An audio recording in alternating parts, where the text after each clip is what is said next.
there. You go here.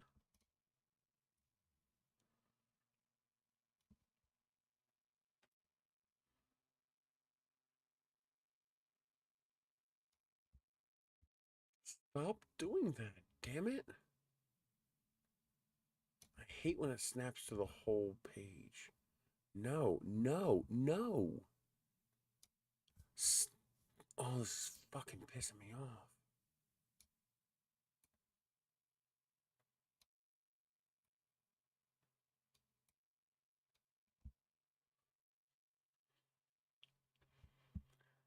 So annoying when it does that.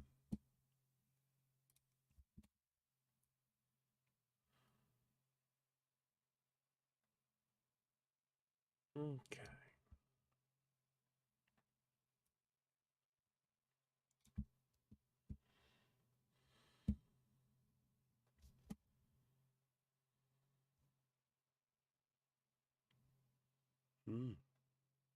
Usually I have a couple critters by now. So they'll wait until they show up. Happy, happy victims.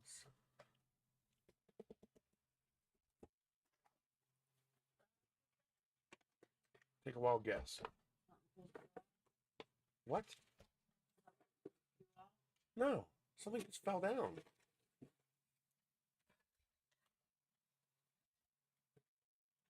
Oh, I need that. Need that.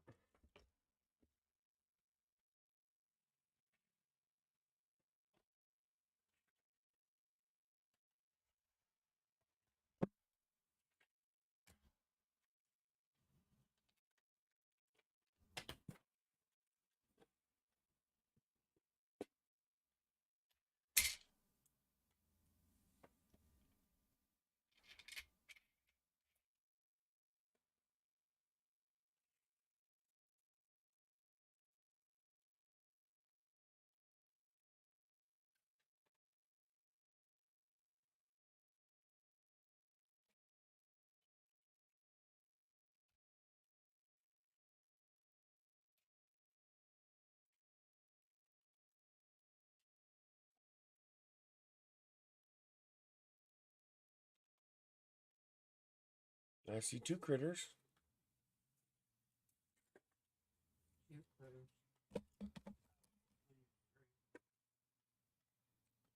Two critters.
Bro and Ethan's dad, how are you guys doing?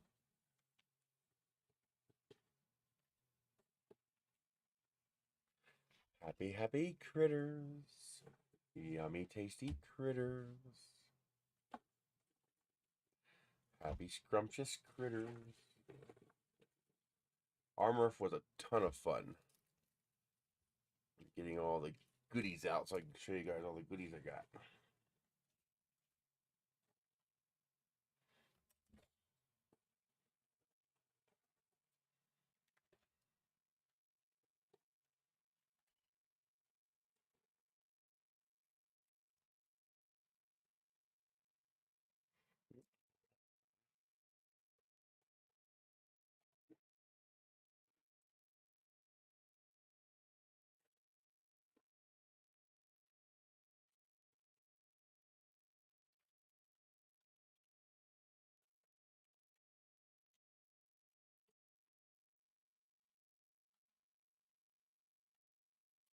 Well, they got them all over the place now.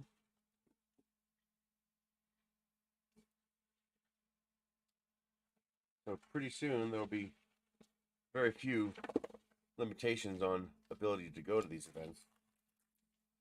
Like I can't go to RMRRF and MRF anymore, but now I have Rocky Mountain MRF.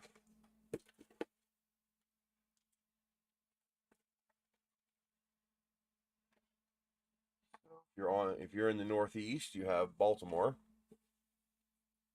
If you're in the Northern Midwest, you have MRF. And if you're in the Southwest, mid-country, you have Rocky Mountain MRF now.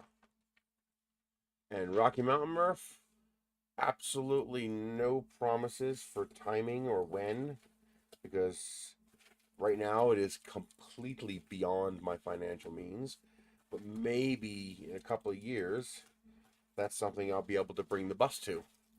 If I manage to actually convert it into a mobile makerspace.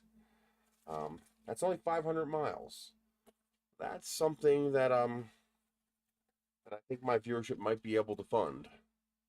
Taking the bus to Rocky Mountain Festival. Maybe. It's not outlandish. It's within the realm of feasible. And it's actually got me excited to mess with it again. To try to see what I can do with that.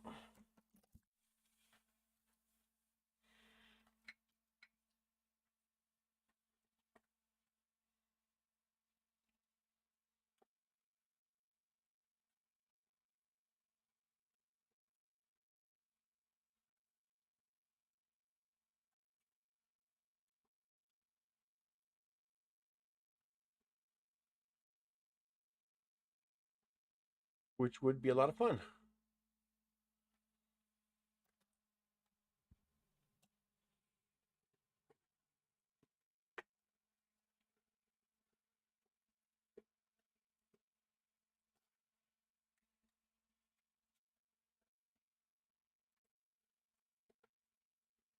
Okay.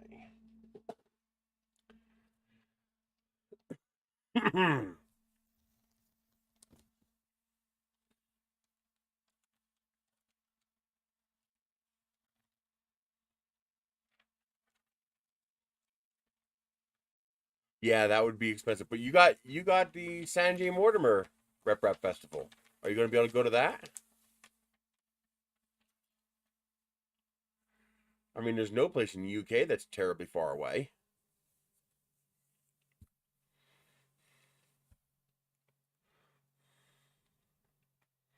Even if it was a day trip, drive there, visit, and go home. You know, if you can't afford a hotel or something like that.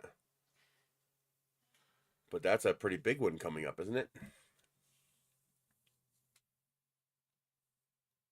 Hey, Ben. How are you doing?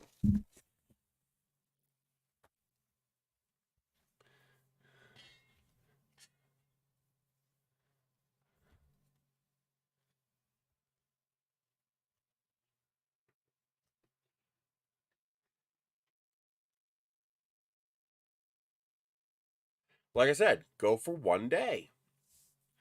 Wake up early in the morning, get your butt out there, enjoy the event for one day, then go home. You know, one day's better than no days, that's for sure. Oh, I got more than one of these. Oh, yeah, they're stuck together. Cool.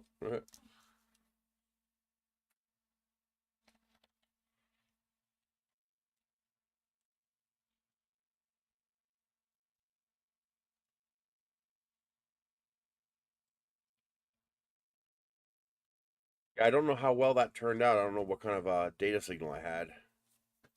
But I thought it was pretty cool.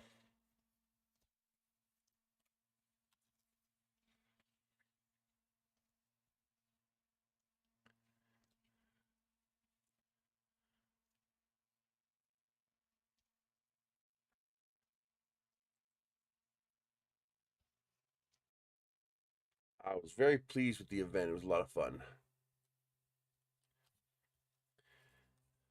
I made it a point to not leave any debris, so all the stickers that I applied to the rocket. I have all the debris here.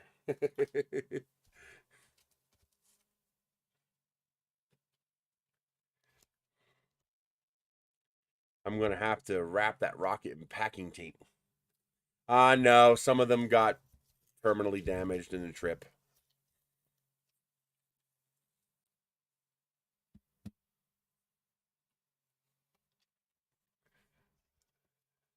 I remember when campgrounds used to be $10 a night. Wow.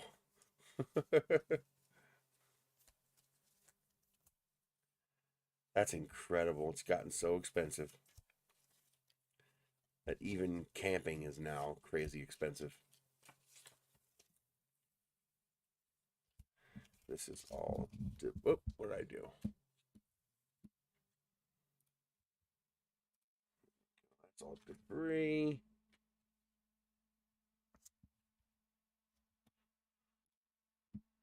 But even staying, okay, it's understandable if a campground can make more money because of popularity.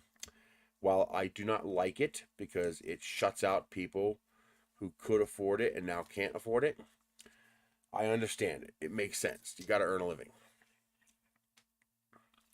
However, even state campgrounds now are charging more money. And that should be a crime. Like, that should actually be a crime. Someone should go to jail for that. Because your taxes pay for that. And poor people pay the most in taxes.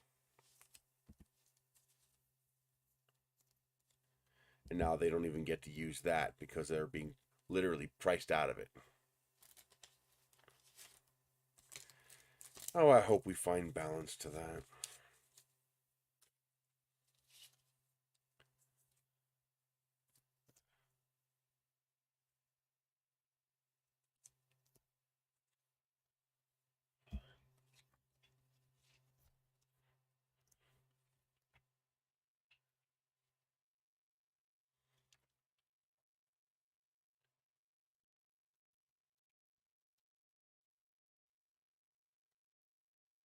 Yeah, but comparison to a hotel is not the correct metric.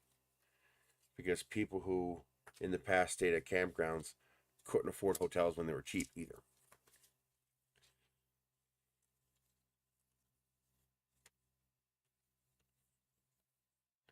Oh, I didn't know they had different stickers. Yeah.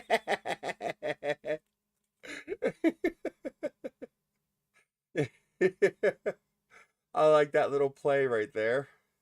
That's good.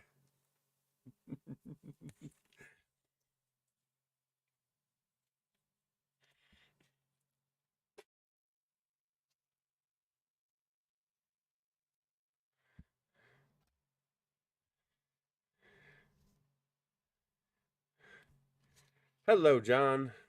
How are you doing today?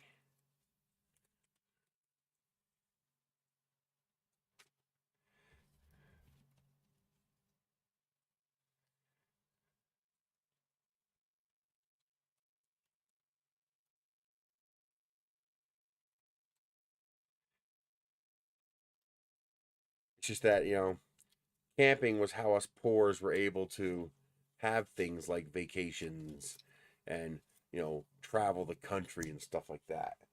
We were able to do that because of things like campgrounds. And now even that is stripped from people, which is sad. One of my favorite stickers from oh, who was it? The booth all the way back by the bathroom. Oh no, I forgot their name. But they have this sticker. It's wonderful. It's one of my favorite stickers.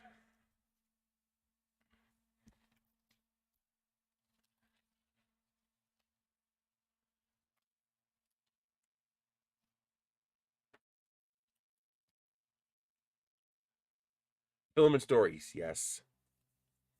Thank you. I hate when I don't remember people's stuff.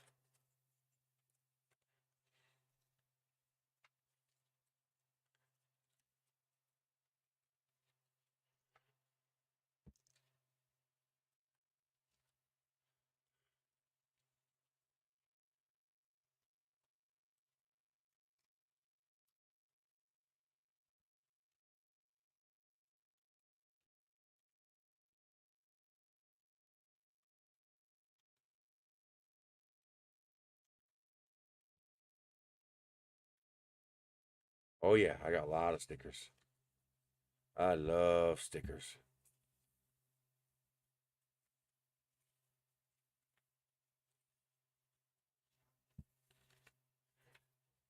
I gotta bring stickers next time to hand out.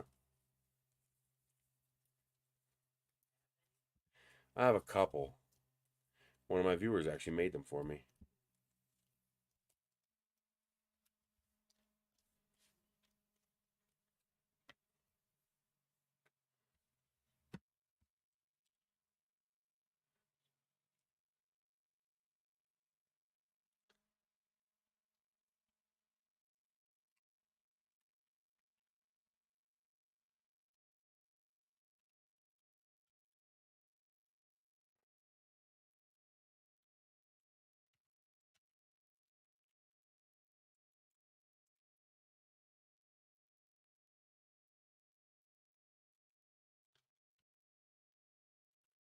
Okay.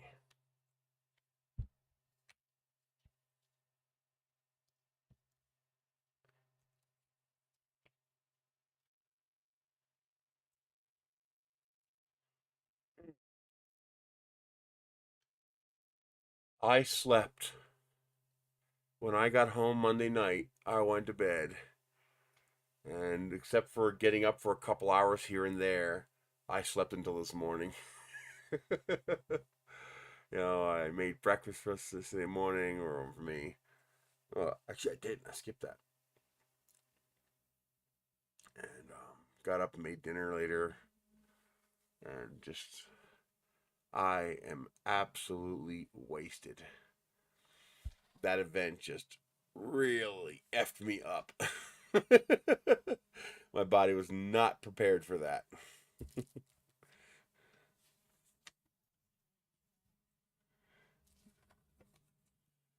So, first of all, the event was huge. We had over 3,500 people come through the doors. And I actually had a tough time getting away from my table because everybody, I should have realized that was going to happen, but everybody gravitated to the 3 meter tall rockets sitting in the middle of the room. So that kept me very, very busy. And I actually got a new patron, and oh, I got a new I got my first sale of my Pringles rocket, my chips rocket, and one of the people there bought one of my rocket kits, and they bought my tie from my digital web store. So that was very cool. And so let's go over trinkets. So first, I got some filament samples. I should have gotten more filament samples, but I have so much filament that unless it's exotic filament, I try not to take other samples that other people can take. Just um, if it wasn't an interesting color, or if I didn't know they had a lot of it, I tried to avoid taking it just to avoid depriving people who don't have 500 kilograms of filament for samples. But Sliceworks had a Sasha pink that was pretty cool, so I grabbed that. That's kind of a cool color. It's like a soft pink, like a terracotta pink kind of color. Of course, I grabbed the Prusament sample because I wanted some of their glitter filament. They had some Galaxy Black and Lipstick Red, so I grabbed that. And of course, I didn't hesitate to grab a Filamentum sample because Filamentum is now doing a lot of their nice colors in PETG. That's a really big deal because PETG is has a high enough working temperature that, for example, I could print a rocket in Voodoo now and not have to worry about it melting in the sun because it has a high enough working temperature that it should be okay in the sunlight. Although you should still avoid dark colors if you can, because they're still going to get pretty hot. TH3D gave me one of their little bags. I guess they had some left over, so they let me have one. I think it's the kind you can use as a backpack too. And TH3D has a new filament. It's absolutely stunningly gorgeous. I should have took a picture of it. Why didn't I take a picture of it? I think I was just so beat. I didn't think of it. But it's a it's a transparent purple blue transition filament that has glitter in it. Oh yeah, I want some of that. I don't know if it was his wife or his girlfriend or partner or whatever, but she was super stoked with the idea of me printing a rocket in that. So I might be getting a few kilograms of that to make a rocket. That would excite me. Green Gate 3D also had some really exotic colors in PETGs. Filamentum had their exotic colors in PETGs. And another up and coming filament maker, Cookie CAD. They had some really nice colors, and I'm hoping to get some. So we totally filled the venue. That's what it looked like. Let me get this. There we go. And I ended up with a table. Right. I can't mark it. I don't got a pencil. But I ended up right there. All right. There. That table right there was mine.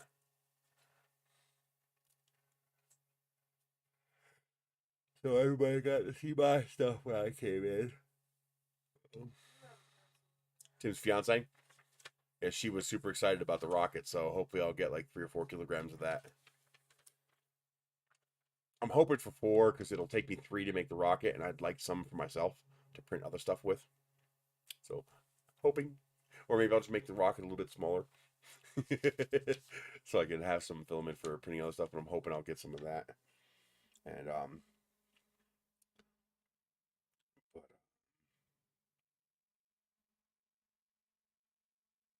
actually, I was right there.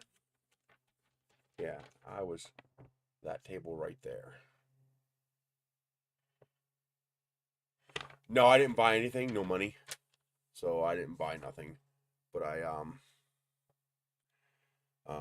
handed out a few cards. So hopefully something will come of that. I might have a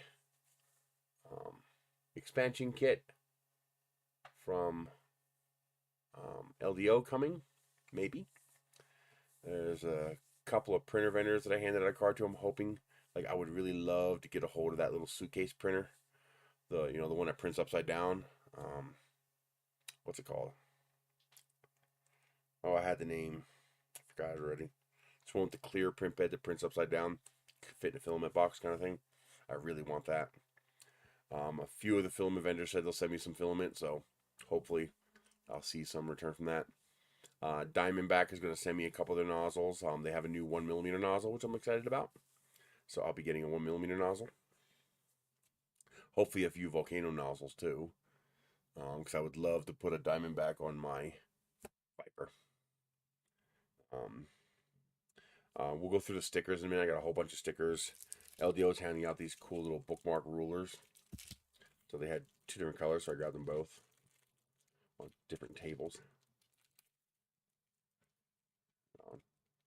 Let's keep all the trash in the box. Get in the box. Don't mess with me. I will bite you. It's going to get bitten. I'm not kidding. I will bite. Yeah, it was absolutely mind blowing. They're definitely going to get the bigger haul next year. Oh yeah, check out a brass ruler. That's cool. Anyway, there we go. LDL motors.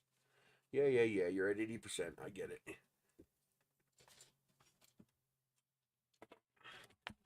I try to only charge my phones to 80%. It extends the battery life.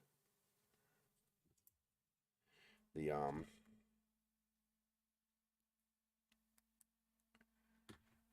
Sony will automatically stop at 80%. The other phones won't. They'll warn me, but they have no way of interrupting the charge, so you have to remember to unplug. So that's cool. So I got a blue one and a red one. I love swag. I love getting cool trinkets and stuff like that. Oh, this is the LDO Voron cooperation, so that's why it's a different color. Ah.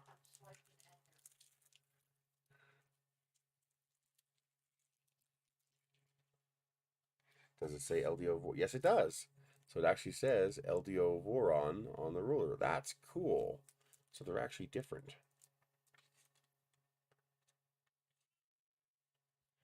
So I must have two nice little rulers. Are they metric? I hope so. Oh, they're both. Metric and standard.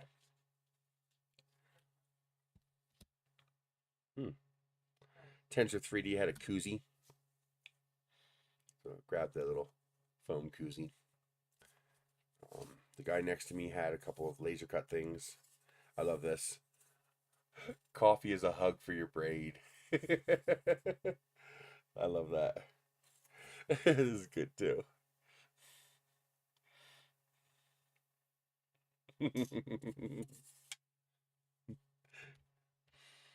um, the other people next to me, Lone Star makers. So they have a bed adhesive. It's basically a liquid form of IPA. Not IPA.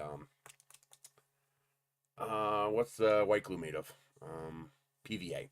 It's a liquid spray form of PVA, so it should be easier and smoother to apply. So I'll be playing with that.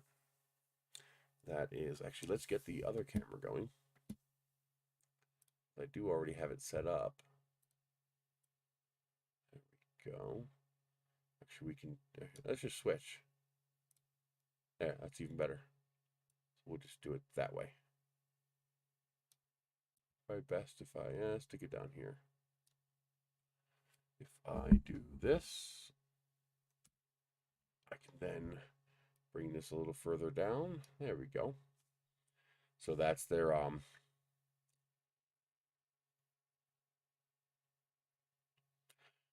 I probably could have. There's no airports nearby. I mean, it would have to be a small rocket, you know, like the Pringles rocket. But yeah, maybe I'll see if I can organize that with them to launch a 3D printed rocket next time. Keep it something like that only goes 100 feet up, so it'll stay in the parking lot. But that wouldn't be that difficult to do. So there's the.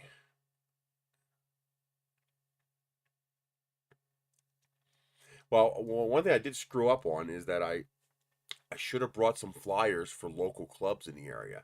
Because one of the things people are always asking me, where do you fly them? Where do you fly them? Where do you fly them? And thank you, Steve. Well, if there's an airport within 5 miles, I just have to notify the airport. You know, it's not like I'd be going for waiver altitudes. The drones also shouldn't matter if there's an airport nearby. If you're staying under 400 feet, you're well under the flight pattern. That shouldn't matter either.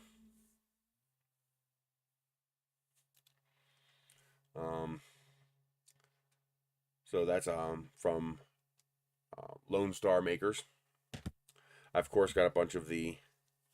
I'm not going to show business cards since they might have addresses and phone numbers, but I got a bunch of the Murph stickers, so that's good. I should have grabbed more.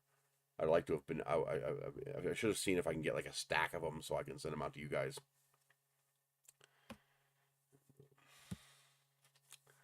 Then we have Loveland Public Library. So they had a bookmark somebody made.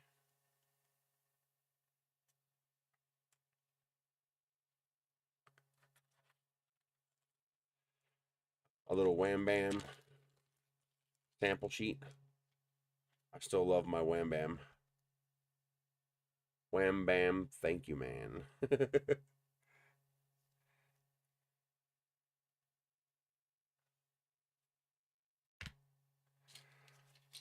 TH3D had a few of these to hand out, and I was super thrilled. Not TH3D, Edge of Tech.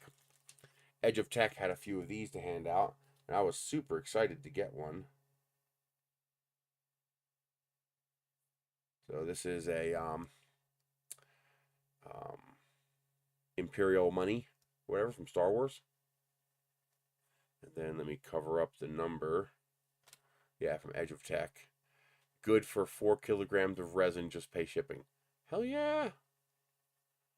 Oh, I'm not going to turn down that. Woo! Another, I don't know who handed this out, but it's a little gear trinket. which I thought was pretty slick.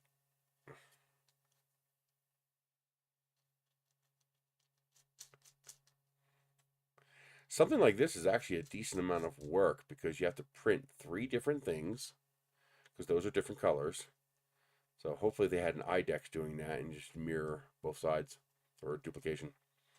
But yeah, you can use if you have an IDEX printer and you can do sequential printing.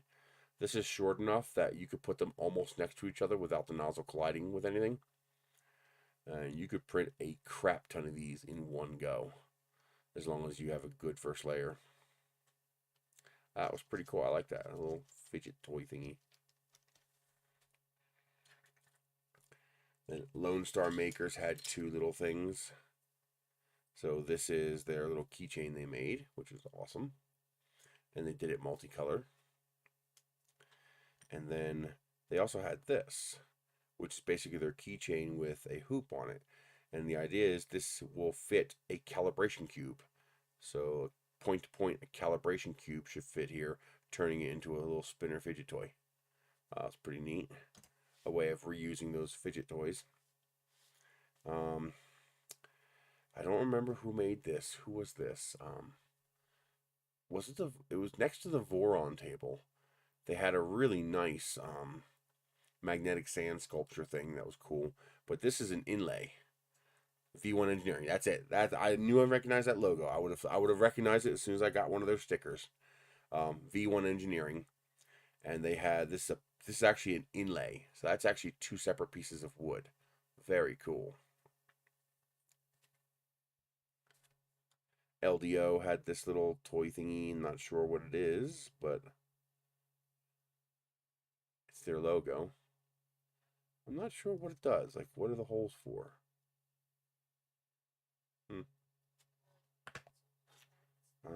Who was this?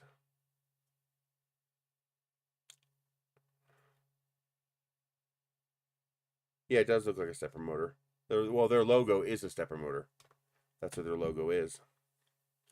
I forget who this was. I think it's an R. RLLR. I should have, see, now I know for next time, I should have taken a picture of their booth with this in front of it so that I could associate the trinket with the booth. This is...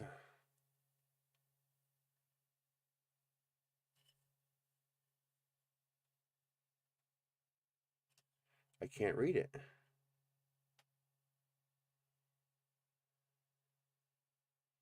STL Design 3D. I wonder if that's the St. Louis Arch. Are they in St. Louis?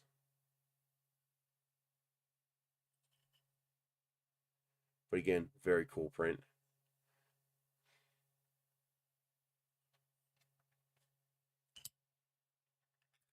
Inland and Vodstar, they had a little giveaway there because Zach Friedman was there from Voidstar. There's actually bearings inside here.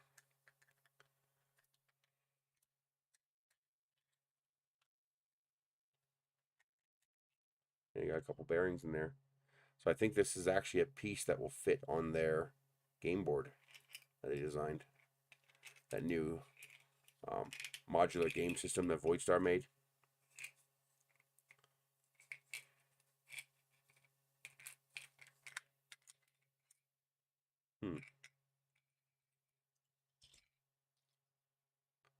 Then we have Voron coin. It says RMRRF 2023 Voron. Yeah, it's from the Voron team.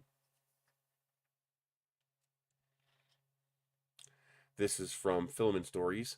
They had these really cool. I got this one because it was orange, but they had this cool filament that changed colors in very short distances, so they're able to line up the color change. So this one doesn't really show that, but some of the other ones do. It's pretty cool. Protopasta keychain. Oh, and they had the most delicious candy too. They had the the little cherry, what's the candy usually comes in like spearmint. It's a ring. The candy's a ring. Lifesavers, that's it. They had the cherry lifesavers. Those were good. I believe this was West 3D. I'm not sure. What is that? I think there was something on there and it broke off. I think something was on here and it got broken. So I'm pretty sure there was more to it than that. But it's a little coffin. Keychain, I think. Yeah, it's got a loop. Just a suggestion, guys, next time, don't put the loop in the corner of the print. Have the loop go all the way through the print. It'll be much stronger.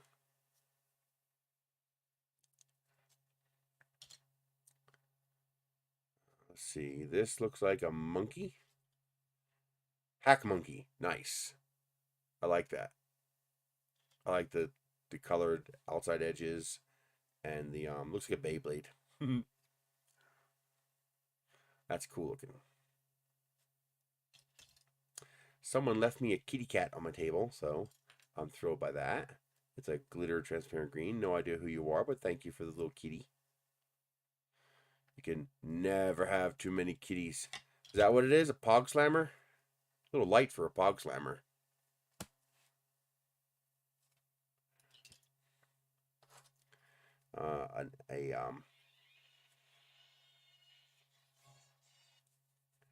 Hey Logan, gotta be quick. I'm on my stream. It's all right. What's up? Okay. Well, just at least say it so that you'll remember it. Okay. So at least the HDMI port. Okay. So at least there's a higher probability that one of us will remember it later. All right. All right. Bye. No problem. Otherwise, a few hours from now, we'll both be wondering, what the hell did you call for? So this is cool3dthings.com. So they do it's kind of like an inlay, and not an inlay, but an indent in the resin. Really cool. Ginger cats are the best cats. 3D printing professor gave me one of the TARDIS rings, which I thought was freaking cool. How did he print this? Like, seriously. Oh, wait a minute. It's 2 pieces. Oh, that's cool. Okay. So he can make one TARDIS and then just make a whole bunch of different... That's genius. So the TARDIS is actually a second piece with a slot going through. You see, because this is the surface it printed on. And the ring, this is the surface it printed on. So you can predefine, as long as the rings are all the same thickness, you can predefine the different ring sizes, and then simply glue the TARDIS onto it. I'm gonna steal that. That's a great idea. Well, that's what we do, Michelle. I think this is Sliceworks. I think this is Sliceworks. That looks like the Sliceworks logo.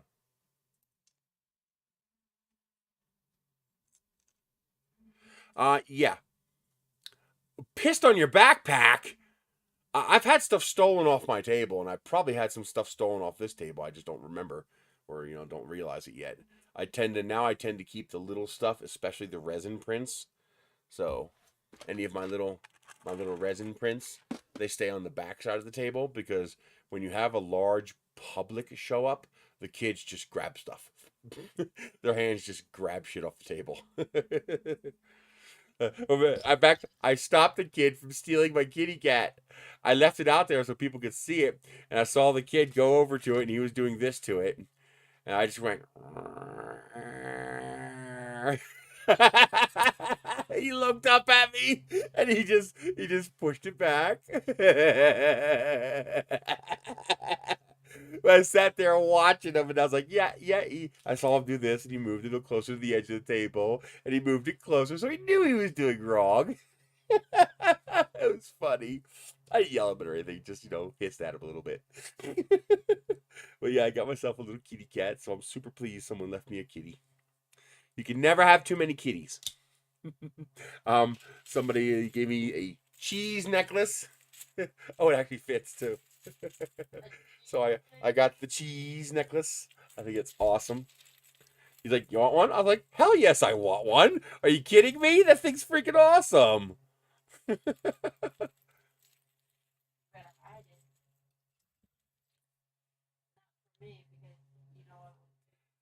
Well, it's not the point though.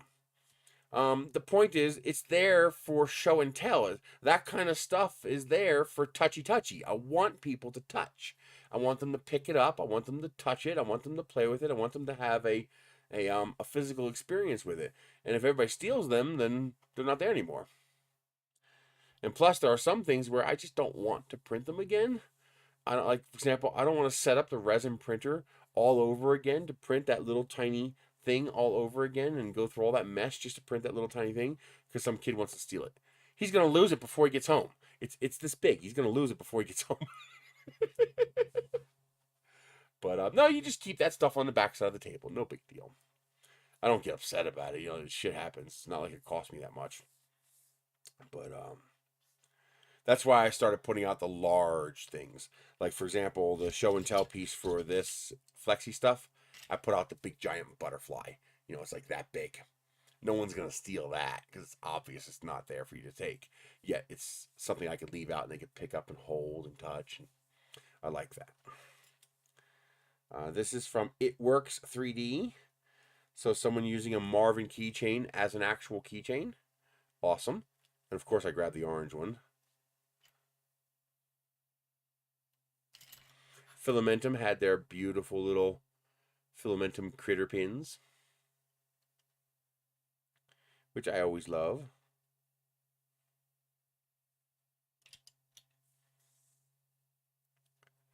Resin is fun. It's purpose driven. Someone left a benchy on the table, so I got another benchy. A little boat. If you brought Sliceworks one of their cubes, they gave you a gift, and it was a filament joiner. Like, okay, that's cool. I'll play with that. There were some kids doing the trading up a paperclip routine, which I thought was freaking awesome.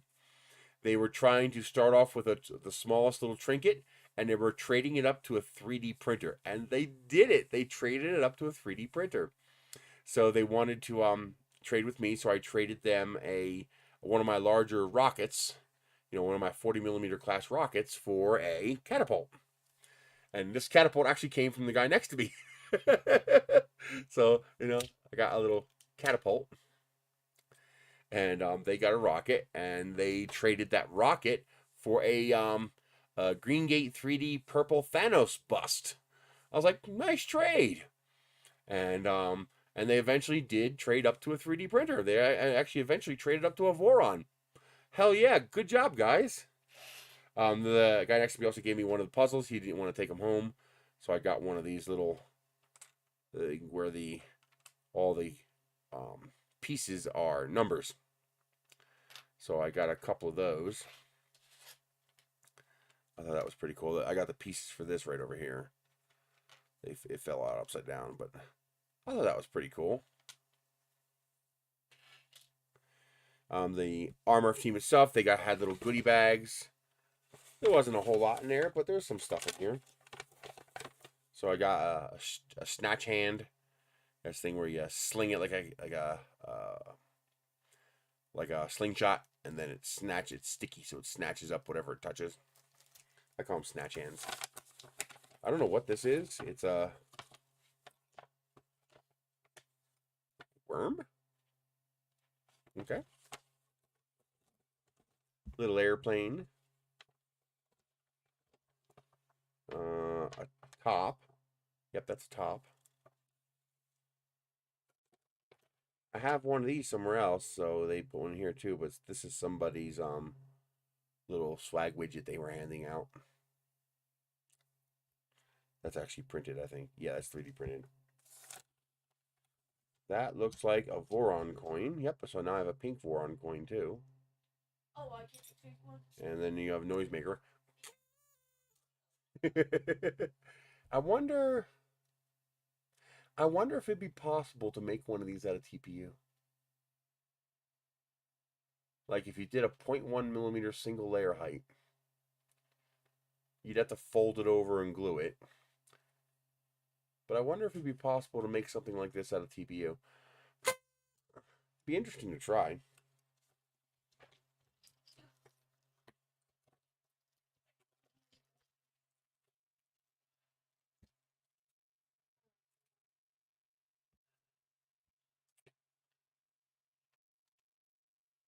You probably could make stuff like that. You know, things like duck calls. That's probably well within the realm of possibility.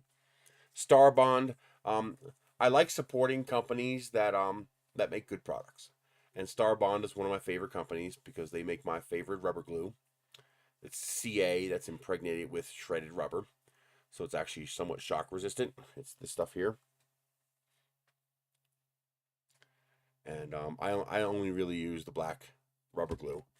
But all the CAs are fine. But I asked them if they wanted to send me a little care package so I could put it on my table to, because my two favorite adhesives for 3D printing is Gloop and Starbond. Yeah, it's basically the reason it's black is because it has shredded up rubber inside the glue.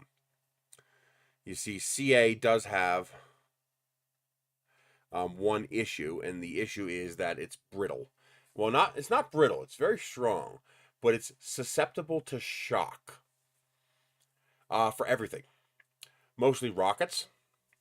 The only downside to it is it's black, so it's very obvious wherever you put it. So if you're trying to hide the glue joint, don't use that because it's not gonna hide. But in rocketry, especially when you get to high power and at the low power stuff, it's no big deal. But with high power, the initial ignition of the ammonium perchlorate composite engine can create a pressure wave, a shock wave, and that shock can be sufficient to crack CA glue. So, in fact, I can show you. One of the first things we tell people is you don't use CA for the motor mount. Because if the glue cracks, well, your motor is going to leave the rocket. Hang on. NRM CPM. So this is what happens.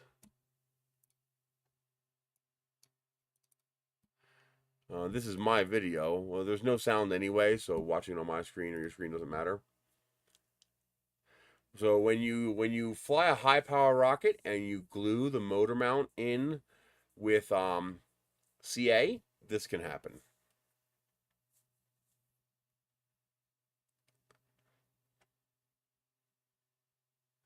Bye bye. There goes the motor mount with the motor in it. Now this is occurring at 600 frames per second.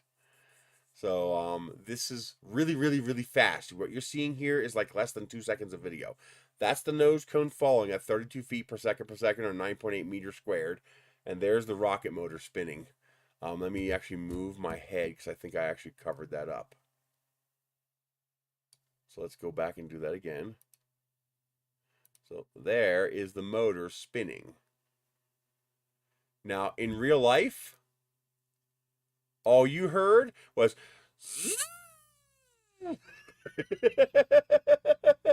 it's hard to describe just how fast that thing was spinning. Because it looks like, oh, it's not spinning that fast. Yeah, that's 600 frames per second. That was spinning really fast. He was able to glue the motor mount back in with epoxy this time. And then let me turn my face off so you can see it. There goes the motor taking off like an ICBM missile. Now, again, keep in mind to give you an idea of just how fast this thing is spinning. This nose cone is now falling, at 9.8 meters squared, or 32 feet per second at the rate of gravity, as fast as if you held something up and dropped it. That's how fast that nose cone's flowing. Now imagine how fast that motor has to be going for you to be able to see that. It was very impressive. I got very lucky to catch that. A lot of the times,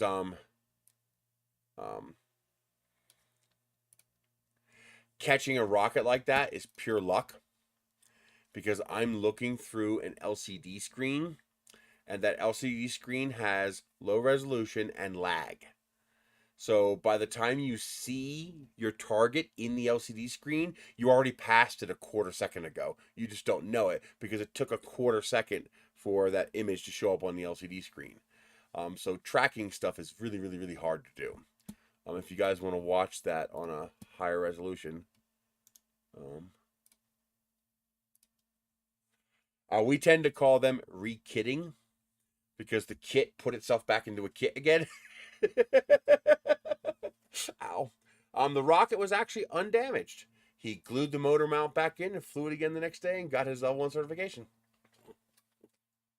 But yeah, that's when people say, why can't you use CA? I just play that. That's why you can't use CA.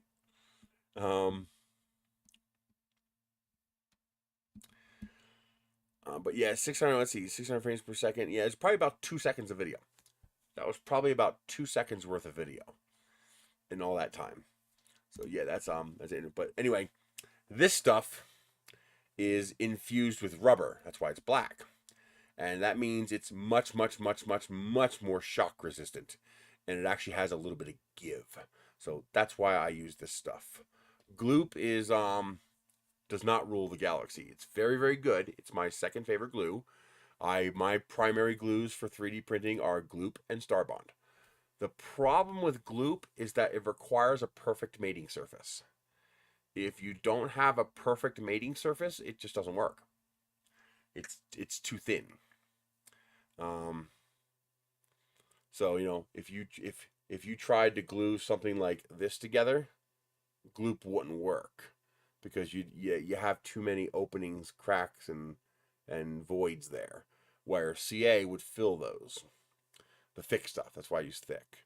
Gloop really needs the stuff to be a proper mated surface to properly join together. Their thickest stuff they ever made, I still consider to be water. Now, if you do have a proper mating surface, nothing beats it, because Gloop is actually not a glue; it's a cement. Gloop actually fuses the two plastic parts together, so it's actually slightly melting the plastic, and then those two melted surfaces are mixing, and when the evaporative agent goes away, you end up with a truly fused part. So if you have a proper mating surface, absolutely nothing can beat Gloop, because anything else you use is gluing the two parts together, while Gloop is fusing the two parts together, and that fusion will always be stronger than a glue joint. Unless, of course, your glue is stronger than the material you're putting together, well, then the material is going to break, like wood glue. Wood glue is stronger than the wood. So when you break a wood glue joint, the glue joint never breaks. The wood gives. But yeah, Gloop and Starbond. So I sent them a note saying, hey, I'm going to this big 3D printing convention, and I would love to give you guys a spot on my table. And I was like, you don't necessarily... I mean, I would love to get that new 16-ounce, rubber glue kit that you have, but you don't have to. I showed them I already bought my glue, and I would buy it anyway. I just want to promote you guys a little bit. So they sent me some stickers. So if anybody got one of these stickers, they are very, very rare, at least at the RMRRF. Because I wish they would have sent me a stack of them. I would have put them out and let everybody take them. But they also sent me a hat, so I made sure to wear the hat, and it's a nice hat too. But hey, Gloop, send me a hat. Maybe I'll take a Gloop hat and a Starbond hat and cut them in half and join them together, so I can wear them both. What's that pink thing? But if you think I'm gonna go back through and try to figure out, it's just not how it works. Probably the Voron Maker Coin or the Filament. I got some pink filament. I got a pink Voron coin. Oh, that's what it was. The coin. Yeah, that's that's in here. That is. There it is. That's a maker coin. Oh, that's cool. Let's go. I'm leaving. Okay. Did cats eat? Yes. They eat it all, or is it left? Still left. Good. Actually, Nosy hasn't come out. That's my sister Michelle. Nosy hasn't come out and eaten yet. Say hi, Michelle. Hi, everyone.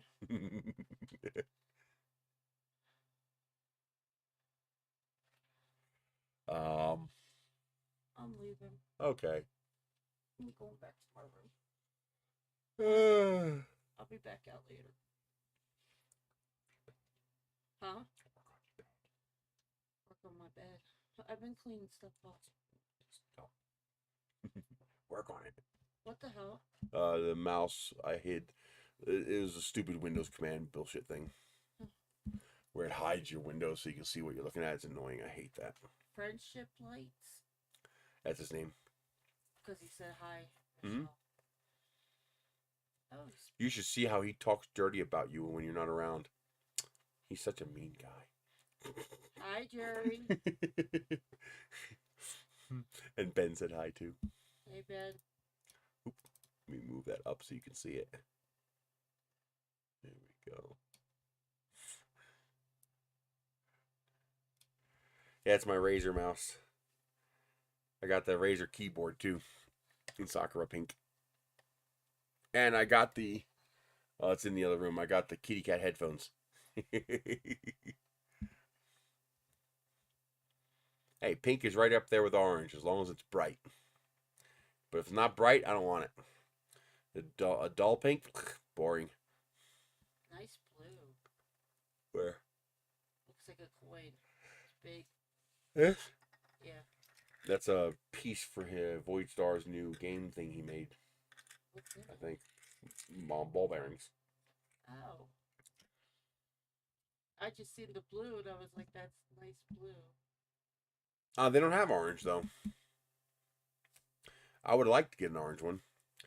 So I got some Starbond stickers. I didn't even notice this. I didn't notice they had two different stickers. I saw that one, but I didn't notice that these two were a different sticker. So I thought that's pretty cool because I've done that. Glued a finger together. What's this kitty cat you were talking about that somebody left for you? Oh, Little flexy kitty cat.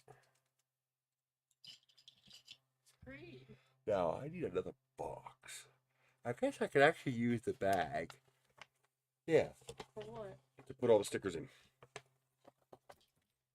So I can toss them out. I can use this bag for all the stickers. Alrighty. So, of course, we have some Fangs stickers. It's a T3D sticker. Bring this up a little bit. This booth had a whole bunch of these stickers. I'm not sure what it is. I think it's I want to say, it's tried to collect at least 2 of every sticker. Yeah, I just saw that stream lag. No drop frames, but the chat definitely, like my chat disconnected then reconnected. But I tried to get 2 of every sticker because I covered the entire rocket in stickers. So the slightly shorter rocket that has all white body segments, it is completely covered in stickers. Yeah. Some of these stickers do not stick very well to a PLA body tube, so I'm going to have to wrap it in packing tape to make sure they stay put. So here is some Hero Me. Oh, that's the guy who makes the coolers, the cooling heads. So I got a Hero Me sticker. This is for the their print head thing. So tap tap tap. Another LDO sticker. Mandala Roseworks LLC. I absolutely love these Filament Story stickers. I got a couple extra of those. I love these long. I love that. It's just great. That's a great sticker. Pluck the Purge line. That's a nice metallic one, too.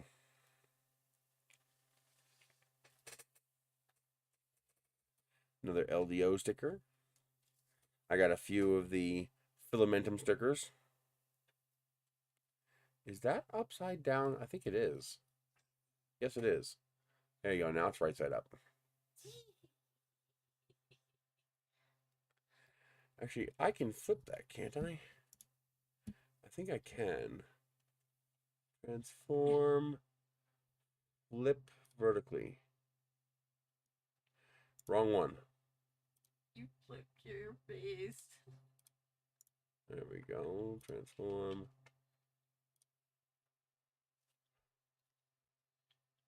There we go. Now we're right side up. I want it to be adhesive. I want it to be permanent. Saran wrap won't be permanent. It'll just come right off. So I want the packing tape to be an adhesive permanent layer on the outside of the rocket. Because I plan to fly it. Oh, you're right. There we go.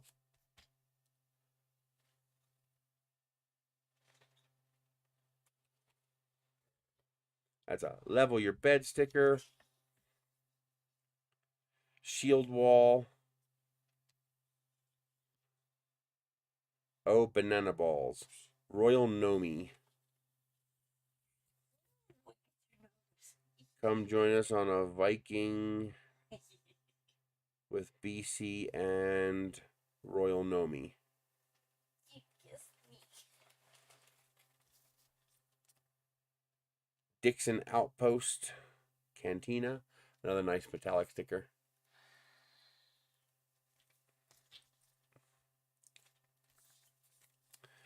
Powered by Duet 3. Nice metallic aluminum foil sticker. That one stuck really well. An array of LDO motor stickers. I think these are Voron printers. A Voron? No. Way too expensive. V1 Engineering. There's a couple different ones. This is a matte finish one, long skinny one. And I think there's a couple more in here too. Got an Alien 3D sticker. That was the second one that I put on the rocket.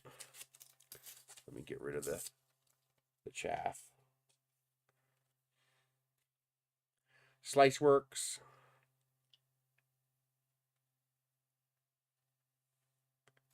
Another Filamentum sticker. This was deepfriedhero.in. So whatever that is, deepfriedhero.in. I'm really hoping I could work with these people. I understand if they're not a large enough company to be able to send out review units. I'm hoping they can, because these people have a 90-degree belt. So that is a belt printer that is 90 degrees instead of 45 degrees. Because a 90-degree belt printer will allow me to print out my rocket parts, which I can't print out at 45 degrees. And then I can just set them to print over and over and over again. Just let it keep running. Hook up a 10-kilogram roll to it and say, have fun. So I'm hoping they'll work with me, because I can take apart a CR10 and turn one of these machines into a 400 millimeter tall belt printer. That would be huge. That would be amazing. This was kind of cool. They got lucky. This was the only sticker that went on the non-white part of the rocket, because you can't put white on white. So that is a benchy sticker. Let me try to see if I can get you to see that. There it is. That's a benchy sticker. This one's not on the rocket because it's not a sticker, it's a tattoo. So that's an Alien 3D tattoo, temporary tattoo. Diamondback sticker. It's actually a nice, cool, it's got like a texture. It's thicker, and this part's actually transparent. I got a magnet for Alien 3D. That's awesome.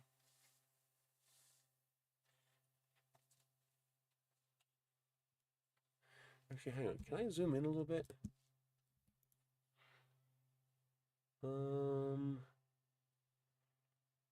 wish there was a way that I could like zoom in on the screen so that I could undo the zooming later.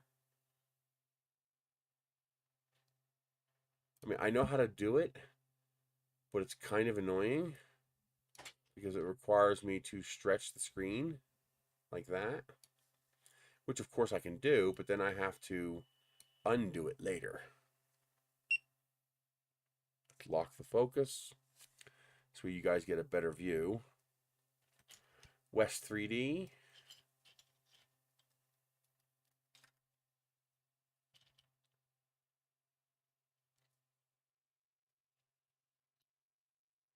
This is another tattoo. Revo. This is the Revo hot end. It's backwards because it gets stuck onto you. So that one's supposed to be backwards. There's that Filament Stories one again. We got a few Cocoa Press stickers. This was absolutely amazing. This is the chocolate printer. So this is the printer that prints in chocolate. Not only did they make chocolate benchies, but they're actually speed benchies. 27 minutes each. So she makes an edible chocolate benchy in 27 minutes. That's freaking awesome. Another V1 Engineering, another Mandala Rose Works, another Revo tattoo.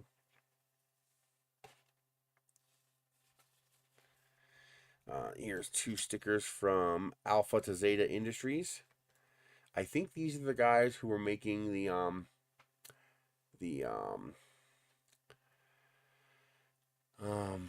Halo guns and ships. They were 3D printing guns and ships from the Halo game.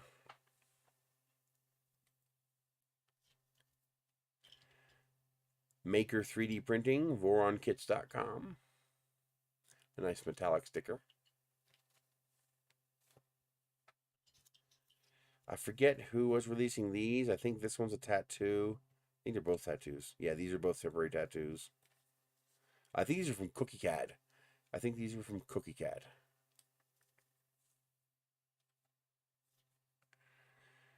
STL. Oh, STL Denise. That was that coin. STL Denise. Doing well, Vaughn. Hello, tripods. So, print all the things. Chris's Basement was there.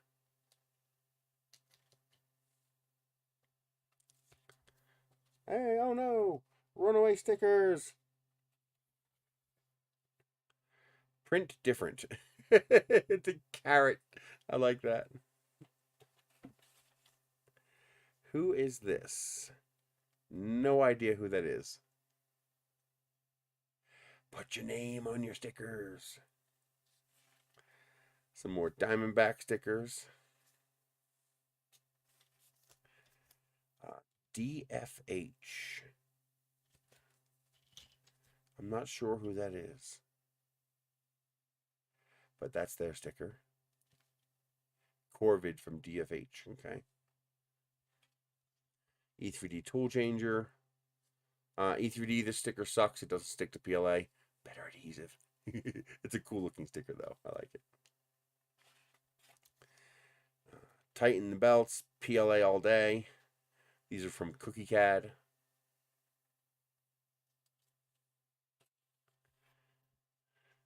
Printed Solid. 4 on Trident. Filament Colors XYZ. They were at the Filament Stories table. Another Filament Stories. But they were actually able to duplicate this with filament, which was really cool. They also have a metallic one.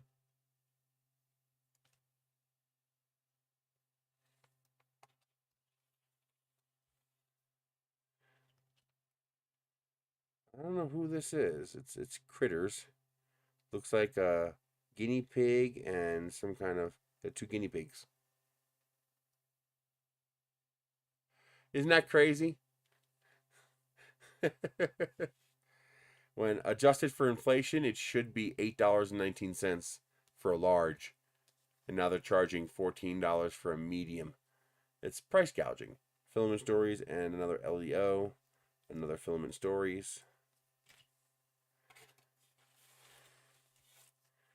This is a Filaments.PM. I think that's a Canadian company. It's just pure price gouging. They're trying to punish everybody for daring to demand proper wages. Yeah. Nozzle X. E3D Online. Geek Toy Box. That's a cool sticker. I like that. God will come through. Who did this? Somebody had a whole bunch of these smaller stickers like this. I'm not sure who they were. It doesn't say anywhere who they were. They had a couple versions of this. They had a couple other stickers too. Yeah, in Denver, they were charging $2.89 for a hash brown. I think they went out of business, which is a pity because I like their filament. Of course, I had to get the gerbil astronauts. Yeah, $2.89 for a goddamn hash brown. Slice Engineering. There used to be 99 cents. Just a couple years ago. And every now and then they'd have a deal. You'd get 2 for $1. And now they're charging almost $3 for one freaking hash brown. The Big Mac is like $6. So for the price of a Big Mac, you can get 2 hash browns. Yeah, basically they've raised the price at the rate of inflation and then doubled it, just to say screw you to the entire country. Yeah. So that's I believe that's another cookie. Yeah, Cookie Cat.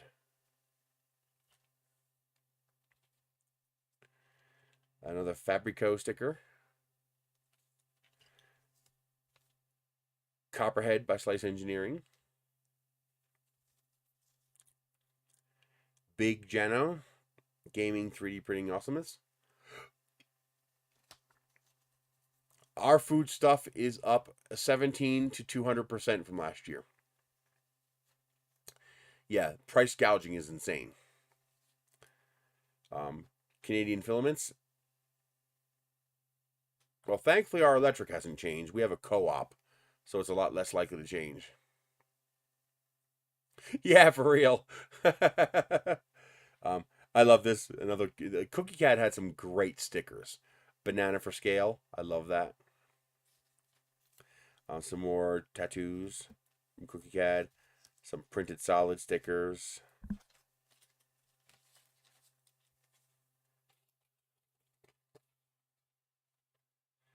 Some nice metallic Cookie Cat stickers. This is a really nice metallic. This is actually not part of the sticker. This is just the sticker.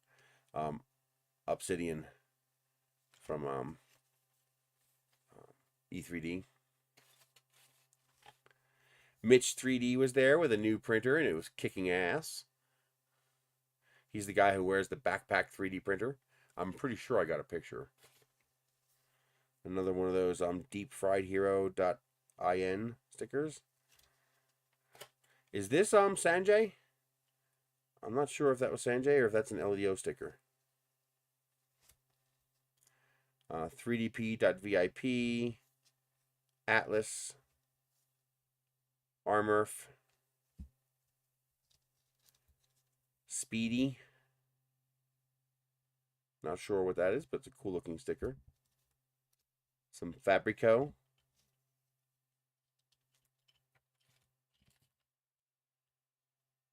Some Gloop. Oh yeah. They're actually right. Glue is temporary, Gloop is forever. If you get a good bond, it really is pretty much permanent.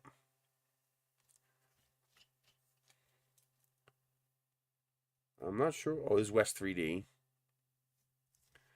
Some more things.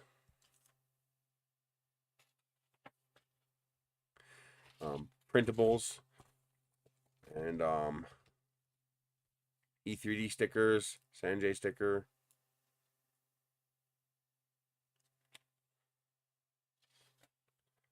I had 2 sheets of these. He had 2 different sheets. I may have only got one of the other one, and they all ended up on the rocket. Stop it. Stupid phone.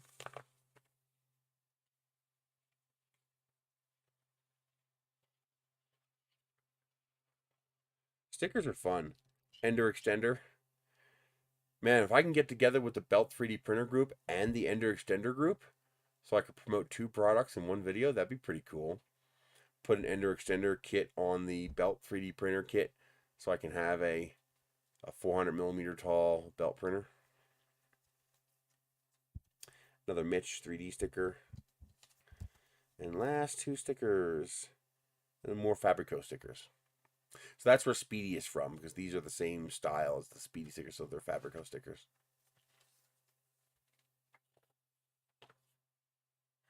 And of course, I think I have mine in here.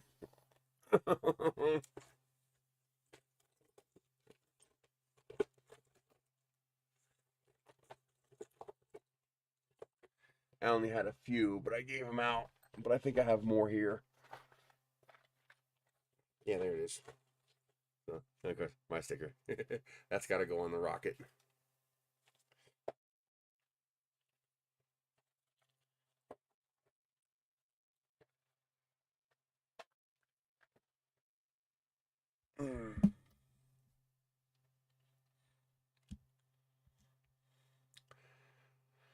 Let's see here. What are we gonna show? Let's bring this back to normal.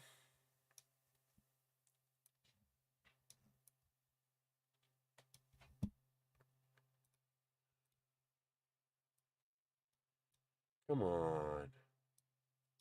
Just grab it already. Get it? Good boy.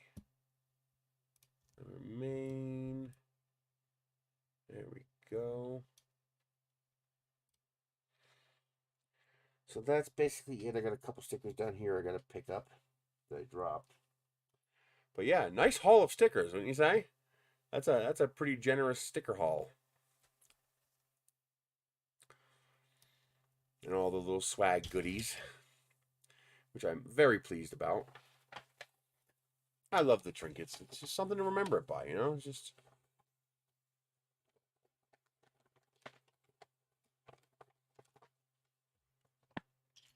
Kitty cat!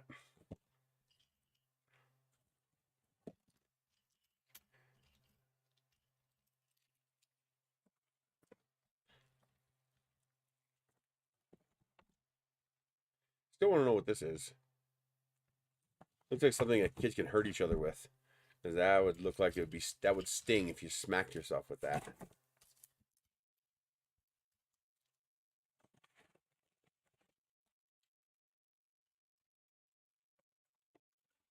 I forgot to bring my swag kitty. My little Creality cat. The big giant Creality cat. I didn't bring him. He's still sitting on the shelf. I forgot him. I gotta clean my resin. That's awesome.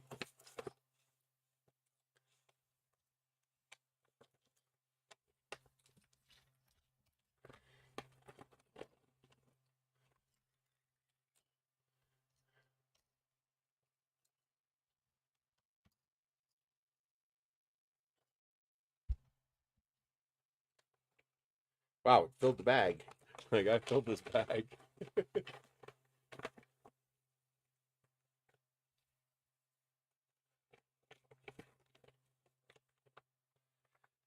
There is my well and stuffed goodie bag. It looks like I'm going to have to make a remix of this puzzle, because I want to make a case for it, like a slide case, so that you don't lose.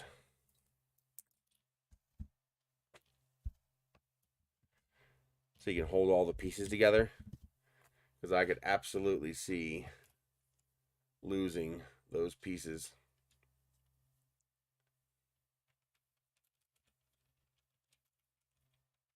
Where is the... That's the 8. There must be multiple ways to put this puzzle together, because I don't even see the 0. 4. There's the 8.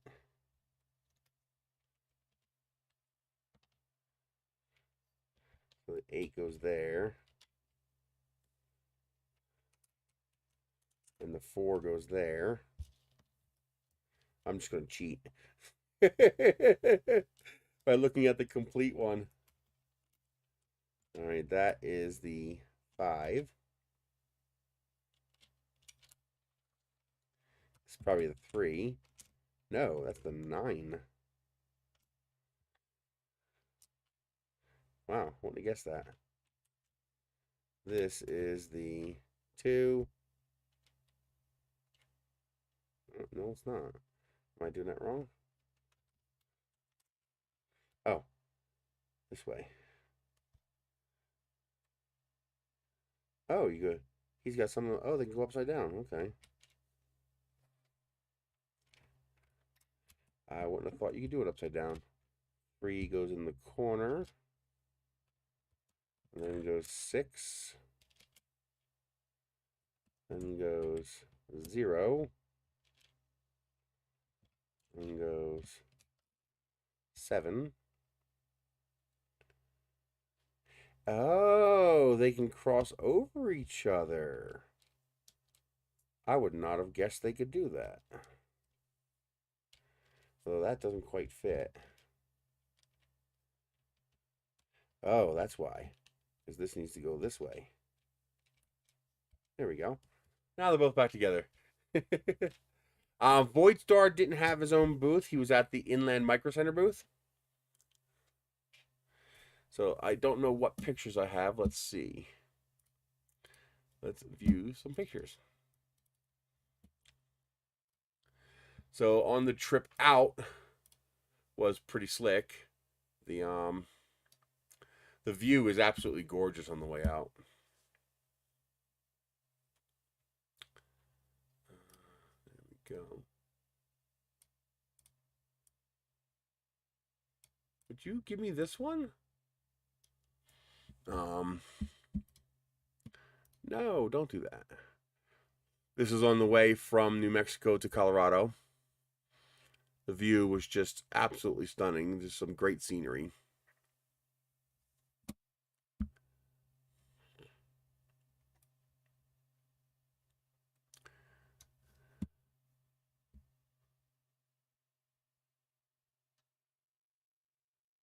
I believe that's Colorado out there. So I believe this is where we were approaching Colorado. This is in Colorado. I think this was well, it's the right side of the freeway, which is the right side.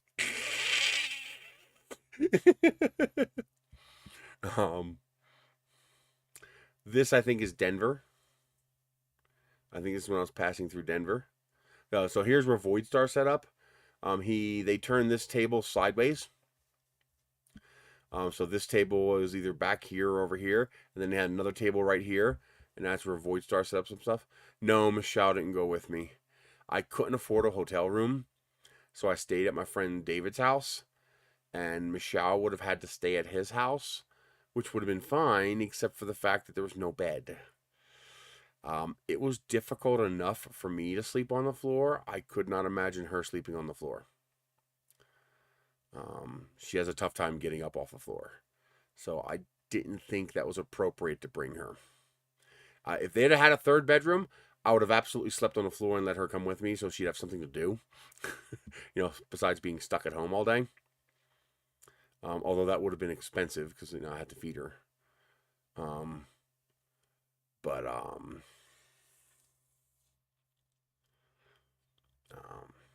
But no, I didn't bring Michelle. She stayed home. She stayed with the kitty cats. This is one of their new colors, and they have another color on this one here. She's hiding it, but absolutely stunning color. There's my table. So this rocket, this is at the very beginning when we were just loading up. No, this is Friday for a setup. And this is the big 3-meter tall rocket. This one's a little bit less than that. It's one segment, 370 millimeters shorter. And this entire rocket, all these white sections, is now completely covered in stickers. Like, it is totally covered in stickers. These you guys are right across from me. They were selling a whole bunch of little fidget toys. Guys, you gotta put your website on the front here, so I can tell people where to go to find you. This was set up, so it's not full yet. This is one of the RC drag cars for the drag race thing they had. I like the pink on black. It's nice.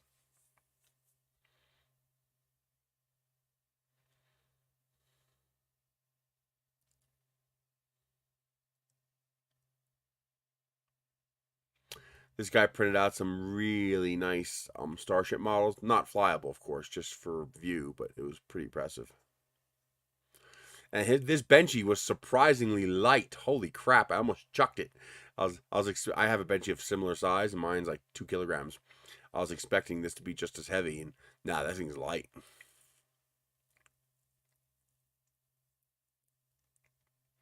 He completely made his own Guitar Hero guitar, including the electronics. Like, he didn't buy one and gut it. He made his own Guitar Hero guitar.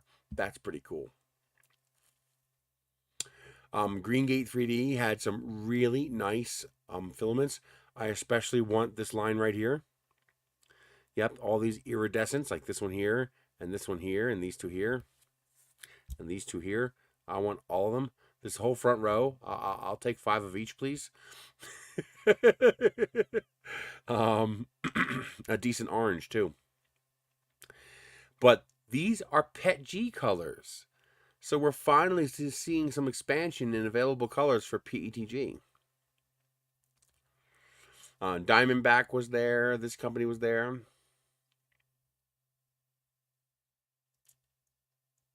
Micro Swiss was there. Chris's Basement was there. The Voron Group was there. That's a big freaking hot Ed. Holy crap. Wow. I love this purple one. That's beautiful. Did a nice job on that. This is DFH.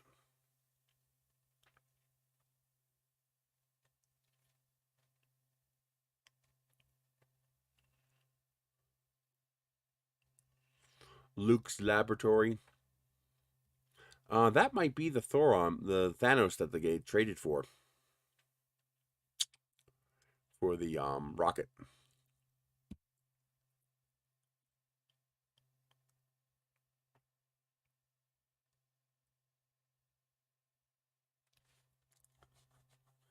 I also would like this entire line right here, please. I'll take 5 of each. I'll make you some cool prints if you send me a bunch of that. I love the iridescent colors. The iridescence is the best. Apparently, the whole community printed out these little scientists, so everybody printed out different ones. So some of you guys had some of your models in this array right here. There he is. See how they put a little side table here so he could set up his stuff right here. So that's Zach Friedman from Void Star Labs. But it's amazing how different he is in person. He sounds normal in person. He doesn't sound like he's on speed. I love actually one of the things I like about his videos is that he has this rapid pace because he does everything by teleprompter with his little eyepiece. His what's it called? Octa something. He has the VR headset. He has a VRD. I call them VRDs, virtual reality displays, but he made his own VRD, and I should have a picture of it later. But he was there. That was cool. It was nice to meet him. She's not the one who made the printer, but she was the victim that I had in front of me. But yeah, this chocolate Benchy, 27 minutes. Void Star Labs, Zach Friedman, a good YouTube channel. So check out Void Star Labs on YouTube. He did the Gridfinity. Have you ever heard of the Gridfinity? He did that.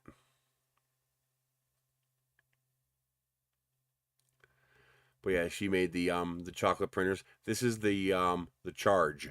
This is your chocolate load for the chocolate printer. This is the little head for the chocolate printer.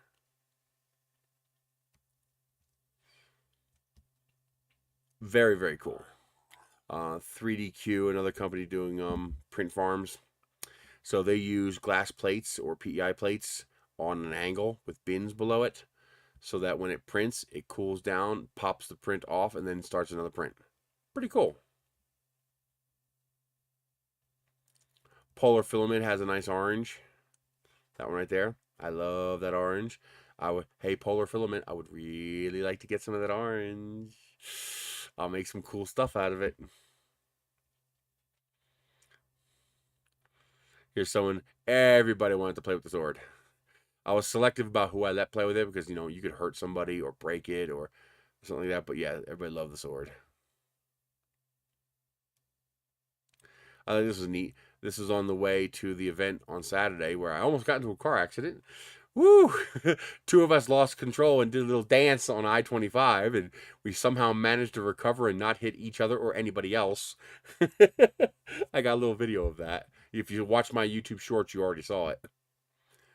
Someone else brought a Pringles rocket. I was so excited. He said he actually, when he saw that I was coming with it, he went and brought his Pringles rocket. I was so excited for that. So, you know, see, I'm not the only crazy one who uses Pringles cans for rockets. I was launching these helicopters all over the place. I was just zinging them everywhere. I didn't want to launch this one because this is heavy enough that I could hurt somebody. So I made these special little ones that were only 2 grams or 2.5 grams.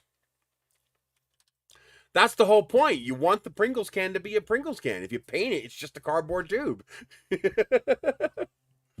But we launched one and it landed right here. And some kid stole it. I was gonna leave it there the whole weekend, and some kid took it. This guy was cool.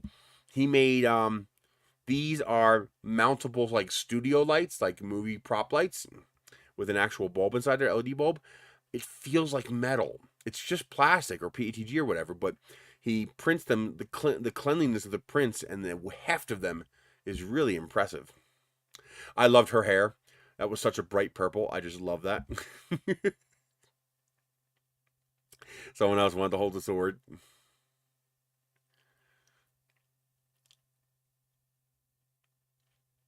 Someone else with a big sword. Yeah! That was great. Even the little balls here, they're resin printed. These little spheres in here, they're actually resin printed. So this whole thing is resin printed. It's very heavy. Everybody loved my tie too. I got a lot of comments about the tie. What's his name? Stefan from CNC Kitchen. He wore a 3D printed pair of shoes. I want a pair. I really, really, really, really want a pair in that color. That's Stefan from CNC Kitchen. My buddy who let me stay with him, David, that's him. He bought this model from the guy next to me. Oh, he got such a steal. Oh my God, that's a beautiful model. He got a hell of a deal on that. And my booth, I had to keep Captain Planet in the back because he would have gotten knocked over if I'd have kept him up front. So Captain Planet was in the back. That's Zach with his Opticon, his VRD. And then he wanted to hold the sword. There you go. That's a great shot. This is kind of funny. I like this. Watch this. Look. Can anybody tell me what's interesting about that?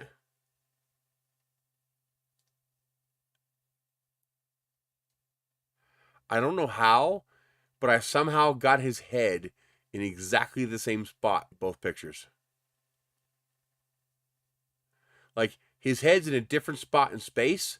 You can see this picture is above this light, while the second picture is above this light over here. See? Wait a minute. See? See is over this light here, and the other one is over this light here. But somehow, in the picture, the head is in the same virtual space in the photographic plane. Yeah, that's his VRD. He built his own custom VRD. He has a thing down here that has the computer that controls it, and he uses it as like a teleprompter. So yeah, he made his own custom VRD. This is the guy who's next to me. I told him that there be dragons here, and I'm the dragon slayer. I was like, keep your dragons in order. But he made these puzzles and the catapults. He sold all of his dragons. Yeah, it's just amazing how it's his head is almost in exactly the same spot that you can actually switch back and forth, and it looks like kind of like a weird animation kind of thing going on there. It's just pure coincidence. There's no cropping, no nothing. That's just how it came out.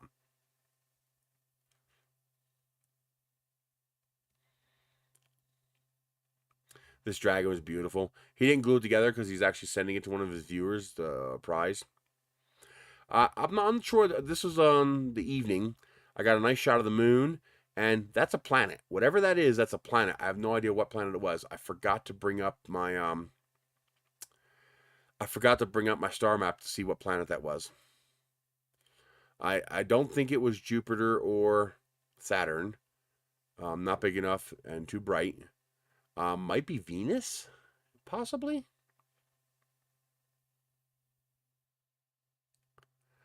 And it doesn't have a red tint, so I don't think it was Mars. So I'm thinking that might be Venus. Well, it has to be. It can't be any other planet. The others are too far away or not bright enough. Jupiter would be bigger. You're not going to see Saturn during the day very easily. Not that bright, that's for sure. I'm pretty sure it's not Mercury. So I'm pretty sure that's Venus. Someone brought the Planeteers rings when they saw my Captain Planet. He came back with the Planeteer rings. I thought that was so awesome. I think these are were these the kids who would no, these weren't the ones trading. But that's a beautiful Velociraptor. That's gorgeous print. And then on the way home, I got some more beautiful scenery shots. This one you can actually see a plane taking off. That's an airport there.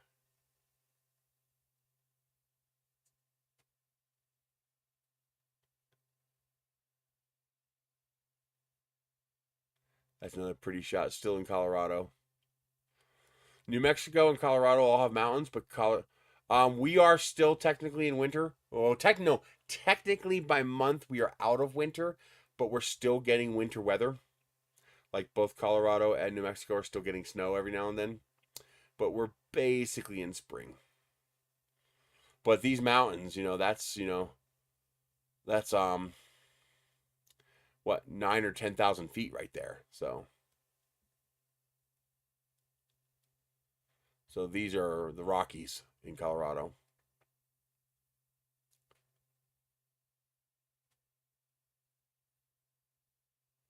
This is on the way home. That's a nice shot. And now we're starting to get to plateaus. We're getting into New Mexico. In fact, I think we're in New Mexico now. Yeah. I know, it's crazy.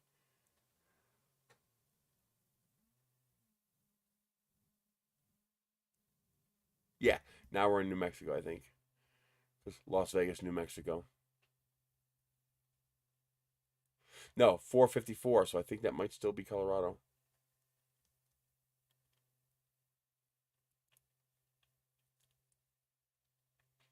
But out there is New Mexico.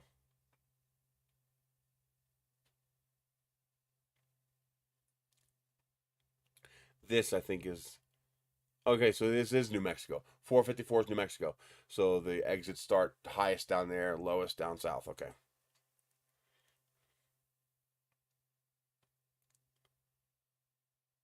That was a cool shot.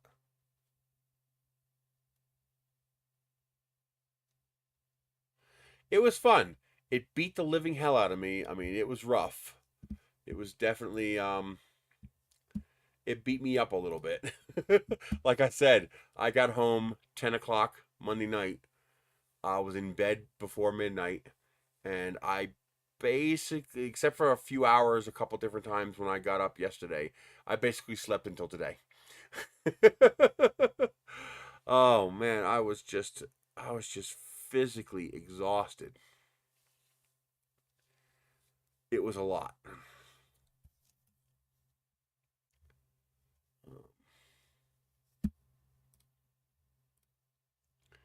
Where's the videos? Why would you take a long time to load this? Just load it. Here's the if you saw the shorts, then you should have already seen these. But here's I think I actually managed to cover the entire rocket in stickers. No duplicates, all unique. So that's my rocket completely covered in stickers. That's all the stickers that were available here at Rocky Mountain Red Festival. It's detecting Bruce's face. That's cool. Let's see. Let's grab a few here.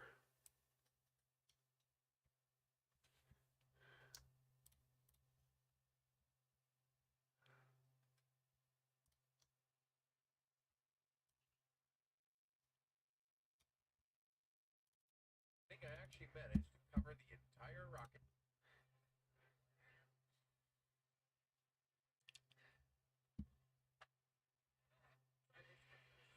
So they print chocolate veggies in 27 minutes. I think I might. They were allowing people to sell stuff. They had a swap meet there, so I might do that. Try to bring a couple printers to sell. You can see it's all snow covered. We had a snowstorm that morning.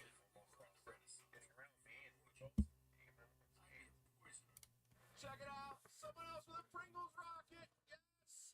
What's your name? Hey, Ben, you got a YouTube channel? Nope. No? But he's got a Pringles rocket. That's just off. Some of my happy critters come to see my stuff. You know how fast this thing's going.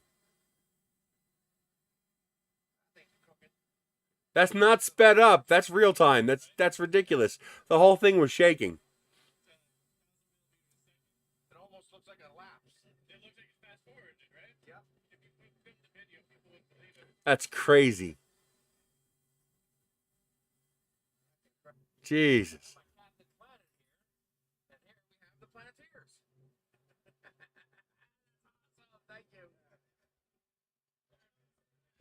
Joel telling, give everybody high fives.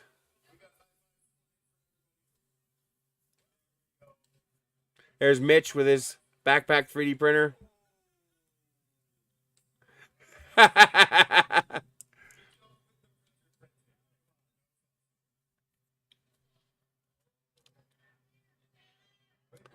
Edge of Tech was the voice of the show.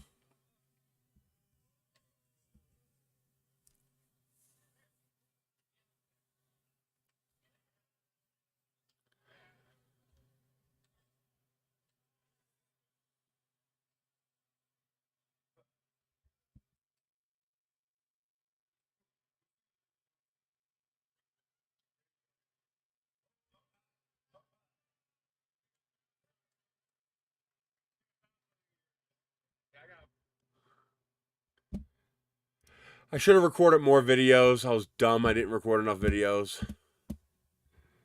But it just physically wiped me out. I've got to get in better shape. The most exciting 3D printing thing I saw, actually the most exciting thing to me were the filaments. I love seeing all the new PETG filaments, so higher working temperature filaments that are, that are not just boring, transparents, transitions, glitters, and metallics and stuff like that in PETGs. I was really excited about that.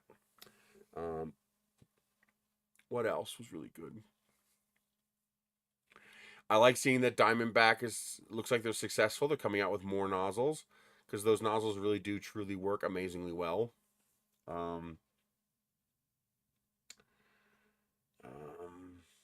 Who else is good?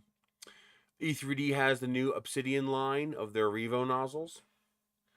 I'm not a huge fan of the Revo nozzles simply because they're insidiously expensive for something that's a consumable. I would like to see them make a Revo base that you can screw a nozzle into. So, for example, I can make a Diamondback Revo nozzle. I mean, I understand why they're not, but you know, I'm also not spending $70 on a what's not really a special nozzle. I mean, it's just a brass nozzle and it's $70. It's a lot of money. I understand why they're doing it. It does make sense for their ecosystem. And if you're going to make a tool changer, it makes a whole lot of sense. So I get that. Let's see, what else is really cool? Um,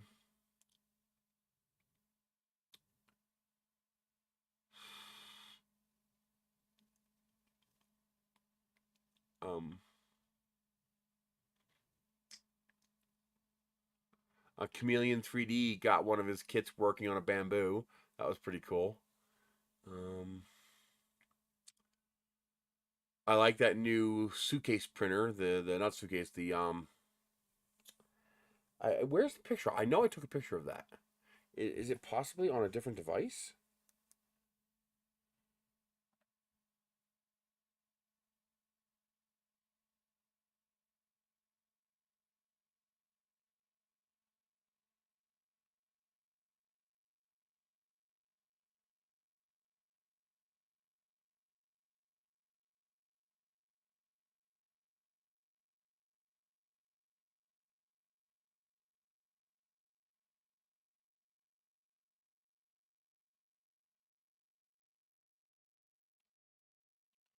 What did I do with that?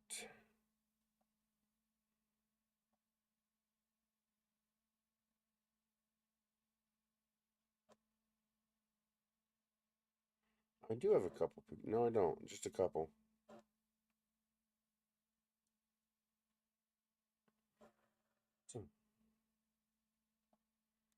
Interesting. I thought I took a picture of that. I swore I took a picture of that. Huh. But let me double check. Check the pics folder.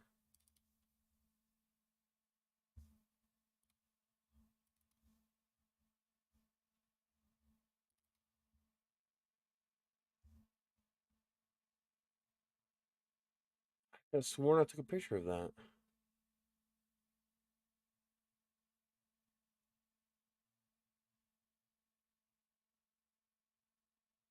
Because I was genuinely excited about that printer.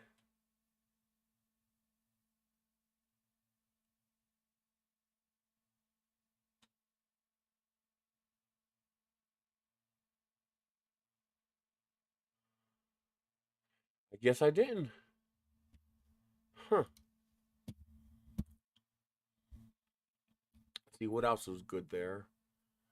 Um, the new yeah, where's that video? I know for a fact I took video of that. Of the new Prusa Core XY. Where the hell are all my pictures?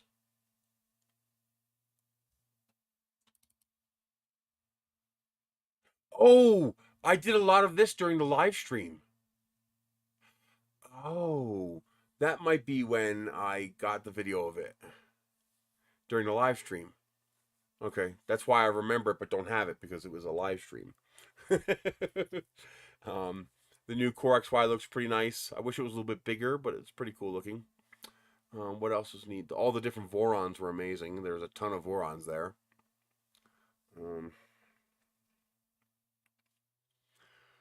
Let's see what else was neat. Oh, Cookie CAD has a CAD program that allows you to make cookie cutters. You upload whatever, you know, basic black and white image you want, like I do with the SVGs into Tinkercad, and it automatically what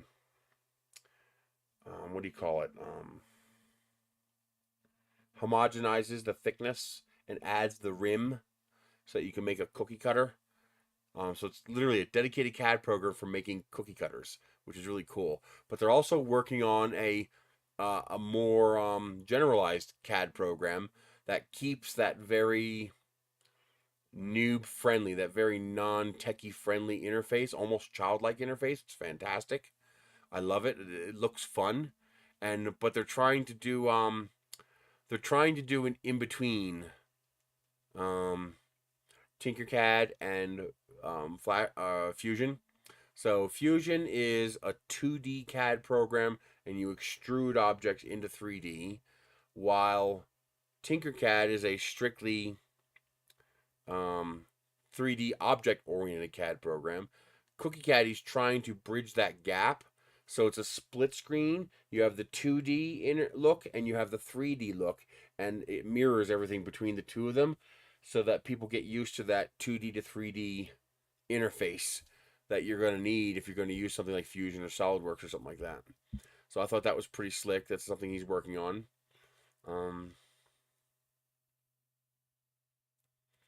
Filamentum has all the new PETG colors coming out, which is amazing. I got a gold cloud roll of PETG, which I'm excited to try. Green Gate's doing all the PETG colors, which is awesome.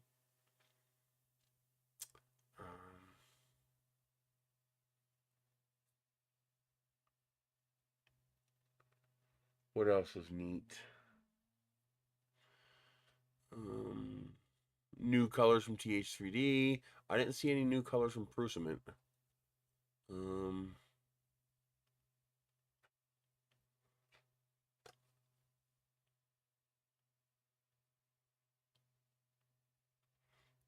else? Oh, Alien 3D might be trying to bring back his colors that he had, like the Knight's Blood Red and whatnot. He might be trying to bring those back with a new vendor. I don't want to say any more because I don't know how much of that's privileged. But so hopefully we're gonna see that color again in a better quality resin. Because as much as I love that color, it's brittle. It's very brittle. That is this color with the gold iridescent. So I'm really hoping we get to see that again, because I have like 100 grams left of that, and it's making me sad because it's such a pretty color.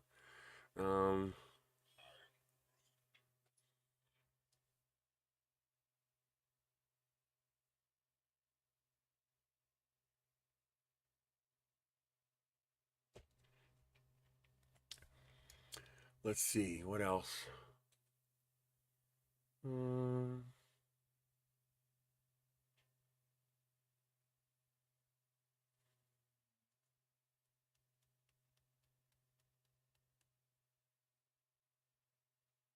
Polymaker, of course, has a whole bunch of new colors they're coming out with, especially the metallic iridescence.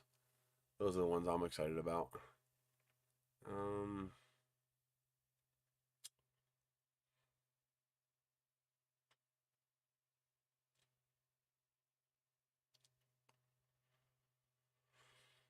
Nobody else is popping off in my head as really exciting.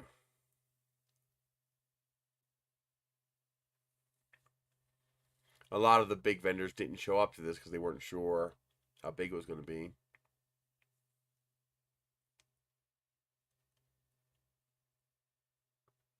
Well, first of all, you're limited to 2 colors, but yes, because you have 2 independent heads, you just need to prime the nozzle basically. So you're not really purging, you're just priming, because you're going to have a little bit of potential gap in the end and a little bit of hydrolyzed filament. So you're going to want to purge. So you know how the bamboo poops? That's basically what an IDEX does. So like my IDEX here has a little bucket on each side, and it just goes and poops into the purge bucket and comes in. Hey, Hack Monkey! Yeah, we have your maker coin we were showing off, which I thought was really slick. It's buried in here.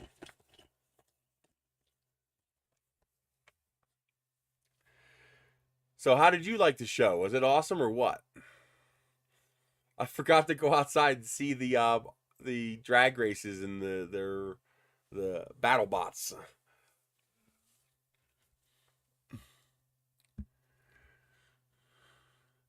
But yeah, IDEX is definitely going to have basically the there is no purge. You're just there is no purge block. You don't need it. But you are also limited to 2 colors. So you do have to account for that.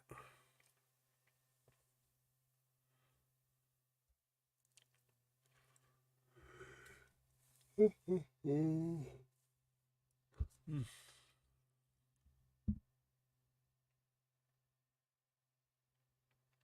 was a lot of fun. I enjoyed it. It beat the hell out of me. It was a lot of work, but it was fun. Um, I don't know. Um, this event was almost as packed as a MRF, and it was in a fraction of the space, and it was a first event. So I think we're starting to tap into untapped communities because not everybody can afford to go cross country for an event. So Denver was definitely the right choice for a location because a lot of people showed up, and I think it's going to be even bigger next year. I think 3D printing is starting to really tap into the general community, what you might call muggles. You know, the regular people are starting to get interested in 3D printing. It's not quite there yet. Printers like the Bamboo and the Anchormate are starting to try to get there. We'll have to wait a year to see how those printers hold up. But yeah, it's starting to get to that point where the average general population is starting to become more interested. The last few years, you know, especially with Creality taking off, you saw the hobbyists take more interest. Okay, so first you have the industry people. They were obviously into 3D printing. Then you have the geeks and the nerds, people like me, the niche hobbyists, the extremist hobbyists, people like Hack Monkey, people like, you know, MakerBot and stuff like that. You know, that starts to get into 3D printing. Then you have the general hobbyists start to get into it. We saw that over the last 3 or 4 years. The general hobbyists started to get into or get interested in 3D printing. Now we're getting to the point where the general population. Hi, kitty. Like my kitty? Yeah, he likes going on top of my stuff. um, yeah, because you're gonna now. I think we're starting to see where the general population is curious about it, and we're not quite at the point where the general population can get into it heavy, like inkjet printers and microwaves. But we're getting to the point where they're becoming aware of it and we're piquing their curiosity. I noticed the last couple events there were a lot more. Well, that already happened with the hobbyists. You know, we've had sub $200 printers that are very reliable for the past 3 or 4 years. That's what caused the general hobbyist to jump into it. Basically, the Ender 3. The Ender 3 was the beginning of getting the general hobbyists into 3D printing because now literally anybody could buy one. You still had to be a bit of a geek nerd hobbyist to dick around with one, but anybody could definitely afford one. Now we're starting to get to the point, we have not gotten there. We're not there. But we're getting to the point where manufacturers are trying to make a 3D printer into a let's call it a workspace appliance, not a home appliance. You know, microwave, beep beep, go, inkjet printer, cartridge in, click print. We're not there yet. We're nowhere near there yet. But you also have something called I don't know what the right word is. I made that word up right now. Workplace appliance. You know, you put a big, you know, commercial copy machine inside someone's home, it's not going to end well. Okay, they don't really know how to use a machine like that. But that person might learn how to use the hell? That person might learn how to use the machine.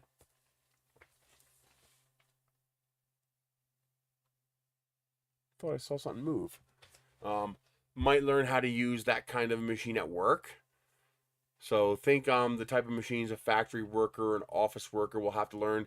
We're starting to approach that realm. And now that's starting to approach the realm where not necessarily hobbyists, but still technically savvy general users are thinking, maybe I could do that. Maybe that's not too DIY for me. And printers that are more automated, like like a pre-built Prusa, like a Bamboo, like an Anchormate, possibly the new Creality K1, possibly the new Sovol Core XY. We're starting to hit that point um, where, hey DeWitt, we're starting to hit that point where these not nerdy hobbyists, but still slightly technically savvy general population users are starting to think that maybe, just maybe, that's something I could dick around with. And we're also getting to that price point, that $700 to $1,000, $700 to $1,500 price point where those machines become feasible. So yeah, it's going to be interesting. It'll be interesting. On the one hand, I got lucky getting into the 3D printing early, but what sucks for me is that I'm not going to get any of these new printers. Apparently, the old guard is out. They want new people. They want either people who have hundreds of thousands of views, or they want new faces. And most of the manufacturers don't seem to have much, if any, interest in older people like me. Which sucks, because it would be nice to have some of these newer modern machines that are doing cool things, but I do what I can. I'll work with it.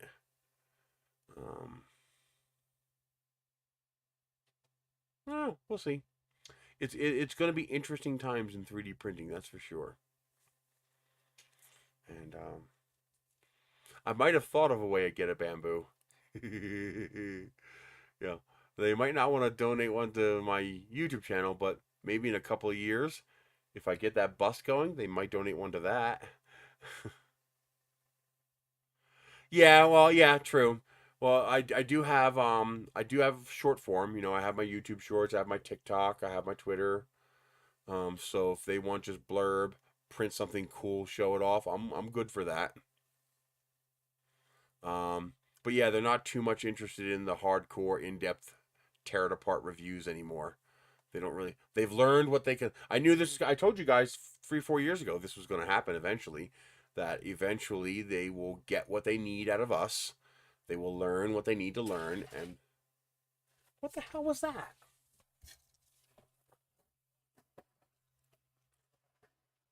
I think the spool was just slowly falling.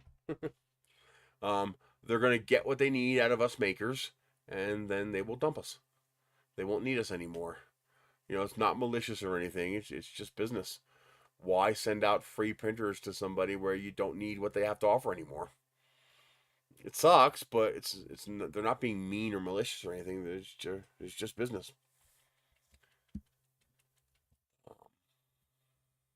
The hope was that I would be making enough money by this point that I wouldn't need the handouts, that I could just buy the hardware when something interesting came out.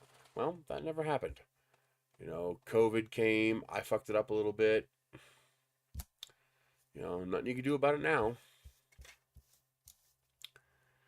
You just take another step forward and keep going. Good afternoon, the first layer. That's different. I see enough real stuff there that I don't think it's a smoke screen per se. Like, I don't think it's a scam. I think they're hoping to get enough funding to make it real. This is where the warning that you are an angel funder, that you are doing venture capital funding, and those your money does not guarantee you're going to get anything. If you join an Anycubic Kickstarter, or a Bamboo Kickstarter, or an Anchor Kickstarter, or a Creality Kickstarter, you're going to get your printer. It's guaranteed. There is no risk. Your risk is just as much as going out to Walmart. They're using it as a marketing platform. Kokani, I hope, is using it as a Kickstarter platform. That's what Kickstarter was made for. which means there is an absolute definite risk that you'll get nothing, that they will fail and you won't get anything. Look at the Peachy printer. I mean, that's one of the few, the Peachy printer and the Sabertron. I'm real sad about the Sabertron. I was so hoping. I was so hoping that the Sabertron would do it. The Peachy printer was just shit happens. You had the idea guy and you had the money guy, and the money guy embezzled the money from the idea guy. He stole it. He was a crook. The guy who made the Peachy printer wasn't a crook. His partner was a crook. Built his fucking house with the money. What's their next release? Oh, what do I think will be their next release? I don't think there will be one. I think they're just going to keep going with the P1P and the X1 until they get that refined. If they're smart, that's what they'll do. If they're smart, they will refine this until they're perfect, and then they'll think about another machine.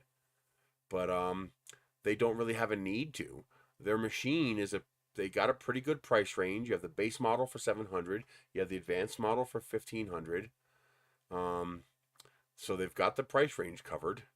They will never do a $200 printer. There's no reason for them. That's not their market. I mean, their build volume is pretty optimized to cover a huge range. 256 cubed. I mean, that covers all the i3 scales, that covers the micro scales, and that even starts to tickle the 334 class of printers. You know, that's right on the verge of CR10 sized. So maybe in a year or two, we might see them build something bigger. A 444 would be pretty nice out of them. It'd be interesting to see a 444. Yeah, but you already have to have a bamboo to do that. And what's the add-on thingy? Is that the AMS or something else?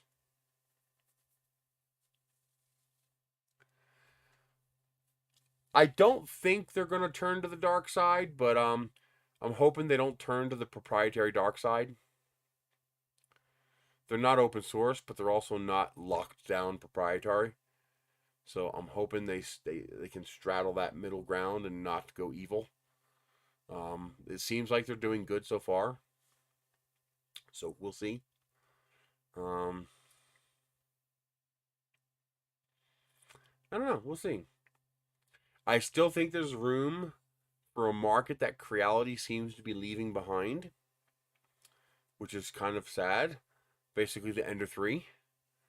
One of the nice things about the Ender 3, the original, the Ender 3, Ender 3 Pro. Oh, that's interesting. To add more functionality, that's cool.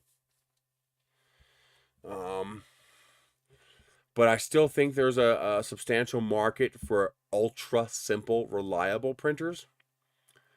You know, one of the reasons why I suggest printers like the Ender 3 and the Ender 5 to people, and any other Ender 3 equivalent, clone, whatever, is because the machines are made out of aluminum extrusions, which means they are bulletproof rigid, and they are dead simple. The machines are ludicrously simple, and that's what I want. Well, 300 plus would be challenging for them because they're already there. 256 cubed is almost 300 cubed. I mean, they're only 44 millimeters away. So they would probably want to jump up to like 400 scale. I love the Ender 3. It's a fantastic machine. I mean, it's not auto assembly. You got to make sure it's built straight and not crooked and stuff like that. But it's such a goddamn simple machine. The only real upgrade it needs is to put a Wham Bam plate on it and to put a $7 all aluminum feeder unit. You make those two changes to the Ender 3 and it's basically an everlasting printer. There's nothing to fail. I mean, to play with the hot end, you take off 3 little screws and that metal cage comes off. There's your hot end and your 2 fans. I don't like the Ender 3 V2 and the Ender 3 S1 Pro and the CR10 V2 and V3 because they're ultra complicated. They make this ultra complicated molded multi-piece hot end. So if a thermistor fails or clog happens or anything like that, you got to go through surgery to tear the thing apart. While an Ender 2, Ender 3, a CR10, they're so bloody simple. They're such dead simple machines that anybody can be taught how to fix them. Yeah, there will always be because they're simple. They're so simple. Now, does that mean they can't do things like go fast like a Core XY? Sure. But there is merit in that simplicity. They're cheap, they're affordable, they're reliable. They will outlast your Core XY 10 to 1. You know, your Core XY will undergo multiple maintenance sessions while my piddly little Ender 3 is going to just keep on going and not care. And that's not because it's better. It's because it's simpler. It's the same reason that, you know, how do you describe this?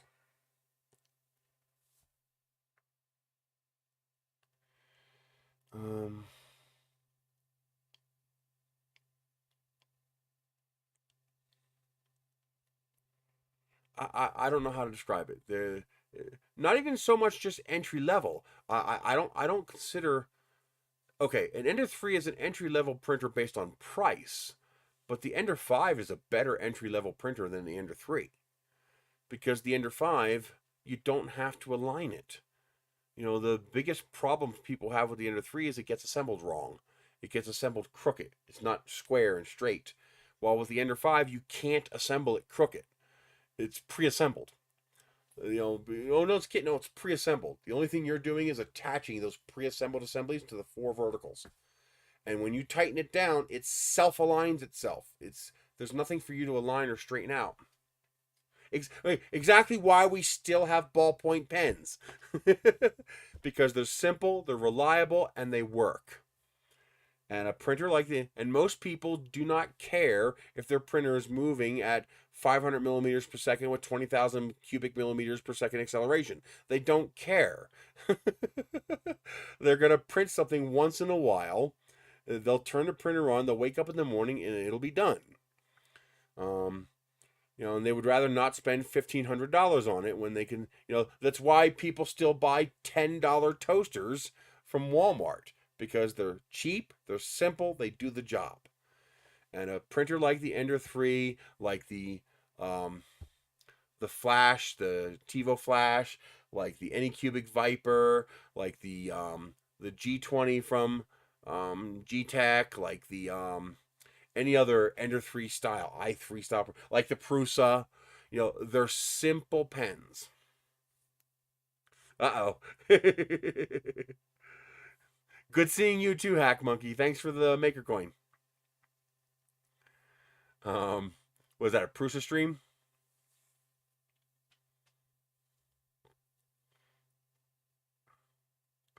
The SV06, which is a little more complicated, but yes, very simple machines where I don't want auto bed leveling. I don't want sensors. I mean, there are certain things that just, until they're perfected, you know, like for example, if you buy a Prusa, great, it's perfected. But now you're spending $1,000.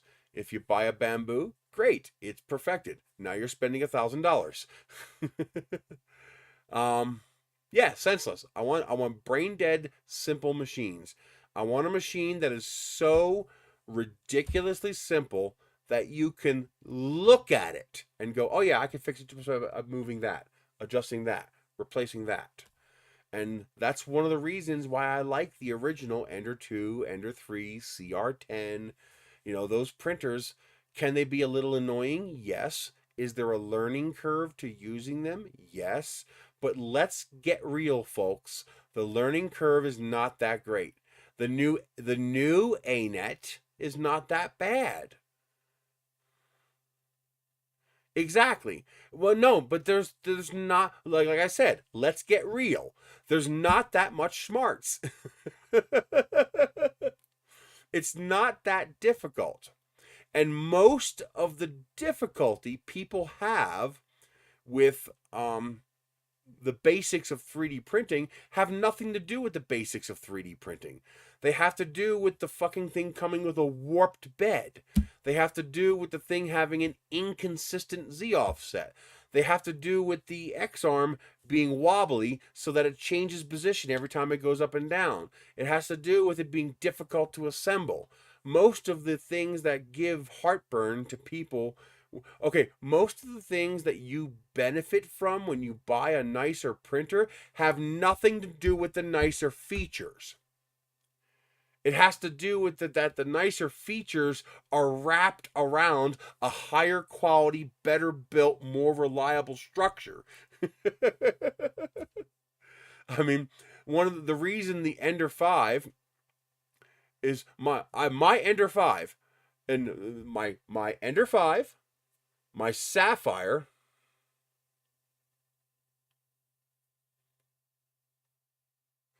oh no, like I said, there's always going to be a market for an appliance, and if you have the money, you can buy that. But my two Ender 5 printers, my two Trees Sapphires printers, and there was one other one that did this too. I forget which one it was. But there were 5 printers that I brought with me that were insidiously simple machines. And those were the only 5 machines that 6 months sitting inside that school bus in the hot summer of Pennsylvania, 2,100 miles drive across the country, another 6 months sitting in the backyard in the bus, another 6 months sitting in a Connex container out back in the dust, before I finally brought those machines inside the house, went, blew all the dust off of them, plugged in the power cable, loaded a roll of filament, and clicked print. I didn't, besides blowing the dust off, I didn't clean anything. I didn't adjust anything. I didn't tweak anything. I didn't test anything. I purged some filament and I clicked print. And every one of those machines just worked. The bed level was still the way it was before. The first layer was still perfect. And the print came out just fine. I didn't have to do anything. And the reason that worked was for 2 reasons. One, the machine was dead simple, so there wasn't a whole lot to fail. Number 2, they had a rigid frame structure that kept anything from warping, bending, or tweaking or being moved during all of that travel, transport, and storage. And when you buy a printer like the Bamboo, like the Anchor Mate, like Prusa and stuff like that, the automatic stuff is not what's making the printer work so well. The fact that they put the time and effort to build a super rigid, high quality frame is why those printers work so well. And if you don't believe me, buy a cheap printer with automatic bed leveling and let me know when you have any hair left.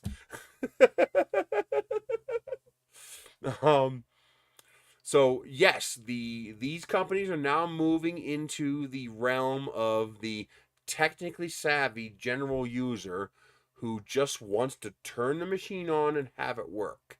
That's why they have LiDAR. That's why they have sensors. That's why they have clipper functionality built in, because it allows them to do all that. But you have to pay for it. You know, no company can make a $200 printer that does that. You can't do it. They can, however, make a ultra rigid printer that you will have to learn how to use, but the learning curve is not that bad.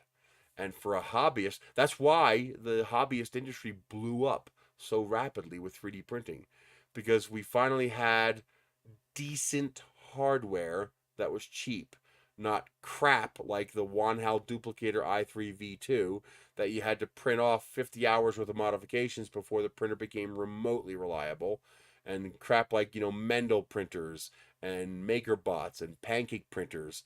You know, those printers were true geek printers. You had to have a pretty good idea of what you were doing. But now, take a printer like the Ender 3 and put a little more effort into it. like the TiVo Flash. The TiVo Flash was a breaking printer. The reason the TiVo Flash went poof is because the company broke up at the same time that printer got released. The company had a big falling out, broke up, partners separated, and it's kind of like why Stargate died. Stargate, the most popular sci-fi series in all of history, 10 seasons of Stargate, was still popular to its very end. Why did it die? Why did Stargate go away?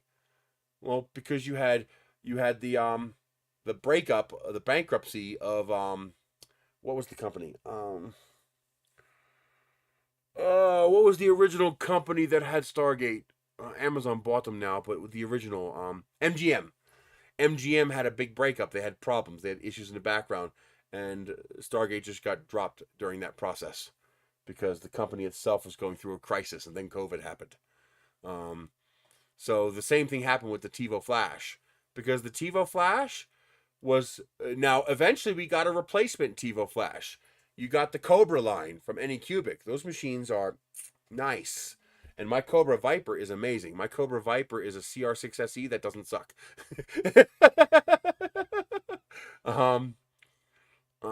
Yeah, but even with minivans, you have the dirt simple, gets you from point A to point B, Dodge Caravan, or you've got the ultra fancy, Nissan Quest or Toyota Sienna or Honda Odyssey.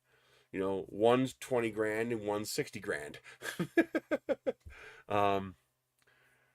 You're not gonna you can't replace all 3D printers with Bamboos, because the cheapest you're ever gonna see one is probably $500, and $500 is leaving out a huge portion of the market, because there's only so much you can do when you keep dropping the price. If you want that automated tech that makes a Bamboo a largely turnkey printer, you gotta pay for it. Now, most of the problems people had with the cheaper 3D printers had nothing to do with the fact that it used end stop switches, a Bowden tube, and a bed slinger. That wasn't the problem. The problem was when the frame was capable of being assembled crooked, when it was possible to put together the gantry non-square, when it was possible for you to get a bed that was warped. That was the problem with those printers. It wasn't a learning curve for learning how to level a bed, for learning how to do slicer settings, which you still have to do. The learning curve was compensating for the failures of the low quality hardware.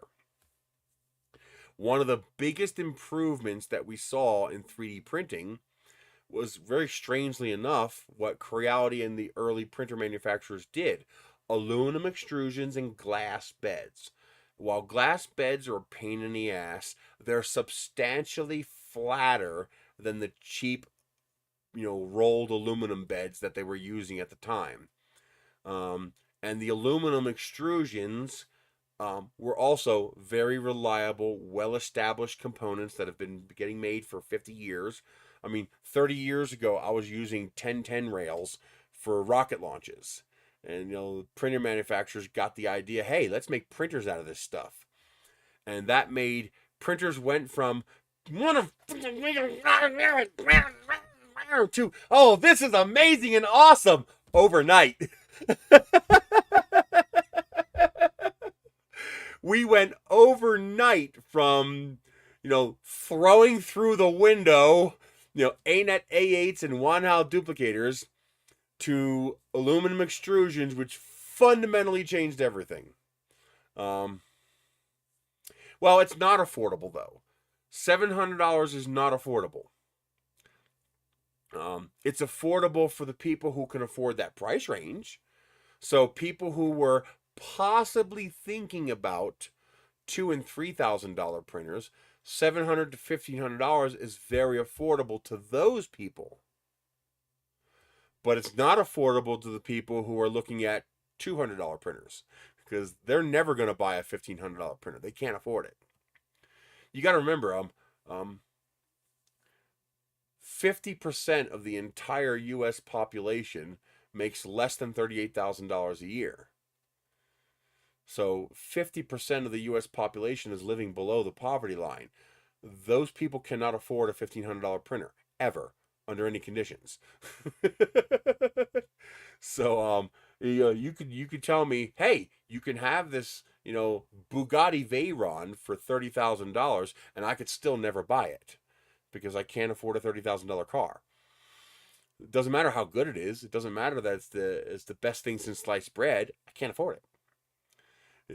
So it doesn't matter how good it is. So yes, the Bamboo is an incredible machine. It's amazing so far, and so far it seems to be living up to its claims. So far, it doesn't appear to be a smokescreen. It appears to be doing well, and they're taking care of issues they have. But it's still well beyond the price range of your average person. I'm not saying it's worse. I'm not saying an Ender 3 is the cat's meow. What I'm saying is that market is never going to go away.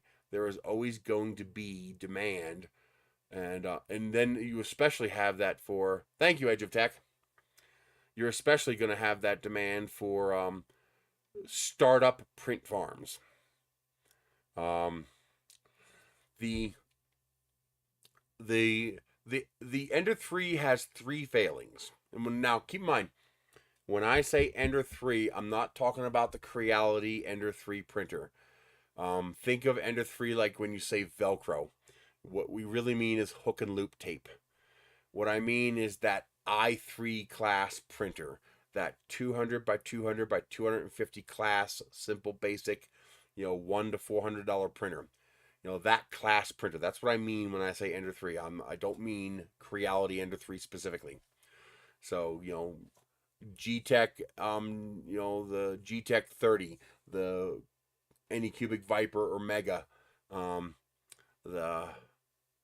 any of those i3 class printers that I have 30 of. Exactly. That only if they can deliver on their implied promises. They haven't actually promised anything, but if it can deliver on the implied promise. My Ender 3 can print at 150 millimeters per second, no problem. The result is going to be garbage, but it'll do it. Okay?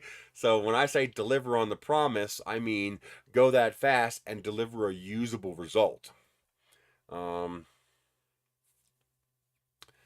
You're also going to see a pushback against these high-speed printers because these high-speed printers have an Achilles heel that's a pretty big deal.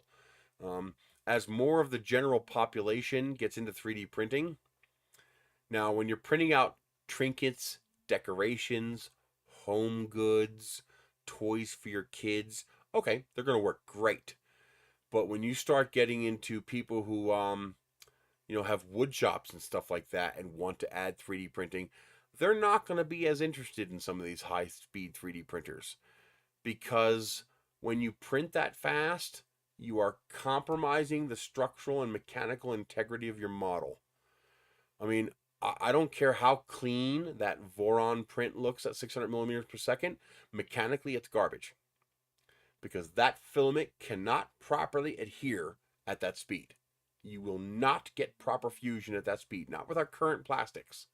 Now, you're building a hot end cooling fan for your printer. Great. It's not a mechanical part. It doesn't have to handle load. But, the first time a rocket person builds a rocket on one of those printers and it blows itself apart when the ejection charge fires because all the layers delaminated.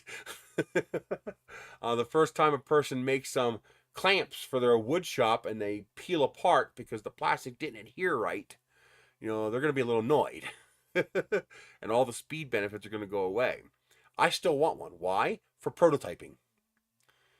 I would never manufacture rocket parts on a Bamboo, but I will prototype them because I can crank out a part super fast, test the fit, make sure it works right, and then do the part slower to make it actually structurally strong. Now, what I'm really hoping is that if enough manufacturers start making these hyper fast printers, that actually use input shaping and stuff like that to make actually reasonable looking, good quality prints at high speeds, I'm hoping that's going to cause a little bit more R&D to go into material science. I mean, PLA is a magical material. It really is. The PLA is phenomenal. Literally the only Achilles heel to PLA is its deflection temperature of 40 centigrade. If it was even just 60 centigrade of deflection temperature, it would be a miracle material. And it really is. It's stronger than plywood. It's cheap. It prints easily. You could print it cold. It makes incredibly structurally strong parts as long as it's not a sustained load, because it will creep under a sustained load. But in general, PLA is a miracle material. But we're starting to hit the wall for what it's capable of, especially as we start building more functional parts. And you combine that with high-speed printing, and you're going to lose a lot of your mechanical advantage, your mechanical properties when you do that. Because the faster you make these prints, and no, you can't just print hotter. That's not how it works. You need time and temperature for a proper fusion. It's not just can you melt the material fast enough, will the material be hot enough for long enough when it touches the next layer of plastic to fuse? Because, I mean, you could slow down how fast you cool it and allow it to stay hot longer, but now you're going to have droop and your parts are going to warp before they finish cooling. So the nature of PLA is you have to zap the part cold enough, fast enough to freeze it and lock it in place. And the nozzle is blowing by so fast now that we have whole entire volume coolers. You know, the printer has that blower that blows across the entire bed to try to keep these parts from warping.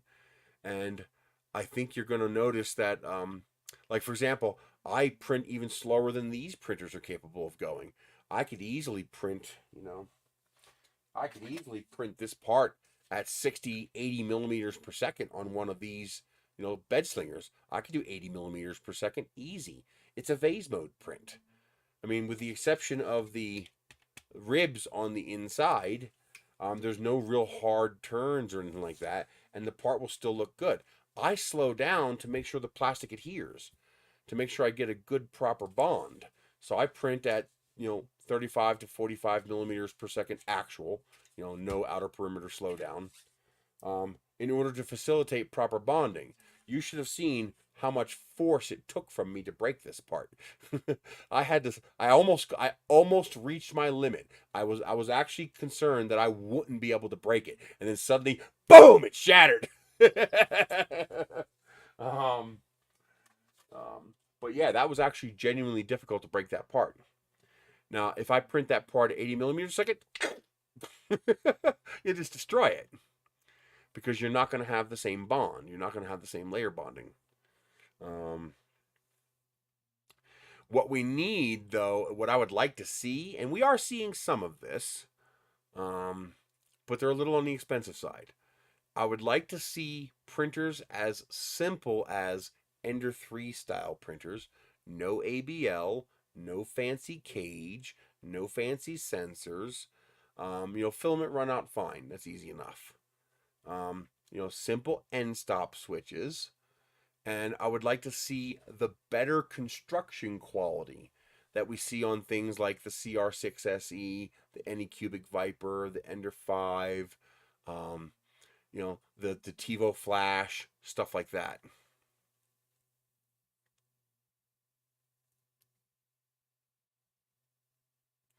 Well, no, that's not quite fair. Bamboo has no ecosystem. They have the P1P and the X1C. Bamboo waited until all these other companies developed all this stuff, and then they put all their cards into one product, and they did a very, very good job of it. No question, they did a fantastic job. But they did that on the backs of all these companies who have been iterating for the last 5 years. they also are charging $1,500 for their printer.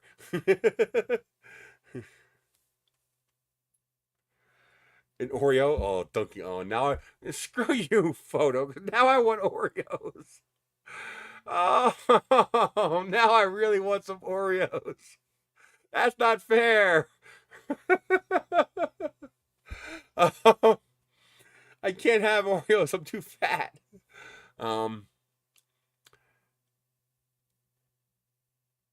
Creality is a big company now. Well, no, but Creality built that infrastructure to get here. The most of what Creality has done. Keep in mind, Creality doesn't work with me. They don't send me anything anymore. Nothing. I would kill to get a K1. They won't. They're not going to send me one. They won't talk to me. I have no idea why. But I'm going to give credit where it's due. Creality took the rabbit, the hare, and the tortoise. Okay, the bamboo is the hare. They waited until the end, saw the competition, waited until all the advancements occurred, and said, "Hey, let's throw the bank at it. $1,500. You got to remember, a $1,500 bamboo is equivalent to a $4,000 or $5,000 printer. You got to remember, bamboo is a Chinese printer, like Creality. So for an American company to make something like the bamboo, it would probably sell for $4,000 or $5,000. If they sourced Chinese parts, $3,000. So they're going to have the same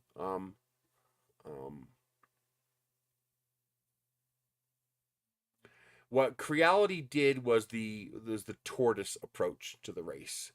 They started off small, they started off cheap. Now they can't afford to put a crap ton of R&D into a machine and then hope it's successful when they finally release it, because they're entering a brand new virgin market without an established base. There was no established base in 3D printing when Creality started, when Wanhao started, when even Anycubic got a boost. When GTech started, when ANET started, there was no established base. Everything was brand new. Everything was a gamble. Now, a lot of people don't like this, and I told Creality, maybe that's why they don't like me. I told Creality they have to stop sending printers to people like Maker's Muse and people like Joel Telling and stuff like that. These are professionals. They're making a professional review. Maker's Muse and Joel Telling spend more money making a review video than I spend in an entire year making every video I have. So they can't afford to invest that much time into a project just to have the project change 3 months later. They can't do it. I said, you got to send those printers to people like us. And then when the printer is done, when it's refined, when you're not going to iterate that model anymore, then you send it to the Mr. Beasts of 3D printing.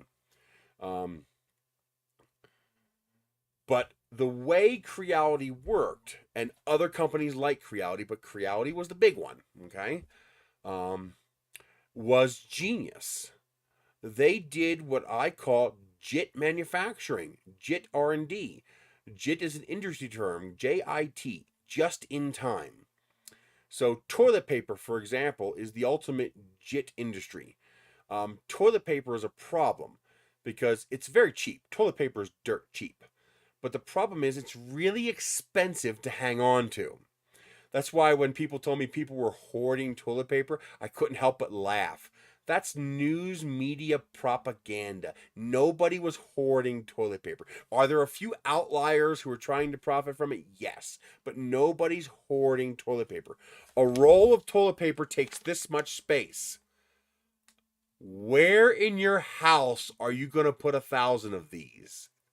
Not 5, not 10. Where are you going to put 1,000? Okay? You don't realize how much space toilet paper takes until you go, oh yeah, where am I going to put 1,000 rolls? It'll fill your whole goddamn garage if you have one. You're not sticking 1,000 rolls of toilet paper in your closet, okay? You're sticking 50 rolls of toilet paper in your closet. And that's if you take your clothes out of the closet, okay? So, Toilet paper takes up a tremendous amount of shipping space and a tremendous amount of shelf space and a tremendous amount of warehouse space. So they don't make extra because it'll cost a fortune to store it. So toilet paper uses JIT. There is very little intermediary capacity.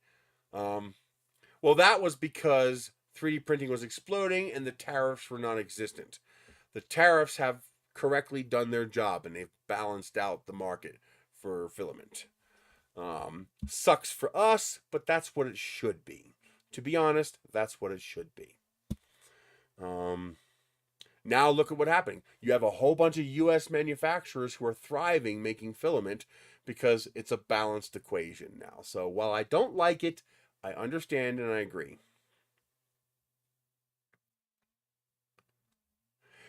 That's not how it works, Edge of Tech. You're on the bleeding edge. If you throw something brand new bleeding edge out there and it fails, your company's done. It's over with. That's it. You're finished.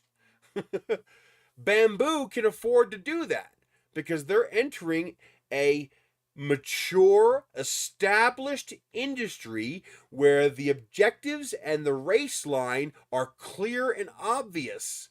If Bamboo had tried to start with the X1 10 years ago when Creality started, Bamboo would have failed. They would have flopped because the technology wasn't there yet. The industry was not mature enough yet. So yeah, of course, it's easy to say, oh, you should have done what they did. Look how successful they are. Yeah, but they did that on the backs of these companies who went through this grueling bullshit. They have been doing it for the last year. Why do you think the K1's ready?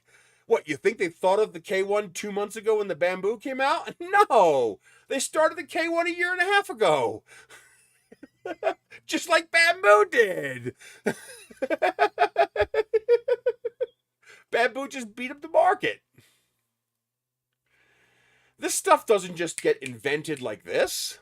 No, they spend months and months and months and months, if not years, developing this stuff. You want this?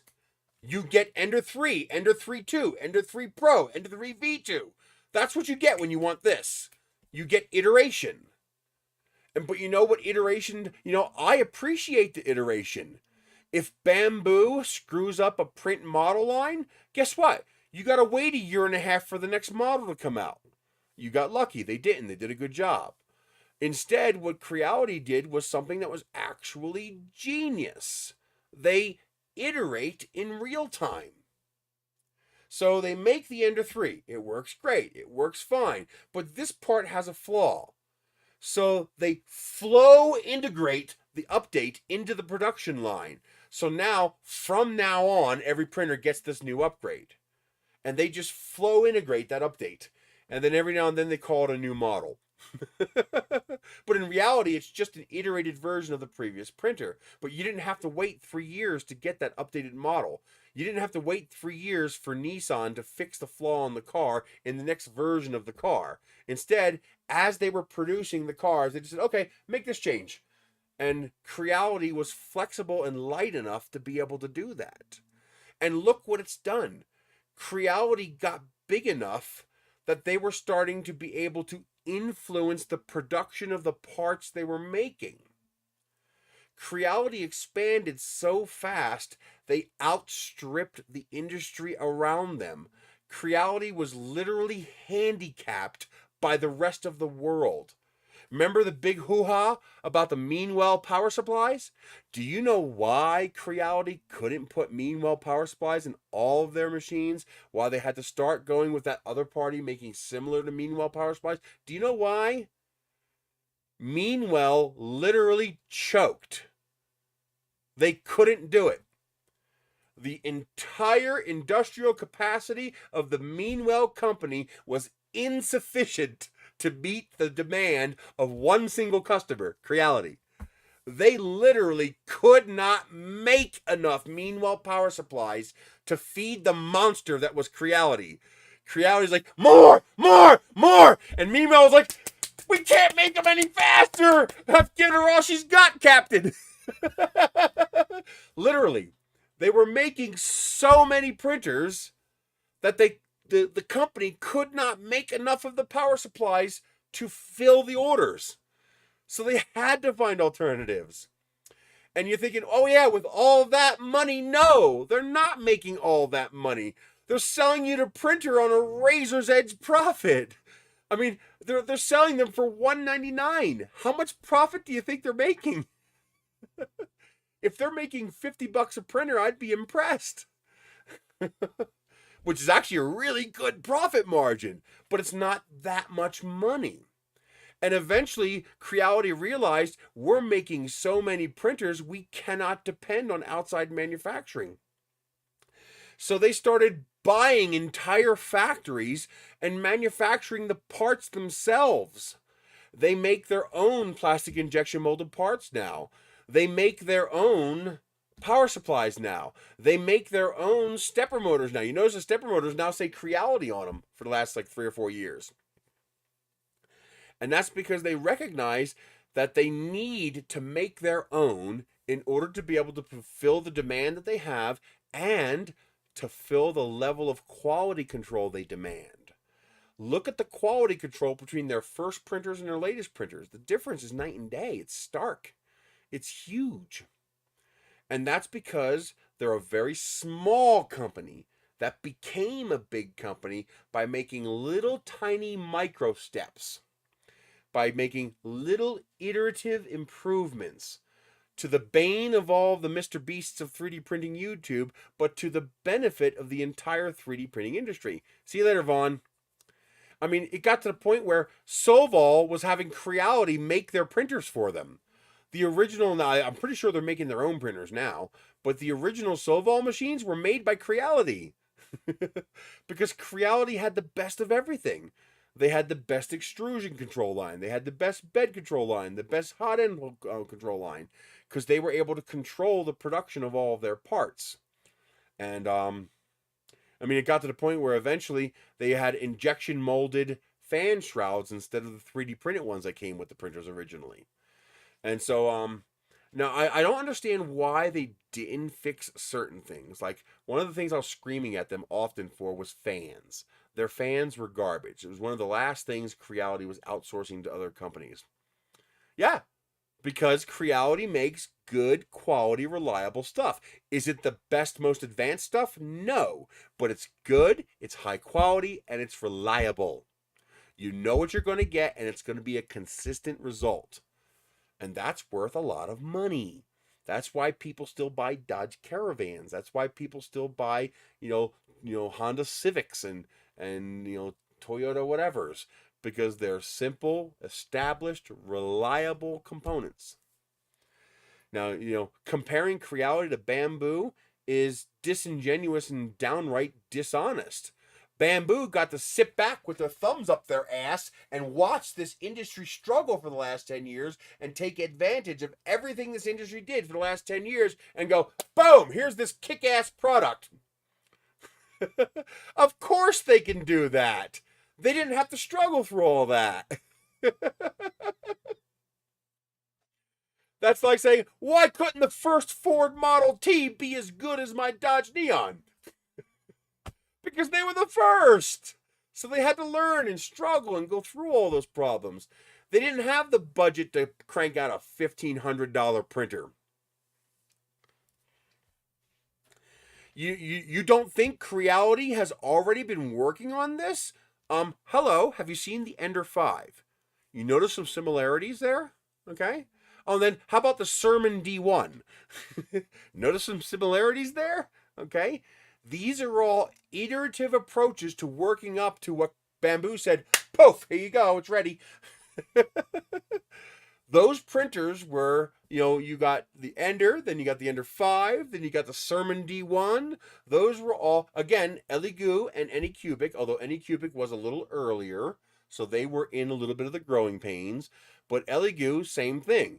Elegoo said, okay, we're not going to go after the dirt sheet market. We're going to take all this knowledge that these companies like ANET and Wanhao and G-Tech and Creality and Anycubic have developed over the last 10 years, and we're going to capitalize on all of their work, and we're going to release these very well built, very nice machines. And they are. They're very well built. They're very nice. They're very good machines. I would kill for a Neptune Max on my desk right now. Please? Huh? Eligu? Huh? Neptune Max, please? Okay. But again, they capitalized on all the work that these other companies spent a fortune getting there from. So it's not like they developed this printer in a vacuum and why couldn't Creality do that? Because Creality now has to support this entire company. Anycubic now has to support this entire company they've built. You know, well, you might as well go to a company like G-Tech in New York and say, why couldn't you make printers this nice? Because it costs a fortune. Well, I gotta hope that the K1 can deliver.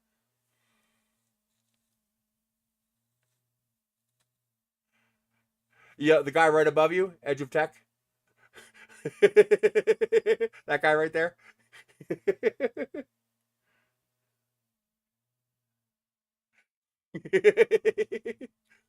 um, but a properly built Ender 3 is one of the most reliable printers money can buy. Because when your bamboo breaks, good luck fixing it.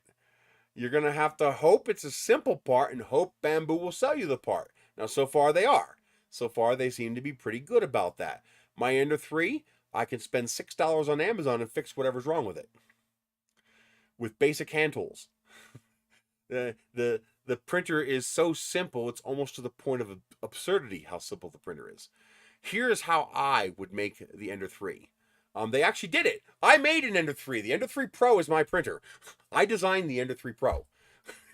I spent an hour and 45 minutes talking through a translator at the first East Coast Rep Festival with one of the CEOs or one of the higher ups from Creality. He didn't speak English. We had to talk through a translator. I spent an hour and 45 minutes going over the Ender 3, everything they did wrong, and everything I would do to fix it. And they incorporated almost every single fix that he wrote down in Chinese that I gave them in the Ender 3 Pro. The only thing they screwed up was that I told them to go with a metal feeder unit and they stayed with the plastic one. And I told them to go with a flex plate. They went with a flex sheet instead. I think the flex sheet was a bad idea. It was probably something they were already working on, so they just continued with it. They figured it was close enough. But besides those two discrepancies, everything in the Ender 3 Pro is what I told them to do. Beefier frame so it's more square. Larger y-axis. Instead of the 2040, use the 4040. That's what I told them to do. Flip over the main board inside the printer so that the fan opening is on the bottom, which means debris doesn't fall inside the printer and short it. And also, the SD card is now on top where our big fat American fingers can actually reach the damn thing. They incorporated every fix I told them to fix. Well, there's one other fix they did not incorporate, and it pissed me off because it was a big one. Yeah, and the nice thing is, even though the magnet's not as strong, a Wham Bam or T3DP or Filament 1 flex plate will stick to those magnets just fine. But that actual flexible flex sheet, garbage. For small prints, it's great. But for bigger prints, it pulls up off the bed. But the other big thing that I'm disappointed they didn't fix is this thing right here. Let's see, is this right here. The attachment of the X arm to the Y-axis carriage plate here, this carriage plate that it rides on, it's a very tenuous connection on the Ender 3. I told them they needed to beef that up. They were basically, the bolt was going through the carriage plate and threading into the aluminum extrusion. So you had a steel bolt threading into aluminum, and you only had about 4 threads. So yeah, strip central. How many people have stripped that bolt for the fucking X carriage on the Ender 3? Yeah. What they need to do is what this company and all the other companies do now. What they needed to do was to make a hole on this side. See how it's got a hole cut out here? So now that bolt goes through the extrusion and threads into the steel plate. So now you have steel on steel instead of steel on aluminum. But those three things are the only changes they did not incorporate into the Ender 3 Pro. So back then, they were open to taking advice as long as they can count it as their own, because they didn't like it when they had to. In Chinese culture, you'll lose face if you take advice from your customers. The customers are supposed to take advice from you, not the other way around. They see that as a loss of face. That's why when they changed the compression fittings, because everybody was screaming about the garbage compression fittings they have, and they finally changed the compression fittings. They didn't say, oh yeah, by the way, we agree with you, those fittings sucked, we're putting new ones in now. They said, no, oh, we're changing suppliers because the other supplier ran out. Anything to save face and not accept that they admitted they were wrong. But that's a cultural thing. That's not necessarily God damn it. Especially when it's not going through very much aluminum, when you got like 3 or 4 threads. Oh, it's garbage. I mean, you had to make it tight, because if it wasn't tight, the arm would move. But if you tightened it too much, strip. But for some reason, that's something they didn't want to change. I'm not sure why. It's weird. Why would they not want to change that? But now you see all manufacturers have fixed that. They now drill a hole on this side of the extrusion. They go through the extrusion. They pinch it, instead of trying to screw into the extrusion. But that's the only way a small company like Creality could survive, was to make iterative improvements. You make little micro improvements. Now, the cool thing is, we got those improvements in real time. Instead of every couple years getting a new printer with a whole bunch of upgrades, we got upgrades through the line as it happened, which is why people like Joel Telling and Maker's Muse had such a problem, because the printer was changing faster than they can make their content, because they make high quality content, which takes a while. What takes me an hour to do takes them a month or more, because they put so much more work into it. And you see the results are also staggeringly different. Of course, they make much better videos than I do. But their sort of video making was not compatible with that JIT, just-in-time, real-time, flow style iterative improvements. And then here comes Bamboo, which gets to lean on the backs of all of these manufacturers, not just Creality, but Creality, ANET, Wanhao, G-Tech, and Anycubic, and even things like Elegoo and stuff like all the work all these companies spent doing, and very slowly building their companies to be the large companies they are now. And then people get pissed off. Why didn't you make this? Because they couldn't. And neither could Bamboo, or they would have done it earlier. Bamboo could not make the Bamboo printer until after companies like Creality and Anycubic and Wanhao and ANET and MakerBot and Voron did all the work they did. Until all those companies did all the work they did, Bamboo wasn't possible. And they just waited until all the groundwork was done, and then bam, threw a whole bunch of money at it. Because now, back then, good luck getting a venture capitalist to fund your 3D printer company. Yeah, nobody's going to do that. Well, now it's easier to get funding because it's an established, mature market.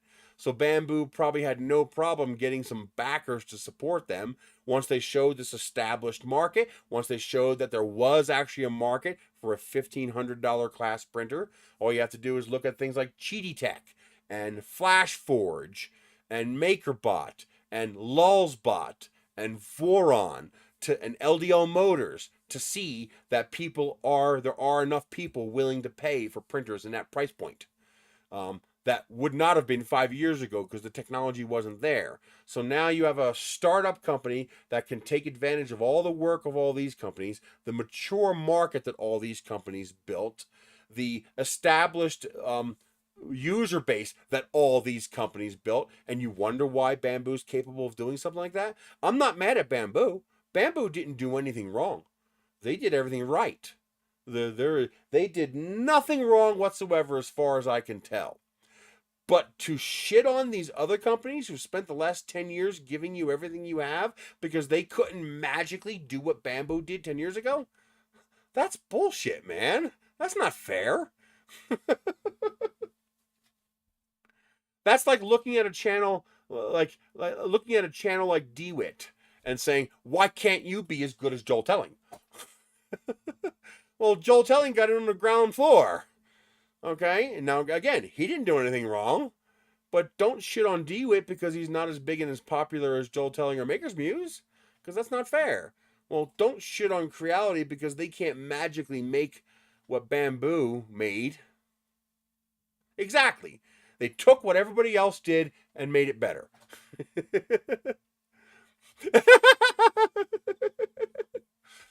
But I mean, for example, expecting you to be as incredibly popular. I mean, if anything, you should be shitting on me because I got in a little bit after Joel Telling. Why aren't I as big as him? Well, because I fucked up. Not everybody can succeed, but to expect, you see my point. Don't be mad at Creality. The Creality has to now play catch up. Creality probably still doesn't have the kind of backing that Creality probably still doesn't have the capital that somebody like Bamboo does. Bamboo probably got some major funders supporting them, I would bet. And on top of that, they're using Chinese manufacturing to make, first world class machines. So you can bet the K1 has been in the works for the last year. It's been in the works for as long as the Bamboo has. What you think? You think Creality has looked at machines like Cheaty Tech and FlashForge and G-Tech or not G-Tech. Oh, who's the company in New York that makes the really big printers?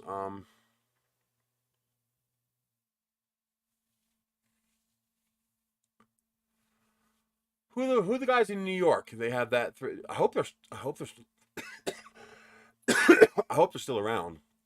I thought it'd be with a G. They make the big. No. It's the New York company. They made the printers that look like, well, the CR10 made printers that look like their printers. The CR10 was modeled after them.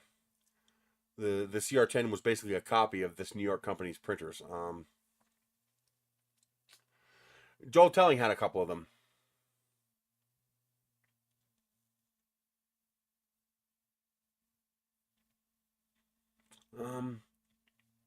What the hell's the name of the company?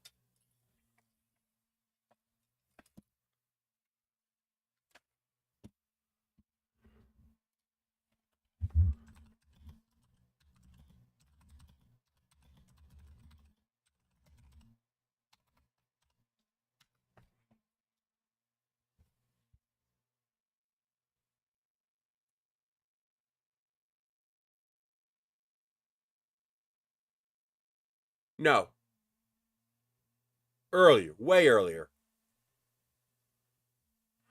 Oh, I hope they're not out of business. Nope. Begins with a G. G Create. G Create.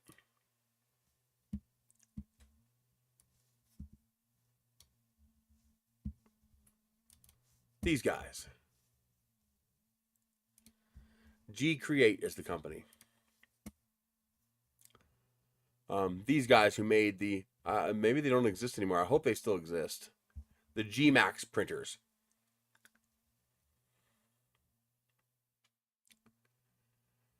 Oh man, I don't see any stores here.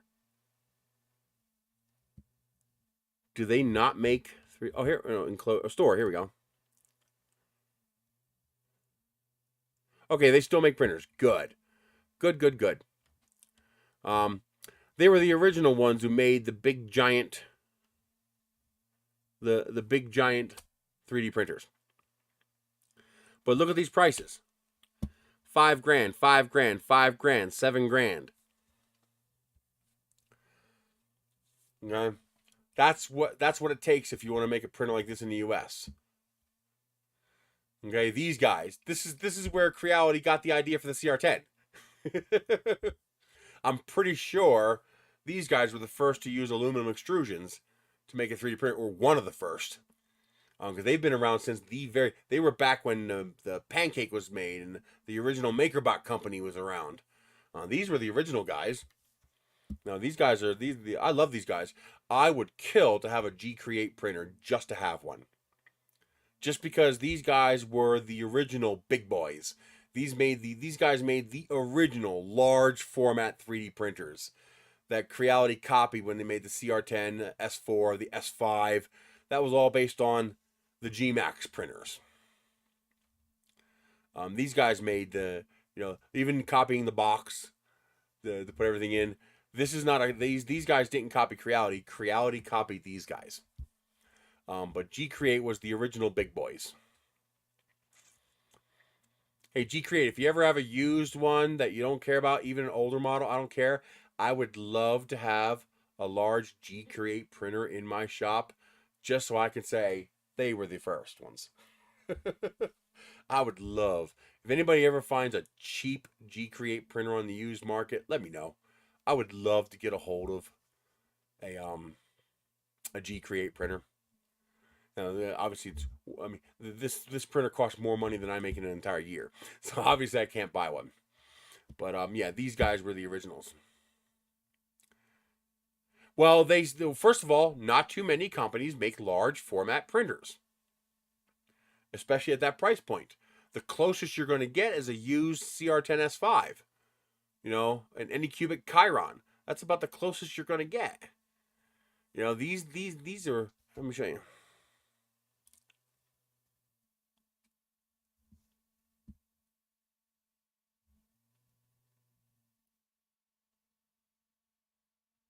Yeah, 400 by 400 by 500 millimeters. That's their smallest printer.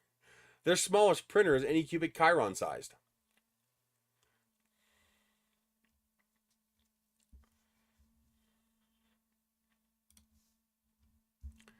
And of course, if you're for example, if you're an American company or school, you might not be allowed to use a non-UL listed certified printer like a Creality, but this printer is going to be UL listed and certified. If you're a school, you're going to buy one of these because you're going to be able to buy a support package to go with it. You're going to be able to source parts. That's a pretty big deal. I tried to donate some printers to my old school and I couldn't. They can't use them because their insurance wouldn't cover them because they're not UL certified. That's why companies like Raise 3D are able to exist. That's why companies like Lawsbot could exist, like MakerBot could exist, because they could service the local U.S. market in a way that the Chinese manufacturers can't do.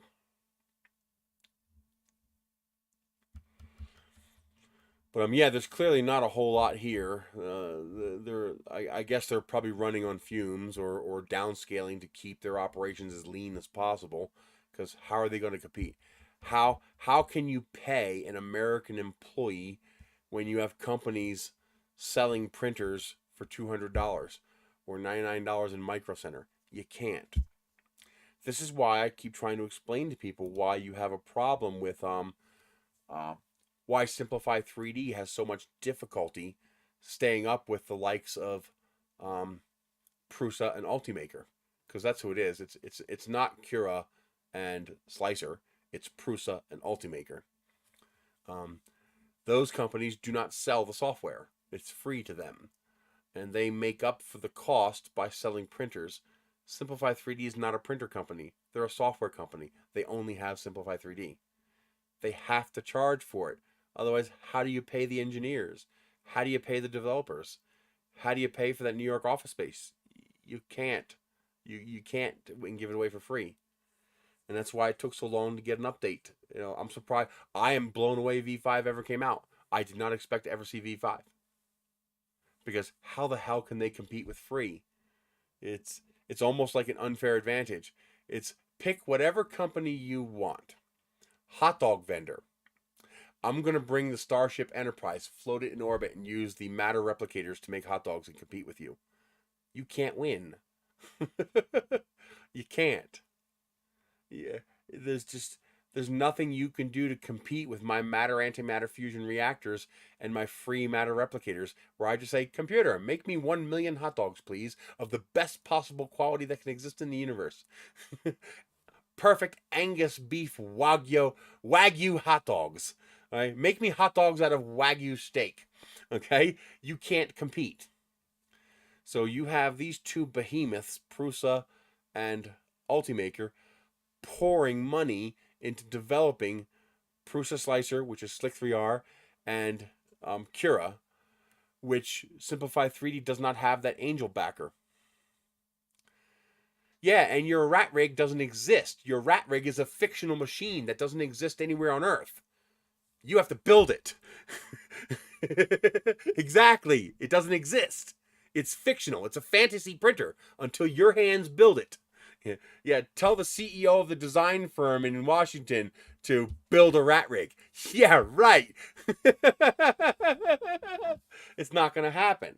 So, there's a market, small one, there's a market for printers like this. Okay? Now, you and I can't afford a $5,000 printer. Okay? So, we're going to build a rat rig. But I bet you that rat rig cost you a decent amount. I bet you cost you over $2,000. You're probably not too far off of this in what you spent building that. Now, add your labor. You know, let's pay yourself minimum wage, $24 an hour. Okay? So pay yourself minimum wage, $24 an hour. How many hours do you have into building that rat rig? I mean, yeah, I bet you're over $5,000.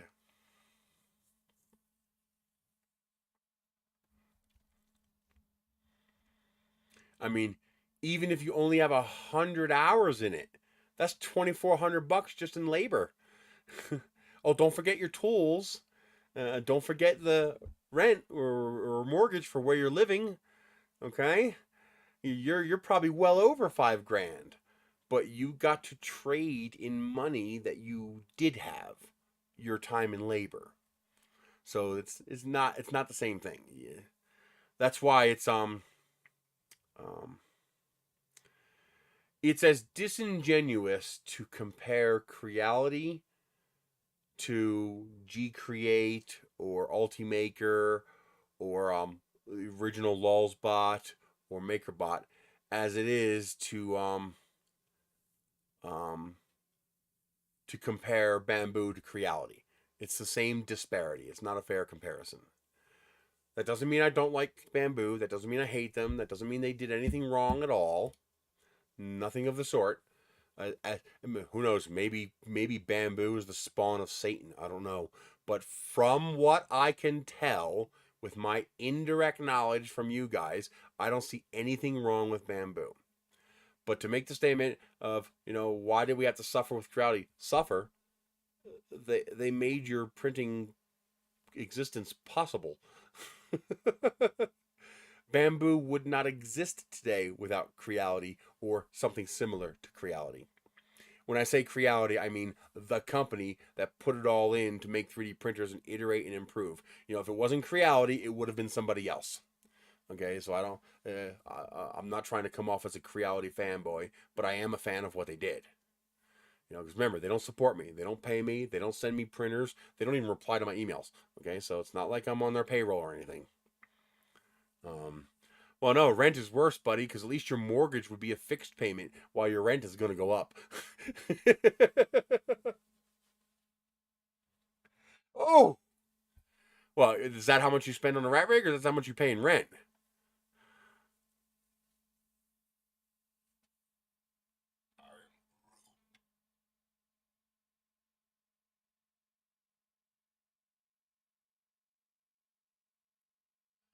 $1,520. So you spent $2,000 on the euro on the rat rig, and I'm assuming you bought all those parts and none of them were donated. So that's $2,000 in parts, and I know you spent well over $2,000 in labor. So, um, so yeah, about $2,000. So just in labor and parts, you're already at $4,500 for that rat rig. And that's paying minimum wage. That's not paying industrial wage for skilled labor to design and build a printer.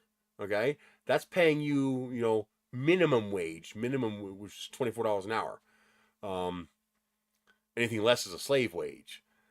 So yeah, you've already got $4,500 into that, assuming you only put 100 hours into building it. And I bet you have well over 100 hours. All right, so you spent what it would have cost you to build a G Create. um, hey, in a few years, minimum wage might be $900 an hour at the rate we're inflating. Holy shit, it's crazy. But this is yelling at me to charge it. Come on, charge up. There we go. So yeah, you gotta. It's not fair to make that comparison. It's literally, it's dishonest to make that kind of a comparison. That's a sign of either ignorance or personal vendetta kind of stuff.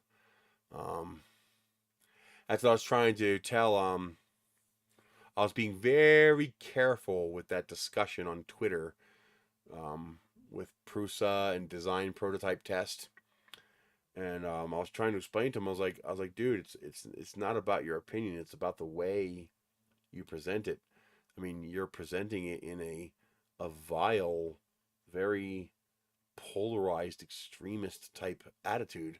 I was like, when if you're talking to somebody who's in the MAGA crowd or the liberal crowd, okay, you're gonna sound like you're just one of them. But you start talking to normal people like that, and they start to go, "Ooh, what's wrong with this guy? Is he dangerous?" I was like, that's why. I mean, when I just mentioned that, I mean, look at your reply to me. You attacked me with ad hominem attacks. And it's like, that's not how normal people communicate. Wackos communicate like that. Extremists communicate like that. And, maybe in whatever crowd you're talking to, that's how it works. Well, Prusa is not half the community. Prusa is a tiny microscopic portion of the community. But like Apple, without the evil, but like Apple, they're a very vocal part of the community. They're a very optically present part of the community. But the reality is they're very tiny. I mean, Creality sold more Ender 3s in the first 2 weeks, probably, than Prusa has ever sold in its entire existence across all model lines. All right, so Prusa is a very tiny part of the community, but they're also a pillared part of the community. They're one of the primary pillars of this community. They're devoted to open source. They've given a lot back to the community, so a lot of that stature is deserved. But a lot of people see them somewhat correctly. Deep Design Prototype Test, they had a feud on Twitter and whatnot, and he got banned from MRRF. But I was telling him, I was like, you can't go up to regular people and talk like a MAGA head. I mean, they're gonna think you're some kind of wacko and that you might be dangerous, okay? Because normal people don't talk like that. And I was like, so you gotta tone it down. You might be right. You might have a valid point. But when you post a post that talks about, the latest mafia group out to get me, how do you think normal people are going to respond to that? I mean, are you capable of seeing how normal people respond to that? You might not be. It's this is not a derogatory statement. It's a bad thing, but it's not derogatory. I'm not attacking him when I say this. People have difficulty perceiving themselves in a neutral, unbiased light. When Hack Monkey says something, when DeWitt says something, when Ben Brady says something, they don't think of themselves as wackos, weirdos, extremists, or crazies. They think of themselves as normal. We all think we are normal. And so it's sometimes very difficult for us to self-analyze ourselves. and to perceive what we're doing from a generalized light. So, um,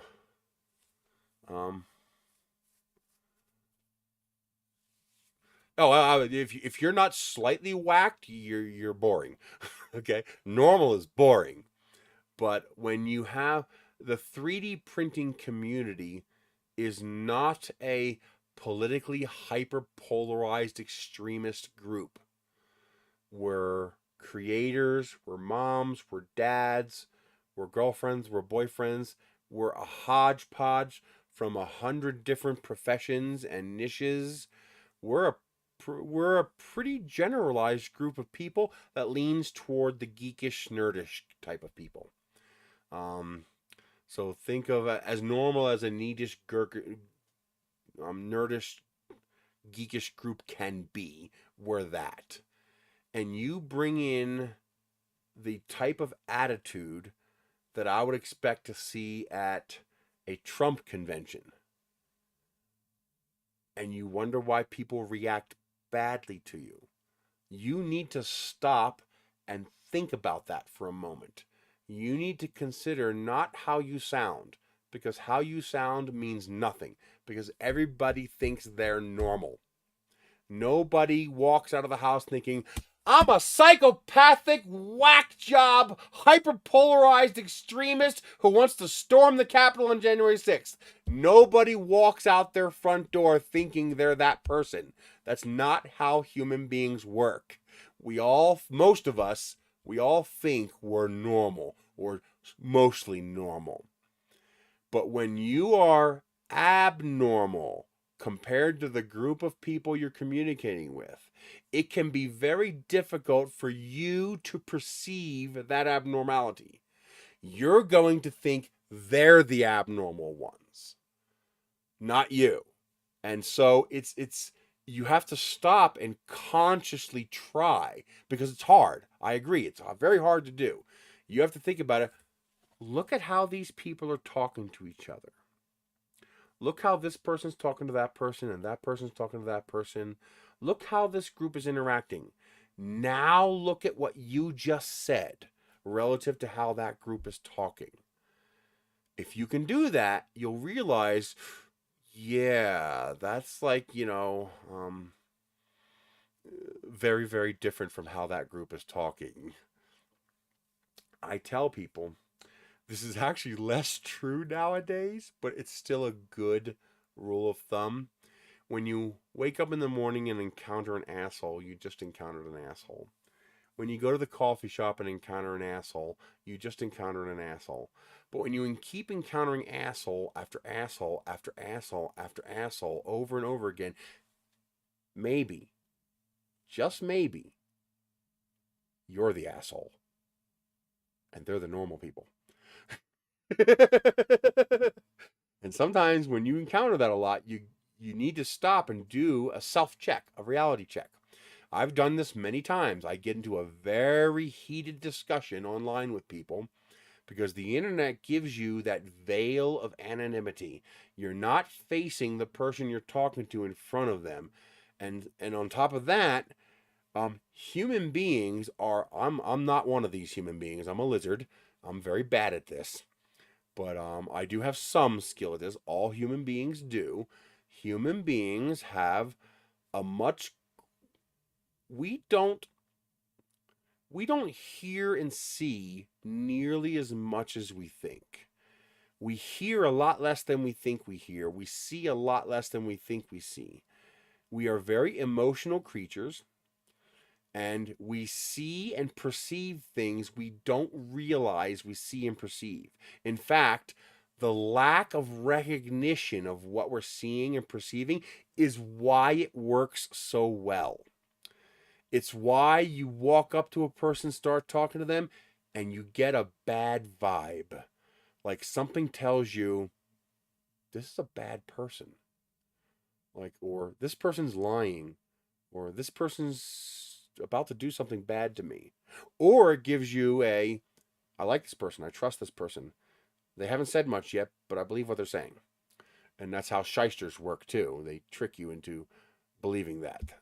Those people have figured out these subliminal cues that we can read in people, their voice, the way they say things, the way they fidget, the way they look at me or don't look at me. We read these body movements and body language and mannerisms and vocal tones in people, and we judge people a lot based on that.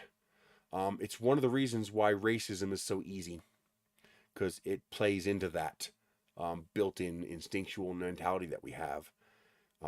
It's why it's so easy to get one group to be against another group, because it plays on that tribe mentality that's built into us. That's how we survive. Well, all that's gone on the internet. I can't see the person I'm talking to. I can't hear the person I'm talking to. You guys can hear and see me, which is why this works. But it's much more difficult for me to read you guys because I can't see you, I can't hear you. All I have is the words on the screen. And, Hack Monkey saying normalish is no different than DeWitt saying normalish and no different than Ben Brady saying normalish. Yet if I heard each of you say that word in person, it'd be a different experience for each of you. Because of that, it creates this veil of anonymity. We think we are anonymous from this other person, even though we're not. And that starts to come into play. It also doesn't help that we are destroying our education system, that we are normalizing hatred and extremism. That's one of the reasons why you're seeing more racism and misogyny and other anti-trans movements and all this stuff that you're seeing happening now. It's becoming more, not only is the news publicizing it more, so you are seeing more of it, but we're reaching a tipping point where enough of the people in charge are doing these things. And so we think, oh, I've always believed this, but I've always hidden it because society has said no. But now it's becoming more acceptable, so I'm going to express my beliefs more than I would have otherwise. It's kind of like that veil of anonymity on the internet. I had a guy once, for example, that was giving me all kinds of shit about my level 1 rocket glider project that I worked on back in McGregor, Texas. That was where Narum was. And he was talking all kinds of shit to me. And I literally confronted him at the hotel, like fists ready. Like, okay, now fuckface, say it to my face. Everybody's looking at me like, what? I was like, oh, you haven't seen all the shit he's been talking about me on the internet? I was like, well, hey, talk that shit now that I'm standing in front of you. All of a sudden, he's a different person.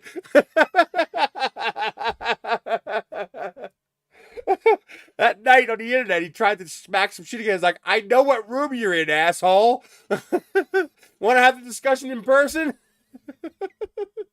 But again, it was that veil of anonymity that caused him to think that he could be a little nastier, a little more vulgar. Now, the problem is, that's what I call two-faced. I mean, I don't have a problem with a person shitting on my head. As long as you consistently shit on my head, and I understand that's who you are, I can at least respect that. I might not like it. I might think you're a fucking dick, but I can at least respect you for being honest and consistent, okay? But when you're nice to me in front of my face and an asshole on the internet, you're a two-faced little prick who's a pussy, okay? Don't do that. The problem is you now have two personalities. You have this reasonable, sensible person standing in front of you, and you have this extremist whack job on the internet. The reason people hate that so much is, which one of you is the real you? Are you a reasonable, sensible person who just gets a little out of control on the internet because it's exciting?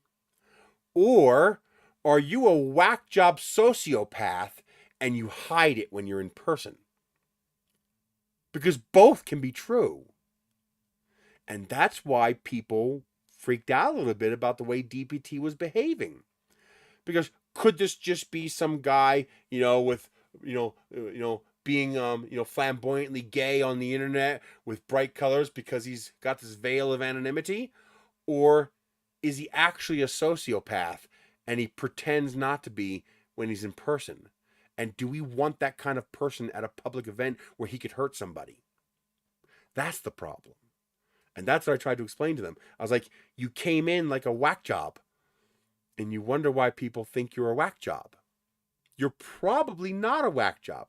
You're probably a perfectly reasonable, normal, sane person. Lightspeed talked to the guy in person and said he sounds like a perfectly reasonable person. But when you come into a crowd of relatively normal people and act like a sociopathic wacko, don't be surprised when they treat you like one. You're the one who came in talking about, mafia hits and people out to get you and stuff like that. And, if you read the thread, you know what I'm talking about. You're the one came in talking like a MAGA head, getting ready to start the next insurrection, and you wonder why people treat you like that. And to him, it's coming from him. So he probably does not fully recognize how abnormal that is. Remember, you always sound normal to yourself. You always think you are normal. Most people don't go, I'm a whack weirdo. Unless they mean it in jest. I'm talking serious now. Most people think that they themselves are normal and that the other people are the problem. And it makes it very difficult to self-analyze. That's why you can't proofread your own work, because you mentally self-correct your own mistakes as you make them. It's why I forgot my banner and my business cards when I went to Rocky Mountain MRRF, because I did a mental checklist. And of course I'm going to pass my own mental checklist because I'm only going to check off the things I think of. The things that I need that I didn't think of, they were never on the list.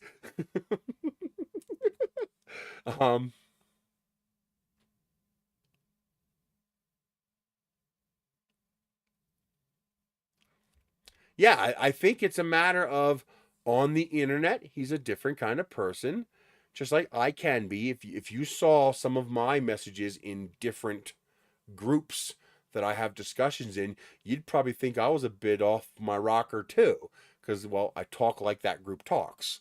I speak that lingo. But when I come here to this group, I speak a different lingo. I don't bring that stuff here, and I don't take this stuff there. I keep them separate. He didn't. He probably gets into heated political discussions like a lot of people does, and he brought that same attitude and energy and lingo to this discussion, to a group of people who do not talk like that. And he wonders why they reacted the way they did. So hopefully he's actually a normal, sane, rational person, and that's just his online persona, which probably is. I mean, let's be real. The number of psychopaths out there is actually pretty small. Most people aren't nuts.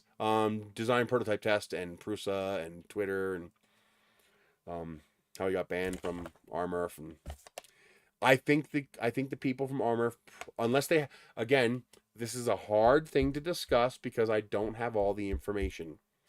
And that's one of the first things any personality needs to recognize. When their data set is incomplete, and not jump to conclusions based on their personal biases, whims, or whatever little bit of information's in front of them.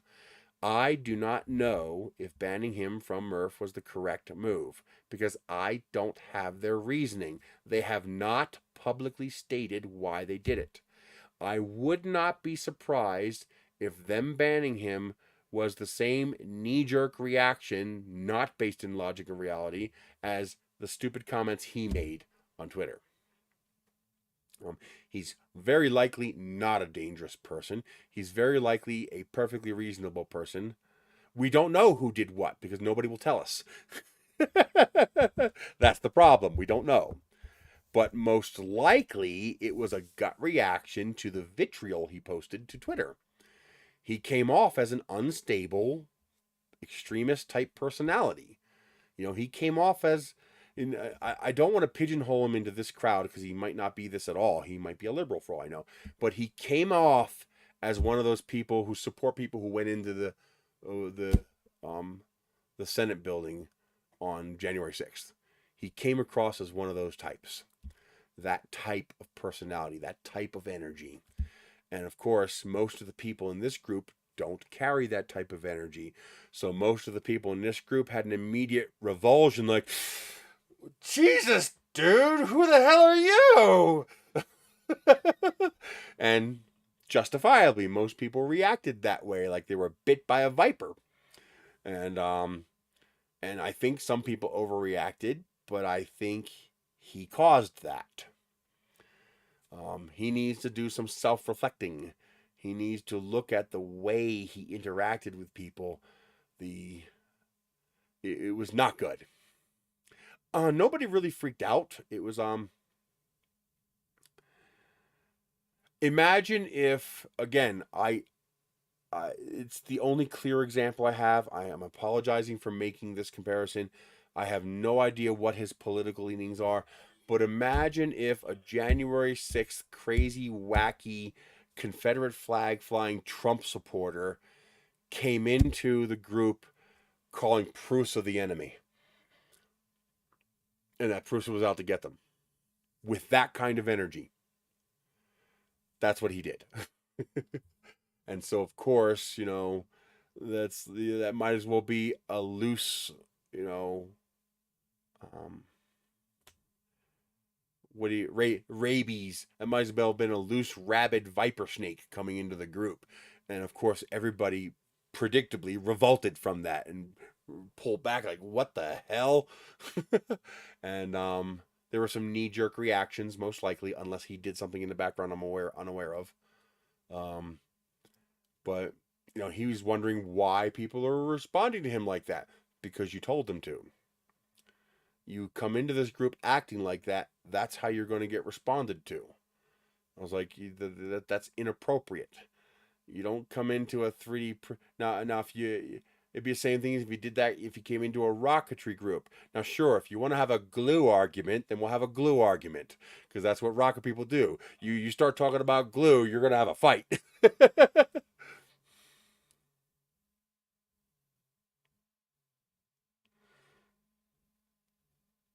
I don't do field agent too much because there's just not much around me lately. I guess field agents been cutting back on what they do as well. But like there's just, I mean, I can't afford to spend $20 in gas to drive into Albuquerque to do a $5 job. You know, that's just not practical. But every now and then I'll grab a free pizza if I'm already going into town for something else. I'll do a side trip for that. So like right now I have Wild Willie's Tough Scrub Men's Facial Scrub. Well, that's only 0.78 miles away. I might do that. It's probably a Walmart purchase. Here's a Costco protein shake audit. The problem is Costco's 48 miles round trip. So if I'm not already going to Costco, that just doesn't make sense. There's just no reason for me to do that. Hey, by the way, if anybody, especially if you're near me, if you have a Costco membership and you're willing to add me to your membership, assuming it costs nothing, I think it's absolutely free. I would love that because I like going to Costco. I just can't afford a membership. Like here, this one's 28 miles away. That's a 60-mile round trip. I would only make $3. It's going to cost me more than $3 in gas to do it. A couple years ago, they had local jobs that I could do around here, and I was doing those. So yes, I have the app. I still use it, but nothing recently, simply because there's just nothing that pays more than the fuel cost to go do it.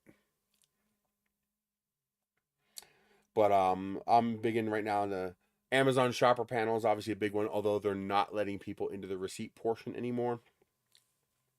We'll see if they open that back up again. Ibotta, Receipt Pal, Receipt Jar, Receipt Hog, Coin Out is a good one. I like Coin Out, especially because it's cash. It's like actual cash. And of course, Google Rewards. What am I up to? I usually wait till I get to $10. Yeah, I'm at $8.31. So another $1.70. and I'll be able to I'll give myself a super chat, even though YouTube takes 30% of super chats. It's better than 0. So it looks like the other one that I did, what's it called?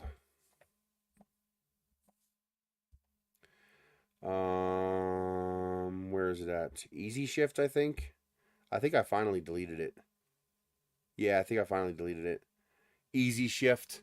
I think they're out of business. I haven't seen a single job anywhere in the country in a long time. So I think they're gone. The app is still running, but I don't think anybody was in there in the background.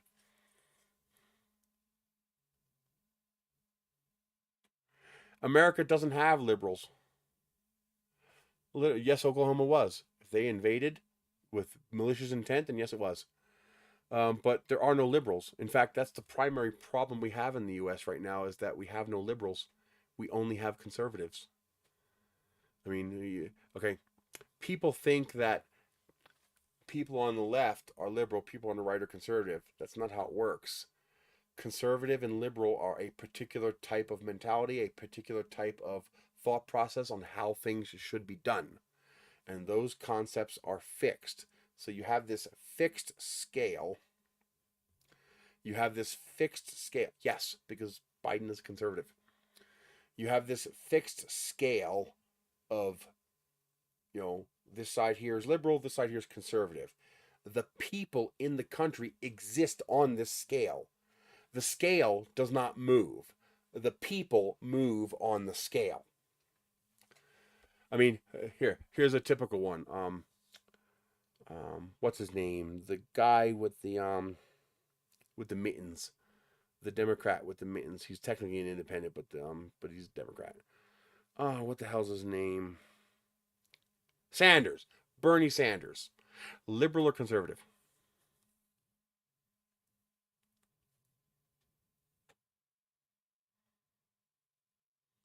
Sanders, would you consider him a liberal or conservative?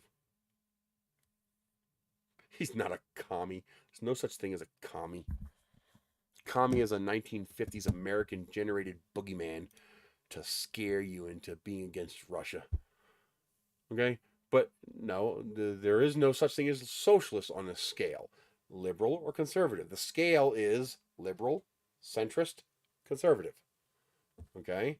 There's socialist doesn't exist on the scale. That's a different scale. You could be a liberal socialist, you could be a conservative socialist. You could be a centrist socialist. Liberal or conservative. Bernie Sanders is a conservative. Bernie Sanders is a Republican. If you look at his positions, his stance, and his voting, Bernie Sanders is mostly centrist, but he is right of center. If you ask the rest of the civilized world what Bernie Sanders is, they're going to say he's a Republican. He's right of center. He's a conservative. We don't have any liberals left, and that's part of the problem. We need liberals, because when you have a pendulum that's swinging this way, you need a counter pendulum swinging this way, because conservatives are wackos. Liberals are wackos. Centrists are the normal people in the middle who take a little bit of the stuff from conservatives that makes sense and a little bit of the stuff from liberals that makes sense. And they say, well, this is good, that's not good. This is good, that's not good. So I believe a little bit of this and a little bit of this. I'm with the Republicans on this topic. I'm with the liberals on this topic. I'm with the Republicans on this topic. I'm with the liberals on this topic. Those are centrists. And that's where our government has been for most of its time. Most of the population of the U.S. has been centrist. And we've had the liberals pushing their agenda, the conservatives pushing their agenda, and the average American and the average politician ends up somewhere in the middle. Well, for the last 50 or 60 years, our entire political spectrum has been shifting to the right. So liberals still over here, conservatives still over here, centrists is still here.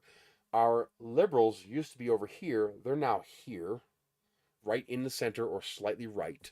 And our conservatives, not you necessarily, but some of our conservatives have gone buckaroo banzai across the 8th dimension at plaid speed.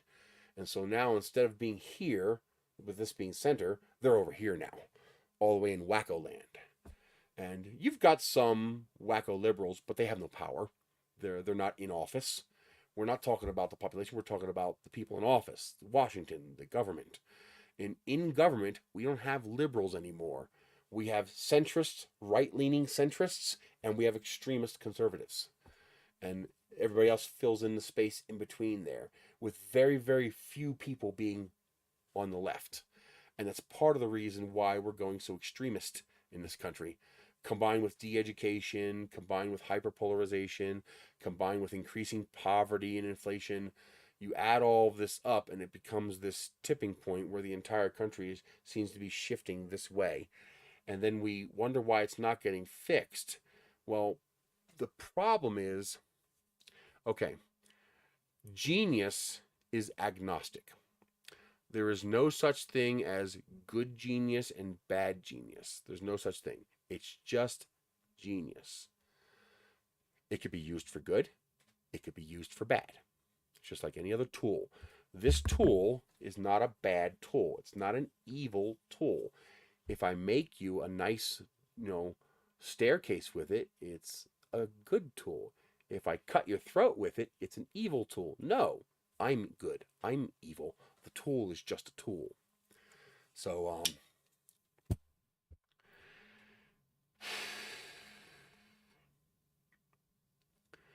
it gets hard to discuss this kind of thing without offending people because people are very hyper-polarized and very biased in their views, even though they'll tell you they're not. They are. Anybody who has these kinds of views are always hyper-polarized and biased. It's the natural part of this type of system. It's very tribal in nature. Republicans are geniuses, and Democrats are morons. Plain and simple. Republicans are all speaking from the same playbook. They're singing the same song. They're marching the same march. They're delivering the same message. It's an evil message. It's a bad message, but they're all on point. And they're all working together, or at least enough of them, as a unit. Democrats will do a much better job of taking care of the general population. History has proven this through the last 100 years of politics. All of the best things that happen to people happen under Democrat power. The problem is the Democrat Party is split. It's splintered. They're all over the place. They're scattered. They all want their different things. None of them are singing the same song. None of them are marching the same march.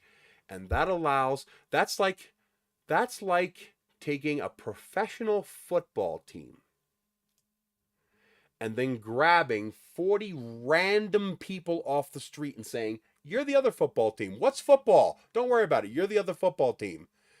And now you put the two together. Yeah, that team you grabbed off the street, they're fucked. They're going to be steamrolled. And that's what's happening the last couple decades in our government. The disorganized, mismatched, everybody with a different idea, with a different objective and agenda policy Democrat is being summarily destroyed by an organized, trained, well-oiled Republican machine. I mean, for example, ask anybody, what's the reason we're having so many problems today? They'll say, well, Biden, fuck Biden, good job, Biden, when Biden's not in charge. The Democrats are not in charge. The Democrats haven't been in charge for over 10 years. The last time the Democrats had any power was Obama. Under Obama was the last time the Democrats had any power. Ever since then, this government has been Republican run. This government is Republican run today. The Senate is controlled by the Republicans. The Congress is controlled by the Republicans. Before this last election, the Democrats had the House, but it was worthless because they didn't have the Senate. The Republicans had the Senate. Oh, no. The Democrats had 50-50 votes and they had the swing vote with the vice president. No, they didn't. Because Manchin is a Republican and Sinema is a Republican, which means the Republicans had 52 votes, which means Democrats couldn't even get a majority, so the split vote, which only affects monetary policy, never even came into play. Now, Republicans also can't pass any bills because they also don't have a majority, but they can stop any bill from being passed. And then, as they obfuscate, obstruct, and stop any bill from being passed, and they're doing this all over the country, when shit starts to fall apart, they can see, it's the Democrats' fault. They're in charge. And us dumbasses believe it because we're told so, even though it's actually the Republicans doing this. And people don't understand this. We don't teach civics anymore. We don't teach economics anymore. 65% of the country is under the poverty line. They don't have time to learn this. They're busy working their ass off. By both sides to an extreme extent. I mean, look how many trillions of dollars conservatives managed to transfer to the select 0.1% through COVID. The general population lost $1.7 trillion during COVID. The 0.1%, not the 1%, the 0.1% gained $1.6 trillion in wealth during COVID. Do you think those two numbers being almost the same is an accident? No. Where do you think that money came from? It came from the loss of the general population losing $1.6 trillion, $1.7 trillion. It was literally one of the largest fleecings of the general population in history. And the Democrats had their heads too far up their asses arguing about green bullshit that and green bullshit this to get their shit together and fight the Republicans. Democrats need to end the climate movement. They need to end the green movement. They need to forget about it. They need to come together with one playbook to fight the professional team they're up against. The professional team that's destroying them and blaming them for all the destruction they're causing. The Republicans have elected a scorched earth tactic. We're going to burn the country to the ground to get what we want. Yes, we do. We do need to save the human race, not the planet. The planet is not at risk. The human race is at risk. This planet does not give a shit what we do to it. In 1,000 years, it'll be like we were never here. The only thing at risk is our scrawny asses' ability to comfortably live on this planet. Because the planet is not even going to feel it. But the problem is, you can't save the planet if you're not around. No, you missed my point. Climate change doesn't matter. There's only two aspects to climate change that matter. The impact on the planet and the impact on the people. The impact on the planet is zero. The human race is a minuscule footnote in the geological history of this planet. We don't even register on a nanometer scale. Okay? We don't even register. The history of the planet is this times billions upon billions exponentially, while our history you need a scanning electron microscope to see. Now, the other aspect of climate change is our ability to live here, our ability to not be frozen to death or cooked to death or famine destroying our food. Remember, that doesn't hurt the planet, that hurts us. Climate change is an issue because it's going to kill billions of people if we don't fix it. But here's the problem. It doesn't matter if you're not here. Caring about climate change doesn't matter if you don't exist anymore. So you have to take power first. You have to actually be in charge and educate the population and motivate industry before you can fix climate change. I mean, that's what people don't understand. Clearly, you have a splitting point with this green crap, and the Republicans are smart enough to make it a decisive point. You know, whoa, where's the global warming? Have you seen the past few winters?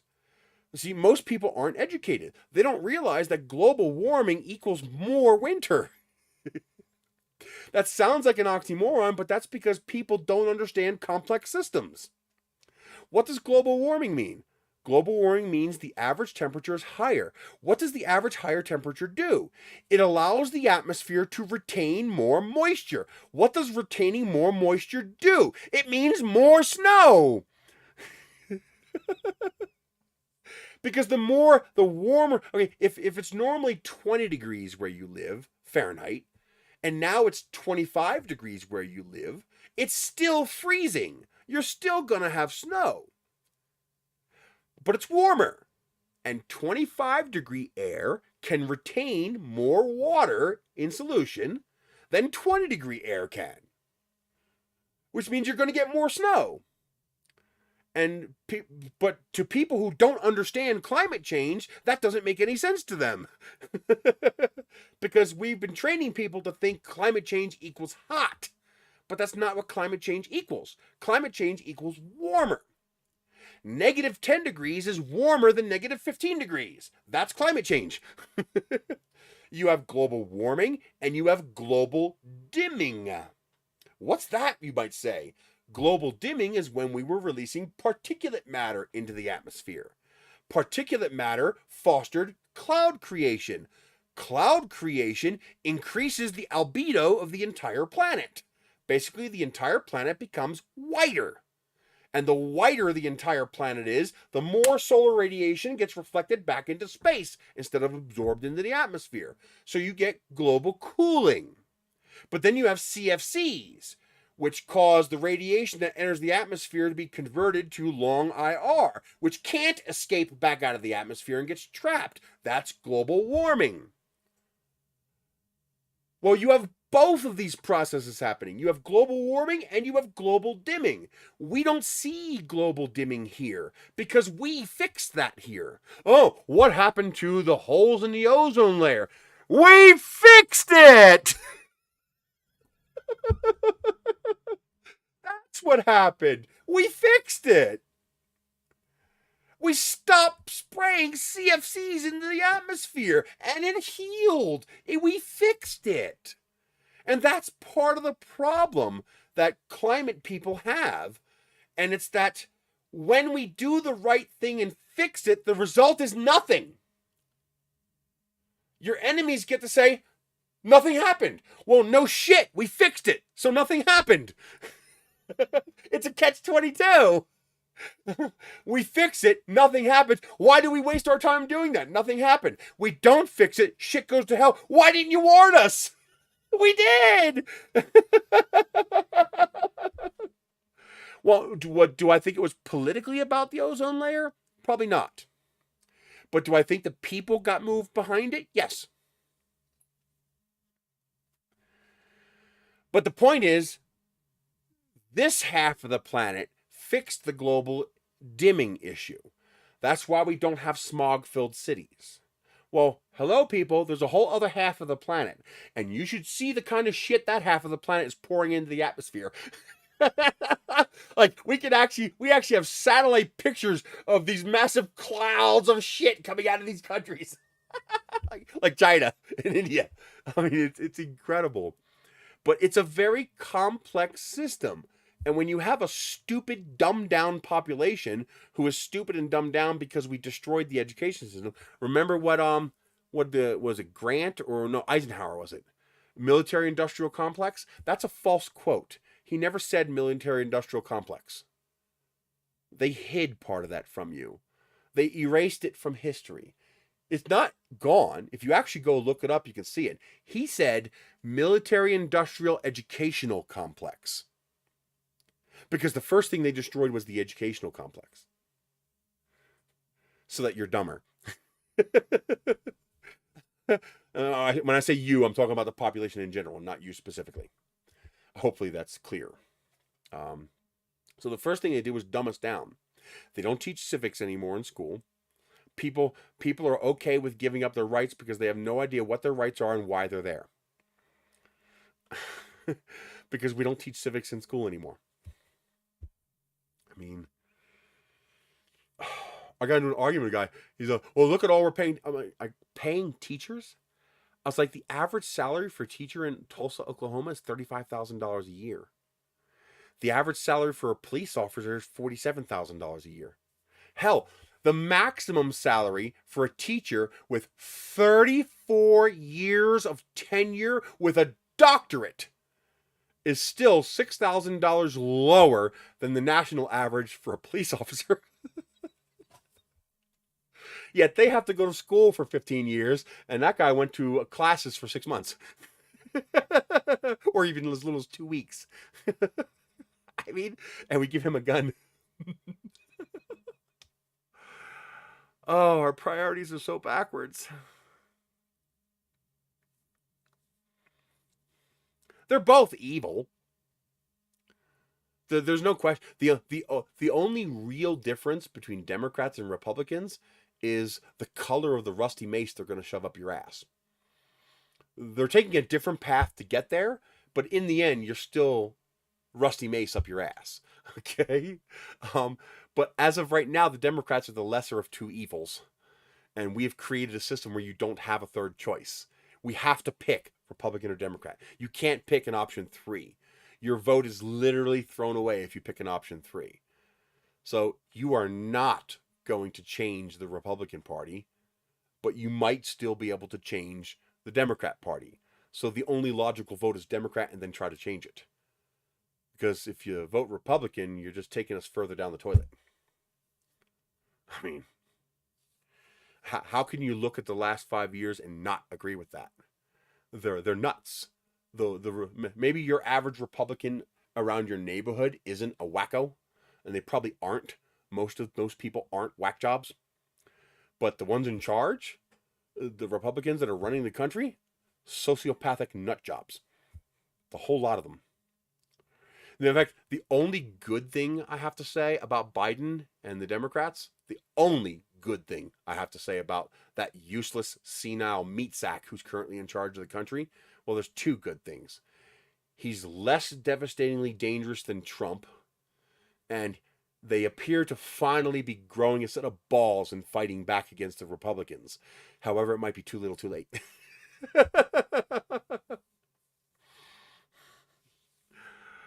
The people probably aren't going to wake up until they're getting paid $1 an hour. And you should hear the way some of my local community members here talk about people on SNAP benefits. New Mexico is a very high welfare state. It's a very poor state. And you should see the shock and distrust in their voice. When I explained to them, I was like, you do understand that 89% of SNAP recipients work.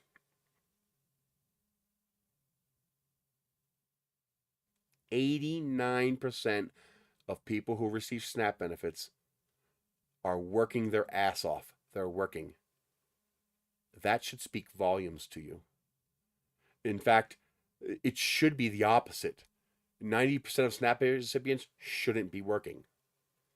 Because if you're working, you should be able to pay for your own food. The fact that you can't shows you where the problems are in this country.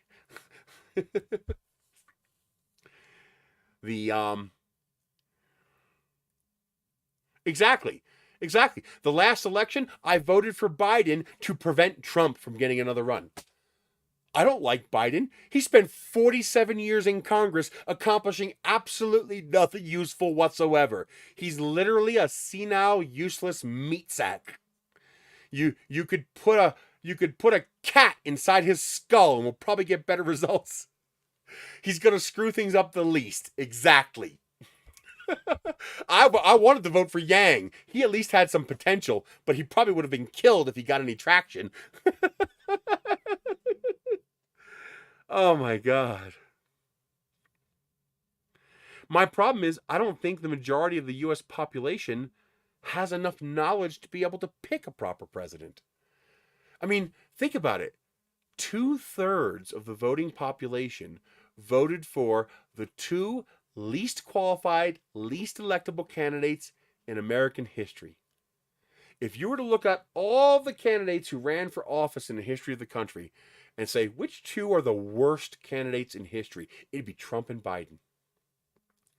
And yet those 2 people each got approximately 80 million votes. That's 160 million votes.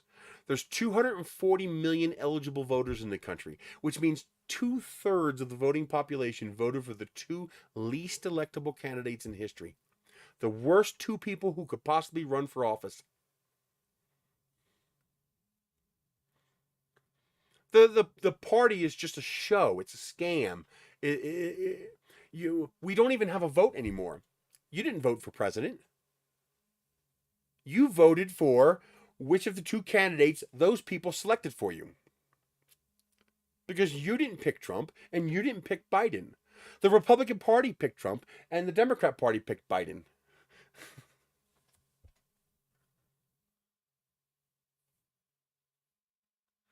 No, the purpose of the Electoral College was to be okay, there's two reasons for the Electoral College. The original purposes of the Electoral College were twofold. One, communications technological limitations. It just wasn't practical to count the vote of the entire country. There was just no practical way to do that.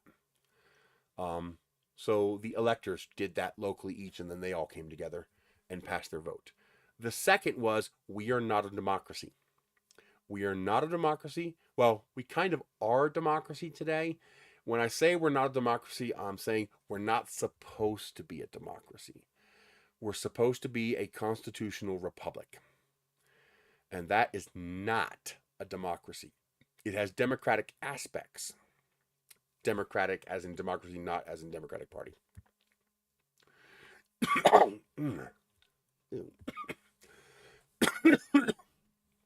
If you read through all the paperwork of the Founding Fathers, you'll notice not only are we not a democracy, but they made a concentrated effort to never use the word democracy anywhere. That's because democracy is evil.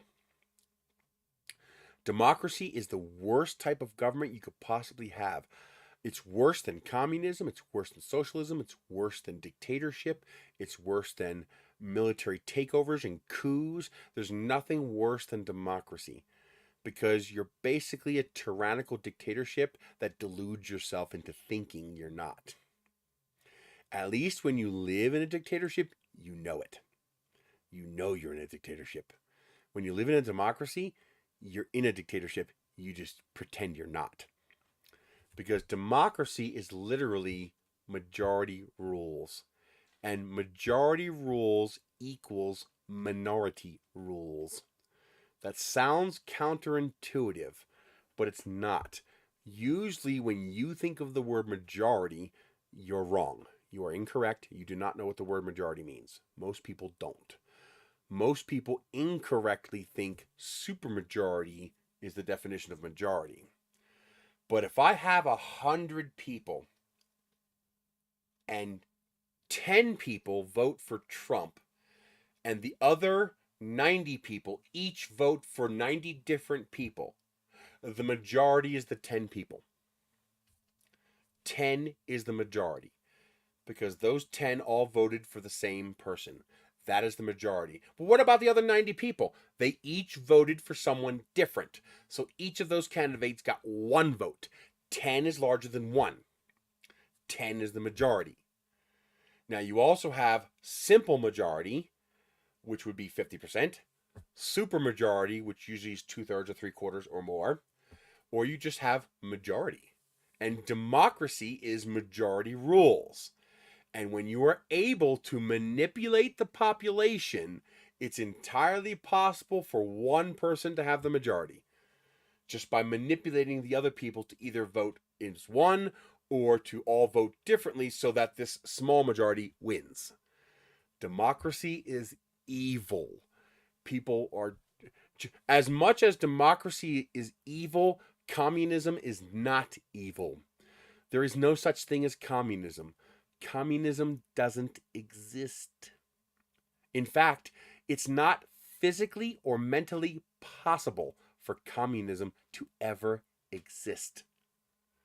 If you take what Marx described as communism, the closest you can get to that is the Borg Collective, except it has a queen, so it's not communism.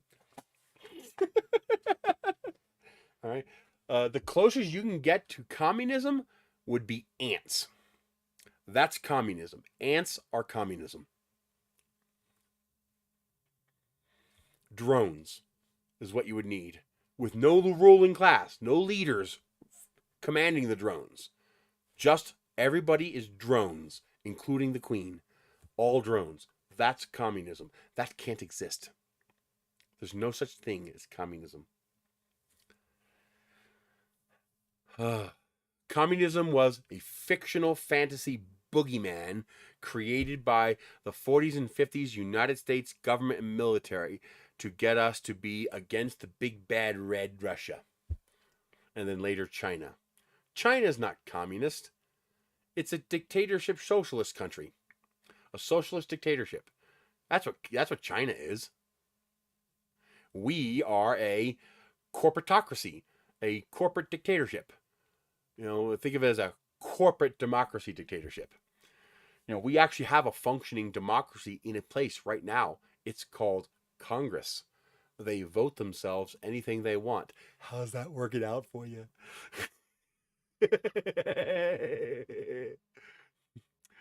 Look at the gerrymandering. It was either Louisiana or Missouri. I don't remember which one it was.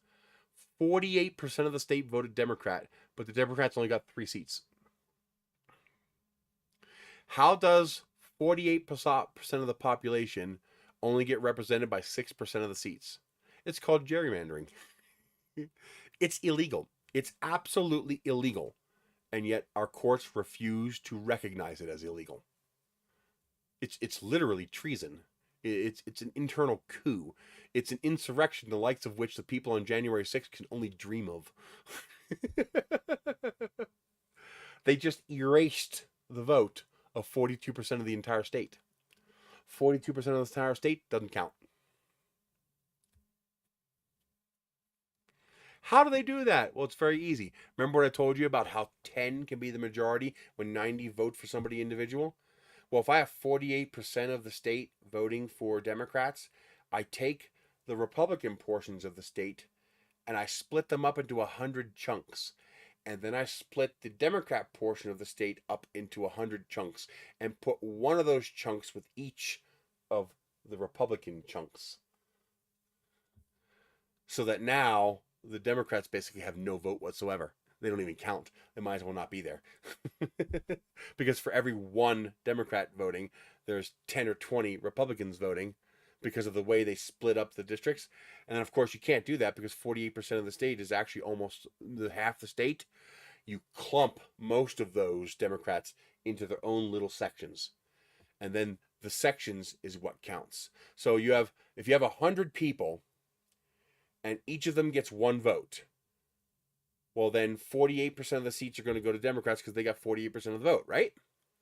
Well, what if instead I split the state up into 10 chunks and I put the 48% of Democrats that exist and I take, most of them and put them in 2 chunks? So now this 52% of the state is represented by 8 chunks and this 48% of the state is only represented by 2 chunks. And now I treat those chunks as voters. Well, now it's an 8-2 vote. Even though those 2 votes are half the state. That's gerrymandering. And of course, people are okay with it when they think it's helping them. What they don't realize is that they're being lied to. It's not going to help them. They just think it's going to help them. 65% of the country is under the poverty line and doesn't realize it. Oh man, how do you fix that? I don't think you can. I don't think there's any way to fix this. Not peacefully. It's gonna be a bloody mess when the shit hits the fan. I don't know. I don't know what to do about that. It's a nasty conundrum that I don't know how to fix. I don't know how to fix peacefully. I mean, I know how to fix it. I just don't know how to fix it without bloodshed and violence. I mean,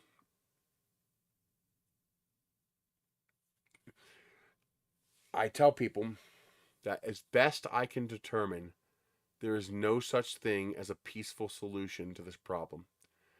The only solution entails bloodshed and gratuitous violence.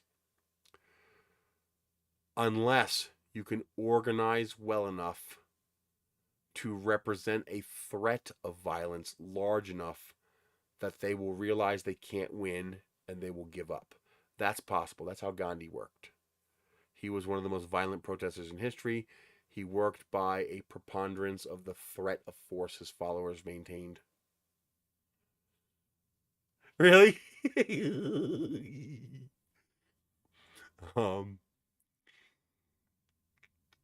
But think about it this way. Imagine everything you own. A house, a car, possessions, 3D printers, filament, computers, bank accounts, stock market accounts, your job, your wife, your kids. Give it all to me. No, I'm not going to pay you for it. You're just going to give it all to me, or I'm going to stab you. Now, I have already abdicated logic and reason, and I have now decided I am going to use violence, and I'm going to take everything you have. Stop me peacefully. And yes, outsourcing your violence to a third party still counts as violence. Stop me without violence. I've decided I'm taking everything from you, and if you resist, I'm going to stab you. Stop me without violence. Think about that for a moment. You're not capable of running away, so you can't just run. I'm going to catch you. I'm stronger than you. I'm faster than you. I'm smarter than you. I'm richer than you. Stop me without violence, and you can't run away. Because I'm going to catch you. I'm going to pokey you. I'm going to take everything you have. Stop me without violence. You can't. That's why we have police. That's why we have guns and badges and batons and handcuffs. That's why we have jail cells and prisons. That's why we have a military. Because when someone has decided to use violence against you, there is only one correct answer, and that answer is violence. Because they have already left the peaceful answers on the table. Well, I threatened him and he stopped. Well, that's violence. You threatened him. Violence is the threat or application of force. If I pokey you with my sharp blade, that's violence. If I threaten to poke you with my pokey blade, that's violence. If you call my bluff and don't believe me, well, that your response was still violence, and you just got lucky, and I was bluffing. Imagine I'm not bluffing. Well, whoever bleeds out first wins. Or bleeds out second wins. You see what I mean? So you have these people who've taken, 92% of all the wealth in the entire country. It's now owned by like 6 human beings. You think those 6 human beings are simply going to say, okay, I'm sorry, little slaves. I'll give you back all your money and wealth. No, they're not going to do that.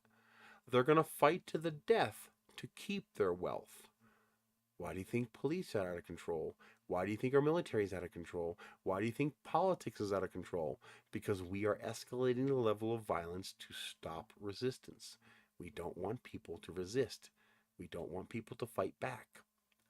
So we make it very bad to fight back. I mean, it's crazy. I believe the point at which a threat of force could have worked has long passed. Yeah, it was icy. The snow came in that morning. If you guys saw my short, we lost control on the highway going to the event. 2 of us. I don't know who the other person was. They weren't going to the event. But we ended up sideways on the highway. It took a couple seconds to regain control of the car. And this other car came sliding past me on the shoulder, also lost control. I was like, holy shit. It was much slippier than I realized. And I was already going 20 below the speed limit. I thought I was going slow enough. And obviously I wasn't. I kept it at 40 miles an hour the rest of the way until we caught up to the plow trucks. Then the roads cleared up. But yeah, that was scary. So I'm just glad that other person was as on the ball as I was, knew how to, counter steer and keep control of the car. I'm not really in a low wind situation like that. I'm not really worried about crashing. I know how to drive a car. One of the first things I did with all the other drivers in our house is every winter we would go to a local parking lot. I would stake out the parking lots ahead of time and find the ones that didn't have the concrete bumpers, where it's just an empty parking lot. And I would take my brothers and sisters out there and we'd go practice losing control. Just spinning out, pulling the brake, doing donuts. The point is, you learn how to respond in those conditions so it's not a surprise. I mean, you heard the stress in my voice, but you also noticed I didn't freak out. I kept control of the car. I feathered the throttle and the brake as needed, and I kept counter steering without oversteering, which will just cause you to spin, until I regained control of the car. I didn't use the brakes. I let drag slow me down, because if you use the brakes, you're just going to spin. You got to just and sometimes you can't even let off the gas. Sometimes you got to keep the accelerator going, and you just got to ease off of it, because you got to keep the wheels rolling relative to the ground so that you maintain control.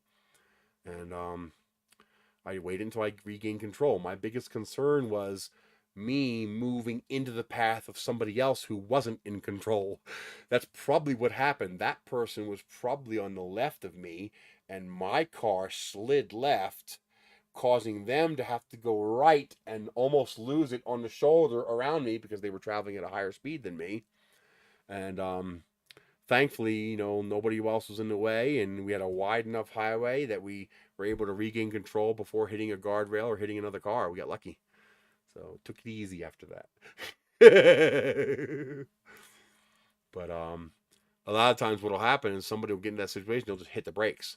And of course, that's it. They're gone. They're going to spin, they're losing control, and they're gone. But yeah. I wish I had a rear camera in that car. I have a rear camera in the Leaf, but I don't have a rear camera in the Kia. Because it would have been interesting to see where that other car came from. But it's oh, I think we're gonna have to switch to a form of UBI, a form of universal basic income. I'm hoping we automate faster than UBI comes. It's going to be devastating to the poorer population, but it's also going to be satisfying and might wake them up. Because if they automate fast enough, we can watch them go bankrupt. See, people think, well, they're just going to get rid of your jobs and automate your job away. And I was like, yeah. And then you get to watch the McDonald's disappear when the poor schlubs who were buying the McDonald's can't afford to buy it anymore. Hey, Lightspeed. He's the one who had the talk with DPT and said, he seemed like a relatively reasonable person. That's why I think he's probably not nuts. He's probably just a little bit veil of anonymity on the internet, got carried away, and brought that extremist mentality from a different discussion to this one. Hopefully that's what he is, and he's not just a wacko. Like I said, the probability is he's a perfectly reasonable person, and he just got out of hand. Because to be honest, there aren't that many wackos out there. Yeah, no shit. The only time we go to McDonald's is with the app. 99-cent breakfast sandwiches, I still can't make them that cheap in my own house. And 99-cent iced coffee, again, I can't make an iced coffee for 99 cents. It costs me about $1.40 to make an iced coffee. But regular menu stuff, forget that. Holy shit. I mean, oh my god, I stopped at Wendy's. I got one burger. It was a large burger. It was a double pub burger. But I got one burger and ordered pub fries. And it was like $18 fucking dollars. That's insane. But then again, you know something? That's probably about what fast food should cost. Fast food shouldn't be regular food. We should not have the number of fast food joints that we have around here. Way too many. But it's the price of fast food for the last few years has been right in line with inflation. It has not been that out of control. But this past year, I believe it's political price gouging. I believe that they are using their price control to send the message that we don't like Democrats and we want you to vote Republican, even though that's going to result in lowering your wages, because that's what they want. They want your wages lowered. If you think the increased wages, which don't exist, by the way, there are no increased wages. The Democrats were never able to get an increased minimum wage passed through. It is still $2.13 in the U.S. If you want to see proof positive that wages have absolutely nothing to do with the price increases you've been seeing lately, just look at Europe. A Big Mac in Europe costs about what a Big Mac cost last year here in the US. Yet they get paid $21 an hour with full medical, with union, with time off, with paid time off, with medical time off, with benefits. Everything that a union job gets here, that's automatic in most modern European countries. And yet a Big Mac costs about the same there as here, as it did last year. So why exactly does a Big Mac cost so much more here, even though their labor costs are a fraction of what they are in Europe? Because they can. Because they can. No other reason.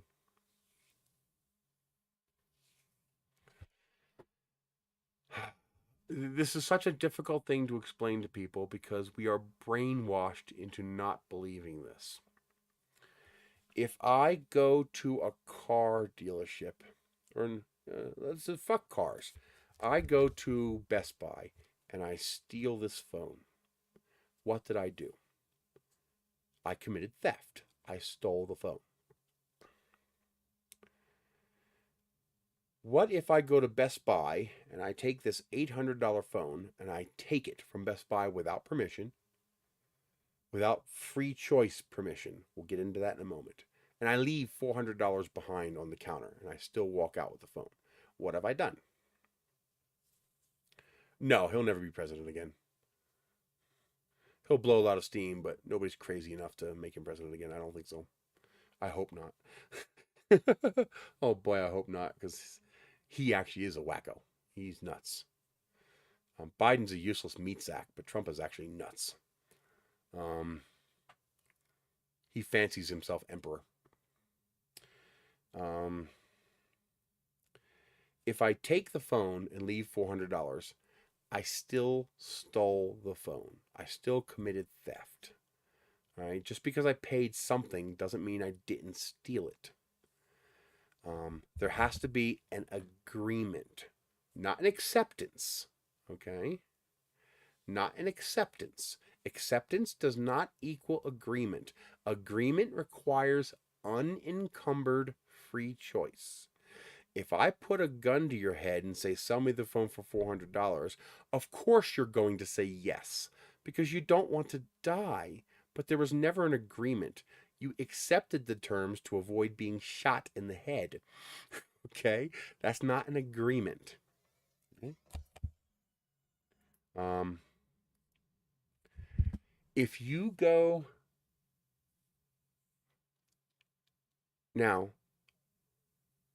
from an economic, mathematical point of view, meaning forget about the racism, forget about the emotions, think about this from a Fortune 500 company's perspective, from your accountant's perspective. From the perspective of an accountant, what is slavery? Slavery is a specific kind of theft. It's theft of labor. Just like we have Grand Theft Auto, that's theft of automobiles. Well, we have a specific word for theft of labor. It's called slavery. The whole premise of slavery is I am taking your labor without compensating you for it. It's not about racism. Racism was the excuse they used to justify slavery. But the purpose of slavery was free labor, was theft of labor. That's what slavery is. It's theft of labor. Now, what have we determined? Paying for something doesn't make it not theft. There has to be an agreement, not an acceptance, an agreement to the price. Then and only then is it not theft. So if you take someone's labor, you've made them a slave. If you take their labor and do not pay them an agreed upon amount, it is still slavery. And you say, well, people accept that wage when they take the job. No, they do not. They agree to that wage. No, they do not agree to that wage. They accept that wage because the alternative is you die sooner. Just like me putting a gun to your head if you don't sell me the phone for $400 instead of $800, I am putting a metaphorical gun to your head as an employer. Because if you don't work, you're going to die. So work is not a voluntary interaction. That's not a good or a bad thing. That's just what it is. It's the nature of the world and society that is not post-need yet. Work is an involuntary reaction. You don't have a choice. You must somehow acquire wealth to buy the very basics of what you need to stay alive. Now, 200 years ago, you had an option. You could go live off the land. You can go march out into the wilderness and homestead and live off the land. That's no longer possible. Not only is it no longer possible, it's illegal because all land in this country is owned. You'd be what's called a what do you call that when you stay on someone's land without permission and try to take it? Oh, I forgot the word for it. I think it begins with an S. I forgot the name of the word when people try to take people's homes because they're abandoned and try to establish themselves as the tenant there now. I can't think of the fucking word. I hate when I do that, when I can't think of a word like that. I must have used it 100 times in the last month and I can't think of it now. But it's no longer possible to live. It's not even legal for you to live out in the ocean and fish off the ocean. That's illegal because you now need permission from the state to saltwater fish. Now, technically, you can go 12 miles out to international waters and catch a fish, but there's a catch. Well, unless you're swimming out there in your bathing suit, it's illegal for you to launch a boat without the permission of the state and without money. And it's illegal for you to bring that fish back to land to eat it. You would have to eat the fish while out there. Because if you come back with the fish, that's illegal. So the only way you could survive on your own is to go 12 miles offshore and never come back and somehow survive. And you'd have to break the law to do it or have somebody take you out there. Like if you built yourself a boat and you put it on top of their boat, legally launched their boat, and they took you out there and dropped you off, theoretically that would be legal. Good luck surviving. Good luck with that. We'll never see you again, but then again, you can't communicate with anybody, so good luck with that. The moment you come back, you're a felon, so. So working is not voluntary. You have to work to survive. And people say, well, you could pick a better paying job. No, you can't. Squatter. That's the word. Thank you, DeWitt. Squatter. And most of them aren't really squatting. They're just trying to pretend to squat. But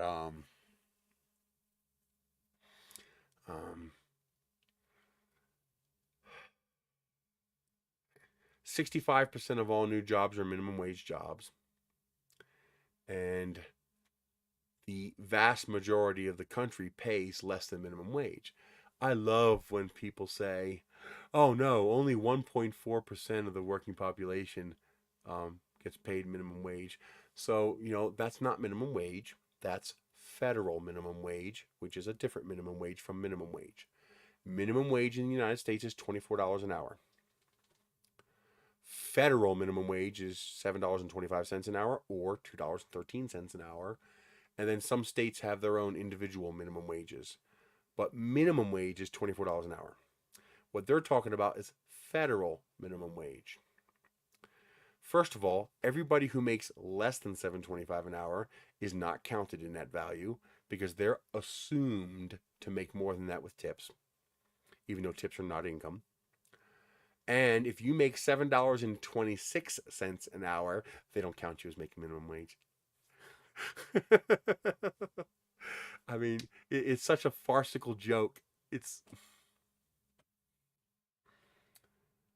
Oh, man. But median per capita income in the country is less than $38,000. It's around $17 an hour, which means at least 50% of the country is making less than minimum wage. And then you have when you correctly define minimum wage as $24 an hour, that's probably about 65% of the entire country makes less than $24 an hour. 65% of the working population. We're not even counting the people on Social Security and stuff like that and retired and whatnot. They're even less. You count them, we're probably up over 75% of the population living under the poverty line. Well, then the first thing you have to do is say, well, what is poverty? What is the definition of poverty? Poverty is the inability to pay for your basic life needs on your own personal income. I am choosing to define personal income as one full-time job, 40 hours a week.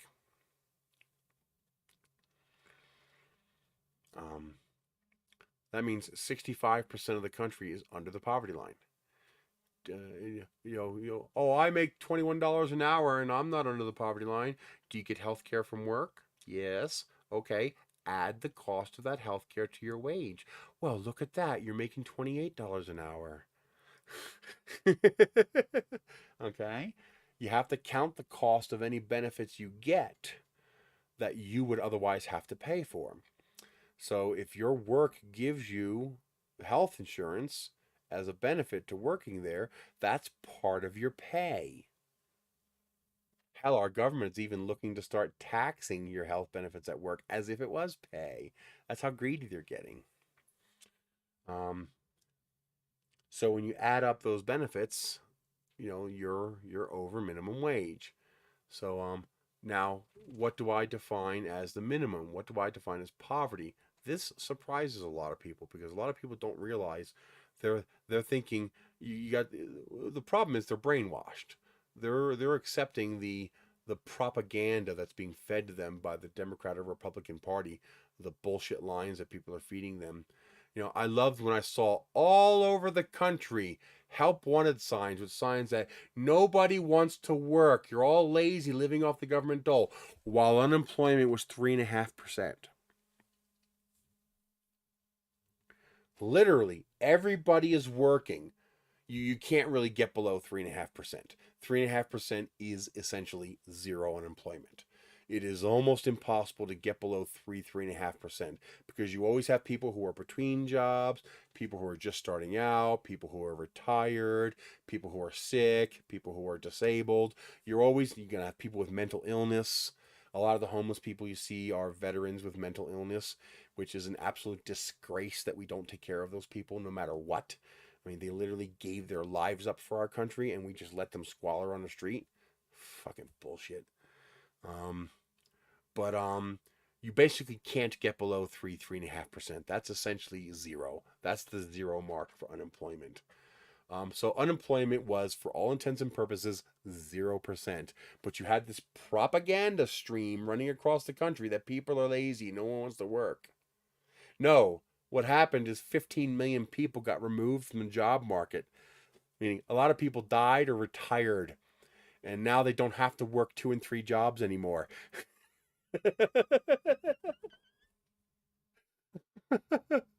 But they can't say that. They can't say, we don't pay enough, so we can't get people to work for us. No, instead, they play the political game and say, nobody wants to work. Most of the poor people who could have really used that $600 boost from the federal government did not qualify. Yeah, they never got it. All the poor people, they never got the $600 boost. The middle class people got the $600 boost. The poor people didn't get it. My reward from the state for unemployment was $73. No $600 boost. I didn't qualify. You have to get awarded a minimum of $100 a week from the state in order to qualify for the $600 boost. So most of the people who would have been working those piss-ass jobs never got the boost. They weren't living on anybody's dime. Exactly. You make more. When you add up all those perks, you got to add the value of all those perks, especially fuel. Holy crap. My brother has a job that's currently paying for his gas, and I told him, I was like, Logan, don't abuse that. That's a huge benefit for someone who has a traveling job. I mean, look, this trip to Rocky Mountain Mervyn back cost me $200 in gas, and that's while getting 36 miles to the gallon. I mean, it's a lot. The um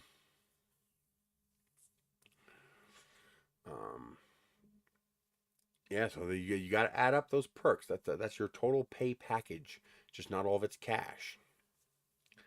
Um, but minimum what I call survival wage. It's actually slave wage, but I call it survival wage. Meaning, what is the minimum amount of money a person can make to not be considered in poverty? And I would say this person is in poverty, but you could argue both ways. That amount is $19.80 an hour. Nobody in this country, anywhere in the country, can survive on less than that without cheat codes, assistance, or some very special circumstances. Okay? We're talking about the average person. We're talking about the average location. We're talking about average costs. That means you can't use your $600 apartment as an example because nobody else can get that $600 apartment. We have to talk about averages. Average rent in the country is $1,200 for a single bedroom apartment. That's the average. Even around here, that actually around here it's like $1,500. Can I find a room for rent in someone's house for $600 a month? Yes. How many of those are available? There's 700,000 people in this geographic area, and there might be 20 rooms available for rent. So guess what? You can't count that. This person has to pay for the maintenance, insurance, and fueling of a car. We are granting them the gift of a car to start with. We're assuming their parents helped them get their first car. We are granting this person an existing cell phone, but they have to pay for their cell phone plan. We're granting this person, parents help them with the down payment and security for an apartment, but they have to pay the ongoing cost of the apartment. So basically, the parents are going to help them get a car, help them get a phone, and help them get an apartment. But now they're cut off and they're on their own, and they have to survive on just their income. They have to pay for the apartment, the car, the utilities, insurance, medical insurance, food, basic necessities of life, basic maintenance for their place and their home, basic maintenance replacement costs for things like clothing and replacement of things like toilet paper, soap, rags, t-shirts, etc. That person requires $19.80 a month. I want you to sit down and write down on paper. Use Google, look up averages. Don't use yourself as an example because you're an exception. You have to look up averages. 50% of the people in whatever town you live in have to be able to get this. So if you find an apartment for $400, if you can find enough $400 apartments to cover 50% of the population of your town, then you're allowed to use that number. Whatever number you put down has to apply, has to be something that 50% of the population of your area can buy. My town is about 4,000 people. It's about 10,000 people, but a lot of those are annexed towns around us. If we count Edgewood proper, it's about 4,000 people. And the poverty rate is about 65%. So that means if I find an apartment for $400, I have to find 2,000 of them. If I can't find 2,000 of them, I'm not allowed to use that number. I have to keep going up in price until I have 2,000. Then that's the price you can use. That's called an average, and that's what you got to use. When you add up the average cost of utilities, the average cost of an apartment, the average cost of healthcare, the average cost of fuel, mileage, fuel economy, number of miles driven, average distance driven per work, average cost to maintain and repair a car, etc., the average cost of clothing, the average rate at which we use and wear them out, soap, supplies, etc. If you make less than $19.80 an hour, you can't survive. You will be deficient on something. You will have to give up something. Okay, fine. You're poor. You give up something. What do they give up? This person I'm describing who makes $19 an hour, they can never go to McDonald's. They can never order Chinese takeout. They can't go to the movies. They can't go to a theme park. They can't go to the mall. They can't go to Denny's, can't go to Burger King. They can't order a pizza. They don't make enough money for any of that. None of that. This person will never eat at a restaurant. They will never order takeout. They will never have a pizza delivered unless a friend pays for it for them as a gift. That's the only way they'll ever experience that. They're never going to go to a theme park. They can't even go to a free park unless it's within walking distance of their home, or if it's within their mileage allotment for their car. Because if they use too many miles on the car, their maintenance costs are going to go up and their fuel costs are going to go up. And they can't afford that.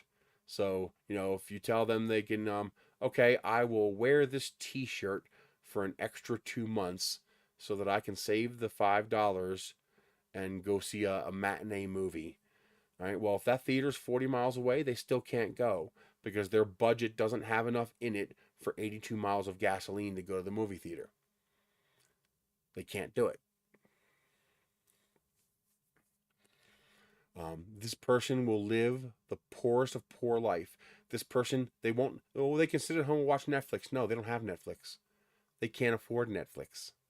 They can't afford Hulu. They can use YouTube. But wait a minute, they have no home internet. That's right. This person making $19.80 an hour has no home internet because they can't afford it. Unless they can get a neighbor to let them share their Wi-Fi for free, they can't afford it. The only network connection they have is their $25 a month cell phone plan, which comes with unlimited data. If they can figure out how to connect their phone to their TV and hook an HDMI cable to the TV, they can't afford a TV either.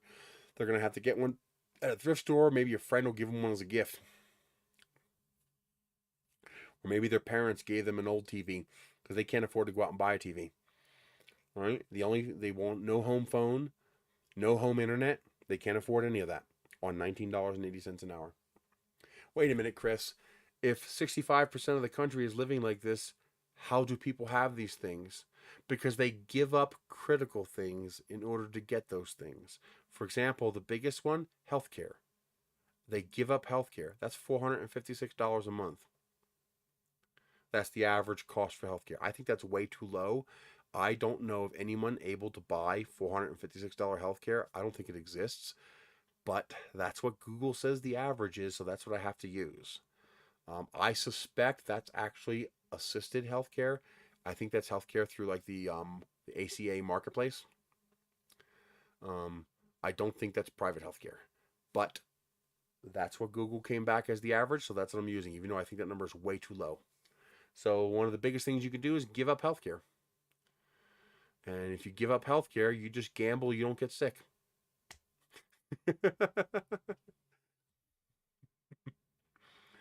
You become like me. You wear a place that says I refuse all services when I lived in Pennsylvania, in the hope that they'll just let you die if you get sick. Because if you go to the hospital, they're going to take your house. And it'd be better for you to die than let them take your house. At least your family will have your house. All right? That's how crazy this shit gets. Or maybe you're lucky enough and your job provides healthcare. Maybe you get lucky. But most people at this income level don't get healthcare from work. There are other ways you can work around it. You can get a roommate. You say, well, of course, you get a roommate. That's normal. No, it's not normal. Getting a roommate's not normal. Getting a roommate is supposed to benefit you, not allow your employer to pay you less. Imagine if you drove an F-150 pickup truck, an old beat-up pickup truck to work every day, and you got tired of all the gas that you spent on that pickup truck getting 12 miles a gallon, and you went out and bought yourself a used Toyota Prius, a 10-year-old Prius, and now you're getting 40 miles per gallon. And your boss goes, now you get 40 miles per gallon instead of 12 miles per gallon. I'm lowering your pay by $2 an hour since you don't need as much money, since you drive a more fuel-efficient car now.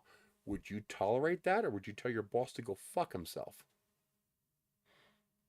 Then why do you tolerate your employer paying you less under the expectation that it's normal to have a roommate? It's the same exact thing. The more fuel efficient car is to save you money, not permit your employer to pay you less. A roommate is to permit you to save money, not allow your employer to pay you less. Cheat codes, and that's what they are, they're basically like video game cheat codes. They're supposed to benefit you, not allow your employer to pay you less. That's why you can't count cheat codes in this discussion. If you require a cheat code to survive, you're under the poverty line, and you're compensating for being in poverty with a cheat code. And people have such a hard time understanding that because no one likes to think of themselves as a slave. Well, 80% of the working population of the country is slaves. You know how the civil rights movement, we started to push back against slavery. So you know what they did instead? They enslaved the entire country, and they're laughing to the bank every day. Wait a minute, I make $30 an hour. Yeah, but if minimum wage was 24, where it should be, you'd be making 45 an hour. So you're still a slave too. You're being paid less than you should be, and you don't even realize it. And you're willing to shit on the people below you because you think you're better than them. And it makes you feel better to blame them for their position, even though there's nothing they can do about it. 50% of the population of this country makes less than $17 an hour. That's 80 million people. There's 160 million working people. Before you say something dumb enough to me like those people should get a better job, well, guess where the only other better paying jobs are? In your half of the jobs. Because the only other 80 million jobs available in the country are the jobs that the other 80 million people have. Which means the only way we get those jobs is if we slit your throat, eat you, and take your job. I mean, if that's the way you want it to go down, I say, yeah, let's go for it. Let's go full purge. The purge is beginning at 8 o'clock tonight. Let's do it. Okay?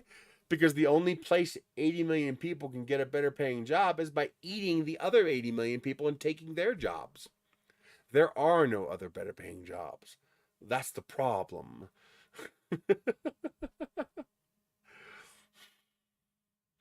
You got that minimum wage job or that minimum wage job. Either which way, you're getting paid minimum wage.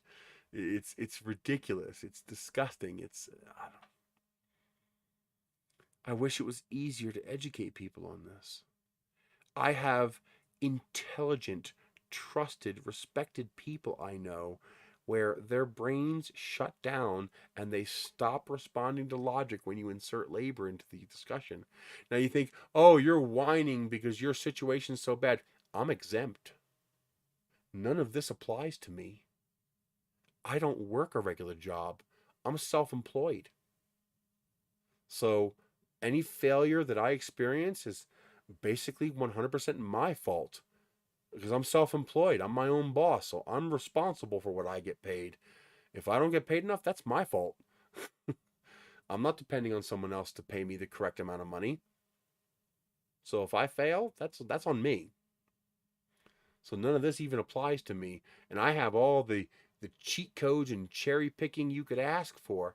I have 4 cars that are paid off and I own. Even though my electric car is broken, I can still drive 40 miles. I can still do all my local driving without having to buy any gas. That's a big benefit. I have a house that's paid for, so I only have to pay $50 a month for rent to the government. Because that's what property taxes are. They're rent. Right? You just have to pay rent twice. You have to pay rent, and of course your landlord pays rent, so they pass that on to you. I mean, I live in a location with low cost of living, relatively speaking. Like my electricity and water are crazy expensive, but we use so little of both that they're actually very cheap.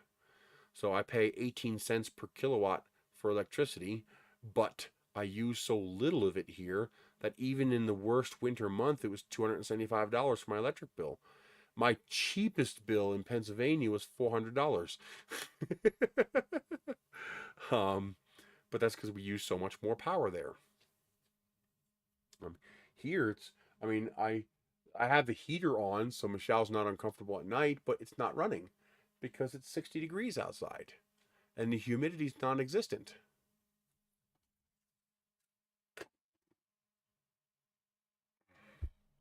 I heard something moving.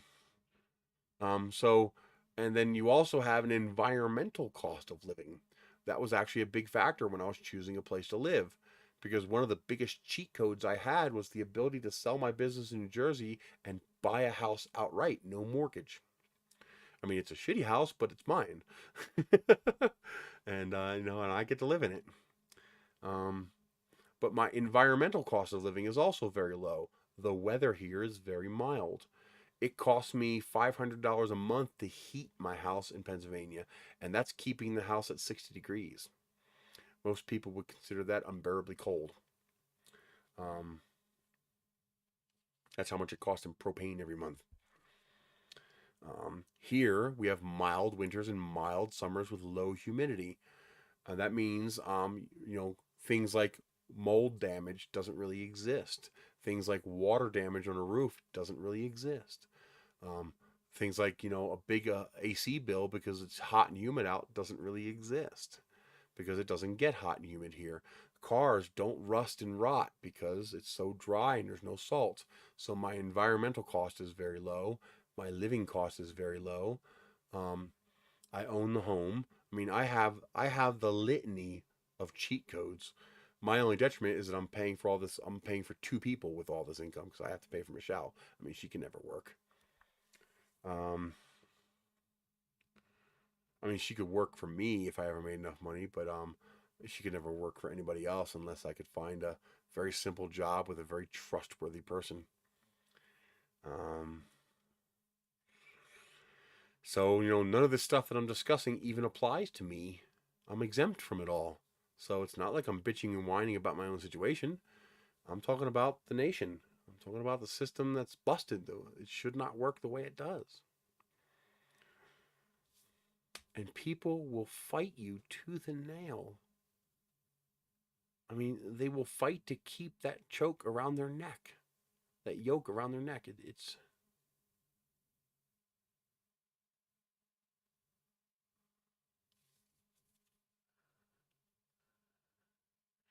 yeah, but you get vehicle and fuel and stuff from work, so you don't really have to own a car. And if your business does well enough, you'll eventually own a home. You know, businesses don't work as well as people think they do. Um, Most small businesses, I think it's I'm trying to remember the numbers. I think what was it? 35 or 40% of small businesses fail within the first year, and 75% of small businesses fail within the first 3 years. You think that's bad? YouTube businesses, the failure rate is 99% per year. Every year, 99% of YouTube channels fail. And that's because you're living under someone else's profit ceiling. See, as a YouTuber, my business is only really half mine because the other half belongs to YouTube, and they'll always sacrifice me for themselves. So that alone makes the failure rate much higher. Um, but trust me, you don't want to be in my situation, DeWitt.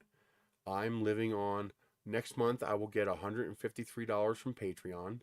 I will get about $140 from Amazon, and if I'm lucky, I'll get roughly $100 from you guys throughout the month, maybe a couple sales here and there. So next month, I have to figure out how to pay for all of my living expenses on well under $500 a month. My credit card bills are over $400 a month. Now, granted, that's some bad luck. I was forced to inherit a deceased parent's debt, and I'm still paying for that debt. If I didn't have that debt, I mean, my life would still suck, but it'd be okay. I'd be able to squeeze by. And that's not counting basic cost of living. Like, for example, that's not counting having to buy dish soap or toilet paper because I don't have to. I have a several year supply of both. Once those run out, though, if I'm not making more money, I'll have difficulty even buying toilet paper. I have 70 bottles of dish soap and 100 rolls of toilet paper, so I've got enough of those supplies to last me more than a year. I don't have to buy hardware because I have tons of hardware, so I don't have to spend money on those supplies. But once those things start to run out, I need to be making enough money to replenish them, or I'm going to be in deep shit. And right now is a really bad time to be seeking employment because everybody's downsizing and nobody's hiring. Oh, sure, there's hiring signs all over the place, but none of them are really hiring. You know, the reality. Go apply for some jobs and see how many replies you get back. Maybe to replace somebody here and there, or if they think you're better than somebody they already have and they can pay you less. Um, but otherwise, their hiring is in decline. I mean, Facebook they just laid off 14,000 more people. 14,000 people they laid off. Wow. They laid off 3 times the population of my town.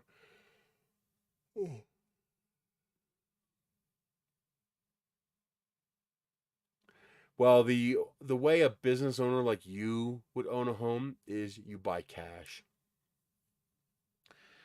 You would save up money from the business and you would just buy a home outright. Um, that's the way you would do that. But that's the way I did it. It's the only way I could do it. I had an 830 credit score with $24,000 a year income, and I could not get a home loan for an $80,000 house. Nobody would give me a loan.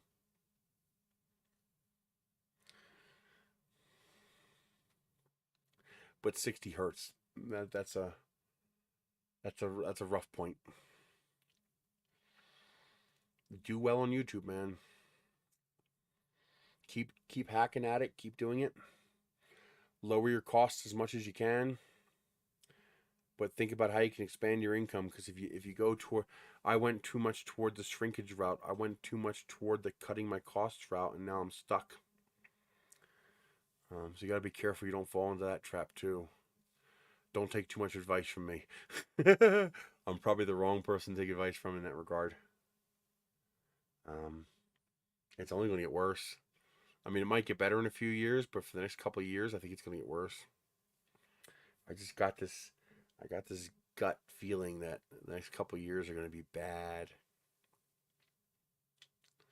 That's why I was trying so hard to get some solar panels. That's why I was trying so hard to get some batteries. Because if I could figure out a way to reduce my electric bill, for example, because that's one of my bigger bills. Because, like, for example, this year I got to register my cars. I'm not sure how I'm going to pay for that. It's not like Pennsylvania where I can just not pay the registration and let the car sit and not drive it. Well, the problem is I can't sell any printers. They're not worth anything.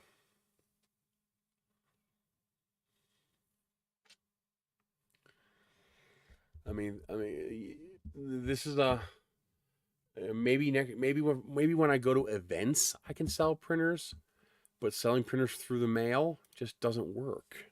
Let me show you.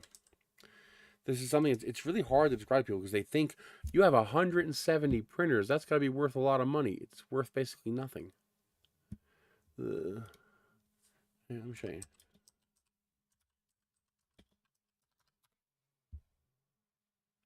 Oh my god. You're not kidding, dude. God damn, that sucks, man.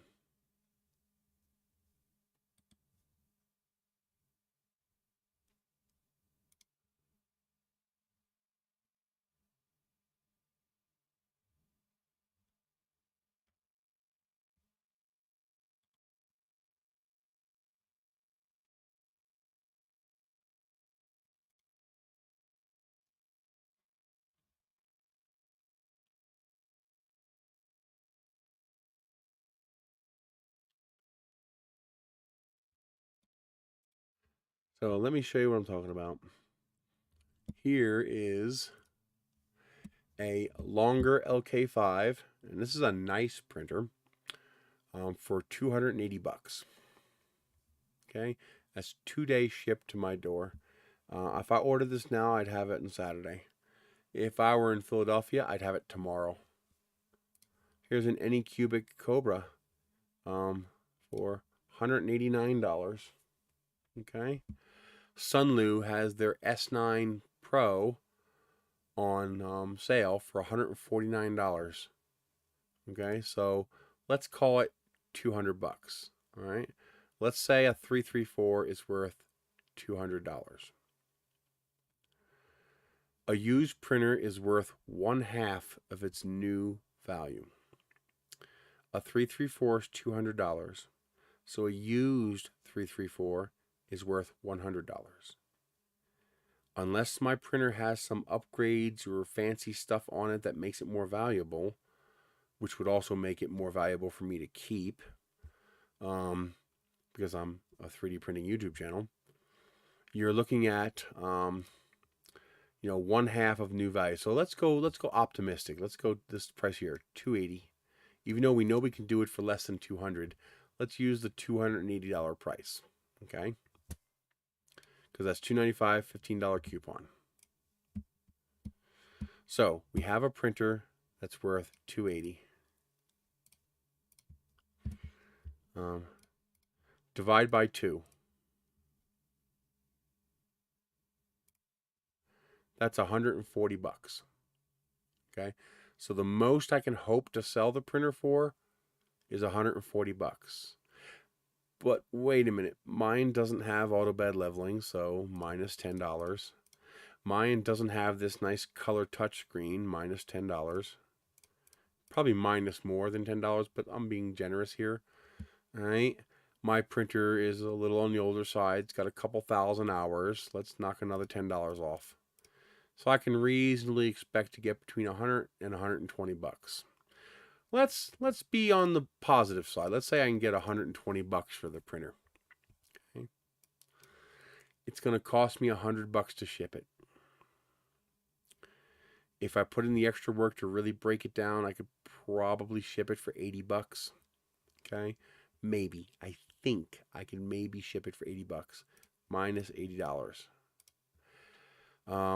I don't have any packaging. I'm going to have to buy a box or get a box to put it in. It's going to have to be a pretty big box. So let's minus $10 for packaging because it's going to work. I could probably cobble together a box, but I'm going to have to buy bubble wrap. When you have as many packages as I have, you don't keep it. You can't. It'll overwhelm you. You have to get rid of it. So now I'm down to $30. Oh, wait a minute. 120 times 0.25. I got to pay $30 in tax. Because if I sell this online, I'm going to have to pay tax. So I've just sold the printer for $120 and I've made $0. I didn't make a single penny. I can't raise the price. If I say I want $150, $160, well, I'm still only making $30, and now the user has to decide, do I want to pay more than half, or do I just pay an extra $60 on top of that and buy a brand new one with a warranty that I can send back to Amazon if something goes wrong? Yes. If I sell the item, I have to pay tax.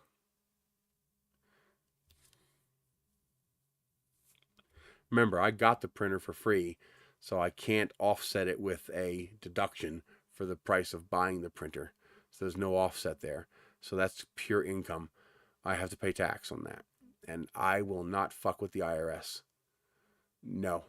I saw the living hell they put both me and my dad through because he didn't do his taxes correctly. You do not fuck with the tax man in the United States. He will anal ass rape you so badly, you'll wish you were the other sex by the time he was done. It will. No, you don't fuck with the tax people here. If I sell it cash, I can get away with that. There's no way to track that, no way to trace that.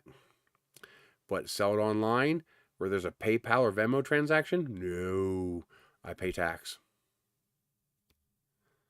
At least I can deduct the mileage of driving to the post office to ship it out. I could also deduct the packaging. That's why I only counted as 25% instead of 30%, because taxes are about 30%. Theoretically, I also have to pay sales tax. Rocky Mountain Rep Festival went wonderful. It was absolutely incredible. It beat the living hell out of me. I literally slept for a day and a half. No joke. Yeah, well, see, there's the problem. I would have to sell it locally in cash. Now, back in Pennsylvania, in Philadelphia, yes, I could absolutely sell these printers. Sell them for $100 a pop cash. They get a great deal. I get cash in my pocket that I don't have to worry about the tax man. Here, I can't do that because there's no market. I might be able to sell one, maybe two a year, and I will try to do so. But there's simply not a market for that here. And people here are ultra, ultra frugal because they will look up the price that thing is worth. They will cut that price in half. They will deduct for what the damages are to it, etc., etc., like I just did, except they're going to do that in spades. They'll expect me to sell them that printer for $90. And because they don't actually need it, they'll just say no if I say no. That's the kind of personality you have around here. Very limited market. If it's a brand new in-demand item, sure, I can sell it. But if it's a brand new in-demand item, I want it. Okay? You know, I gain more keeping it. But you can't build up cash reserves. What are you going to build up? All the labor I'm going to put into that to make $30? It just goes toward my phone bill. It just goes toward my electric bill. Yes, I can run. I am a business, so everything it costs me to run my YouTube channel is an expense. I count 1/2 of my internet bill for my taxes. I don't count my electricity yet because that gets dicey. I'm gonna set up a separate meter to count just the power I use for doing this stuff so that I can actually keep a log, and then I will be able to count my electricity. I don't count a percentage of my property. I don't count a percentage of my property because that's a red flag for an audit unless you're a very, very good records keeper, and the amount that I would be able to deduct is just not very much. Basically, I don't pay much in the way of federal taxes because I make so little money that my deductions take care of whatever I owe. Most of my taxes are paid in sales taxes, which is over 8% here. It's pretty high. Now, of course, if I lived in a more dense area, I could sell more printers, but my cost of living would also be higher. So it would kind of balance out. Unless you have a very strong local market for selling used hardware, selling 3D printers doesn't work. You're not going to make any money. And the amount of money you make is not going to be worth the work and effort you put into it. For the $20 I would make selling a CR10 size printer, I would rather put the printer into up. What the fuck am I hearing? For the amount of money I would make selling a CR10 size printer, I would rather keep the printer and put it into service making parts that I might be able to make money selling rockets, which is what I'm trying to do. I also now figured out. This is driving me crazy that I keep hearing something moving over here. I wonder if the cat's sneezing. He's up in the tree. It might be the cat sneezing. So that what I'm trying to do is I'm trying to leverage the hardware I have, but I have a limited amount of electricity here. I only have 100 amp service, and everything in the house is electric. There's no gas. So that means my dryer, my hot water, my car, my stove, everything is all electric. So it's not like I can just plug 100 amps worth of printers in. I could plug, if I was very careful, maybe 30 amps I could use for printers. So 30 times 120, that's 3.6 kilowatt hours that I can run 3D printers on. Divided by 0.3, I could run 12 printers. In theory, at most, I can run 12 printers safely.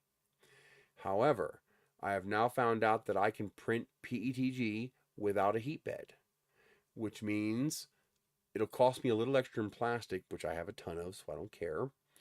But that means I can, if you are actually making income from your YouTube channel, then yes, you're going to have to look up what your laws are in your country. It might be very different than mine. So I cannot give you advice on that. But yes, let me put it this way. In the United States, it's a very weird situation. We are very corporate centric. We are very hostile toward individuals. Yes, I can. The problem is you're pretty much guaranteed to be audited if you do that as a home business because they know people usually fuck that up and they can screw them over. And home businesses can't fight back because they have no money. So my accountant has advised me not to do that, especially with as little as it would help me with.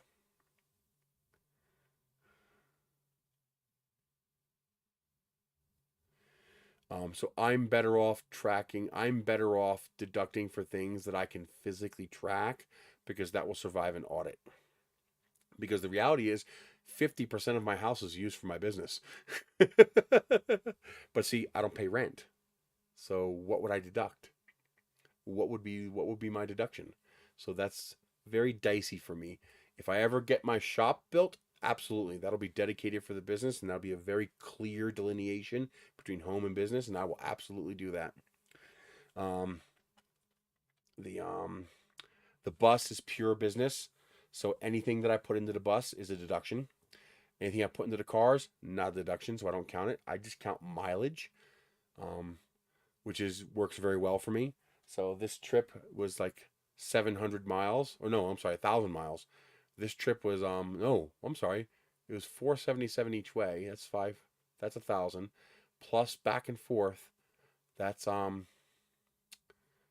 another 375. So that's like 1,400 miles. So assuming it's like 1,400 miles, that's times 0.655. That's $917 deduction. That's 10% of my yearly income. Yeah, I'm definitely deducting that. All the food that I bought while I was gone, I can count that as a deduction. The 3 martini rule is still in effect in the United States, I believe. So I can count all my food costs while I was away. That's all you need. You just need a little bit. Now, your deductions might not be able to exceed the income you make from that source. Now, since all of my sources are self employed, all of my deductions count toward all of my sources. But you have two separate income sources. You have your job. That was down here. It's probably a fucking mouse. Um, so, for example, if you only made $600 on your YouTube channel, then you can only deduct $600 in expenses for that YouTube channel. Most likely. Again, you'll have to check your tax laws for your country and your province. I'm not sure exactly how that works, but definitely take advantage of it. I paid less taxes running my business for a profit than my sister paid for her unemployment checks. Because a citizen is forbidden from paying income tax. They're not allowed to pay income tax. No citizen in this country pays income tax. Citizens in the US pay revenue tax. We call it income tax, but it's not. It's revenue tax. You're paying tax on everything you make. As a business owner, I gain the privilege of paying income tax, not revenue tax. What's the difference? Well, if I earn $1,000 and spend $500, my revenue is $1,000. My income is $500. I pay income on the $500 income tax. Well, you just use your entire basement for your studio. So, how much of your house value, not space, value, is your basement? Probably around 10% of your house's value. So, it's not as much as you think. But yes, it should definitely count, especially since it's dedicated. Exactly. Revenue income equals revenue minus costs. Now, a citizen has revenue and costs. They're just legally forbidden from counting them. If you go to McDonald's and you agree to work for $10 an hour for your labor, and you work for 1 hour, what is your revenue? Your revenue is $10. You brought in $10. What is your income? Your income is zero. Wait a minute, what's your cost? Your cost is 1 hour of labor. You exchanged $10 worth of labor for $10 in cash. You agreed your labor was worth $10 an hour. So you gave up $10 in labor. That's no different than giving up a phone or giving up some resources or giving up a chunk of your house. That's a cost. So your revenue is $10, your cost was $10, your income is 0. That's why citizens are forbidden from paying income tax, because everyone knows that a wage earner is a net 0 income earner. Going to work for 10 hours to exchange $10 in labor for $10 in cash is no different than walking into a bank with two $5 bills and saying, give me a $10 bill. You've gained nothing, because what you gave up is equal in value to what you gained. You didn't lose anything, you didn't gain anything. Technically, you lost, because you have to spend some of that money to pay for food and hygiene to take care of yourself. So technically, all wage earners are a net negative income earner. But under U.S. tax law, citizens are not permitted to count their costs as a wage earner. Yeah, the trick is having all the papers in order so that you can survive an audit. So that's why I don't bother trying to count my house as part of my business, because it's just not worth the risk of an audit. I didn't even file taxes this year. My income was less than $6,000, and my expenses far exceeded $6,000. I wouldn't have owed a penny in taxes. Credit. That's how my expenses exceeded. I maxed out all my credit cards trying to survive. But yeah, what are you gonna do? I mean, I don't know, man. It's nuts. But as a business owner, you gain the privilege of paying income tax, which means you only have to count income after expenses. On top of that, I still get my $12,000 standard deduction, because I fill out my Schedule C, I pay taxes on whatever's left over after my expenses, then whatever's left over gets transferred over to my regular 1040. I then count my standard deduction, and I owe taxes on whatever's left over after that.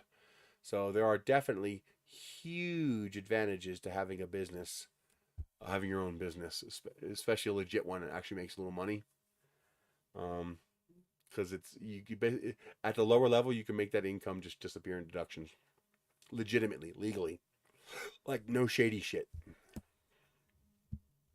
If I even think a deduction is shady, I don't take it. It's not worth the risk. So when I take trash to the dump, I can count the $5 dump ticket on my taxes, and I can count let's see, it is 14 miles each way, which is 28 miles round trip times 0.656. I get $18 plus the $5 ticket. That's $23.37 as a deduction on my taxes every time I go to the trash. Do you know what I don't do? I never take personal trash with me when I go to the trash dump for a business trip. I make 2 separate trips. I make one trip for the business, and then later in the week, I make a second trip for my personal trash. This way, there is never a question that, oh, well, you didn't take your kitchen trash with you? No, I made a separate trip. Here's the receipt for the personal trash trip. Here's the receipt for the business trash trip. Obviously, I don't need to go to the trash twice a week for personal trash. I have a trailer, okay? I don't make that much trash. So I completely isolate my business expenses from my personal expenses, so that I will have no problem surviving an audit if it ever happens. Hopefully it'll never happen. But yeah, so as you can see, there's just really, like, I have this printer. I have this printer right here, sitting right over there. I could sell it and make $30. It's not worth it. I'll get much more value if I sell 2 rocket kits because I kept that printer. It'll have been worth keeping that printer rather than selling it. Now, if I could sell it in person, I can make $150. Yes, that's worth it. And so I'm going to try to do that. I don't know how much of that I'm going to get done this year, because the printers are all in pieces out in the trailers, and I just don't know if I'm going to have the time or energy to start going through them. But hopefully over the next year, I can get You know, the first 5 or 6 I get running, I'm going to use. But after that, I can hopefully start getting a couple of machines in running condition and then put them aside, you know, wrap them up in plastic and put them aside after I get them running, and then take them to events with me. So, for example, maybe take 1 or 2 printers to Narrum with me in July. If I can sell them, then that will help me pay for the trip to Narrum, because Lordsburg is not exactly local. Uh-oh, RDS, Lordsburg, New Mexico. That is...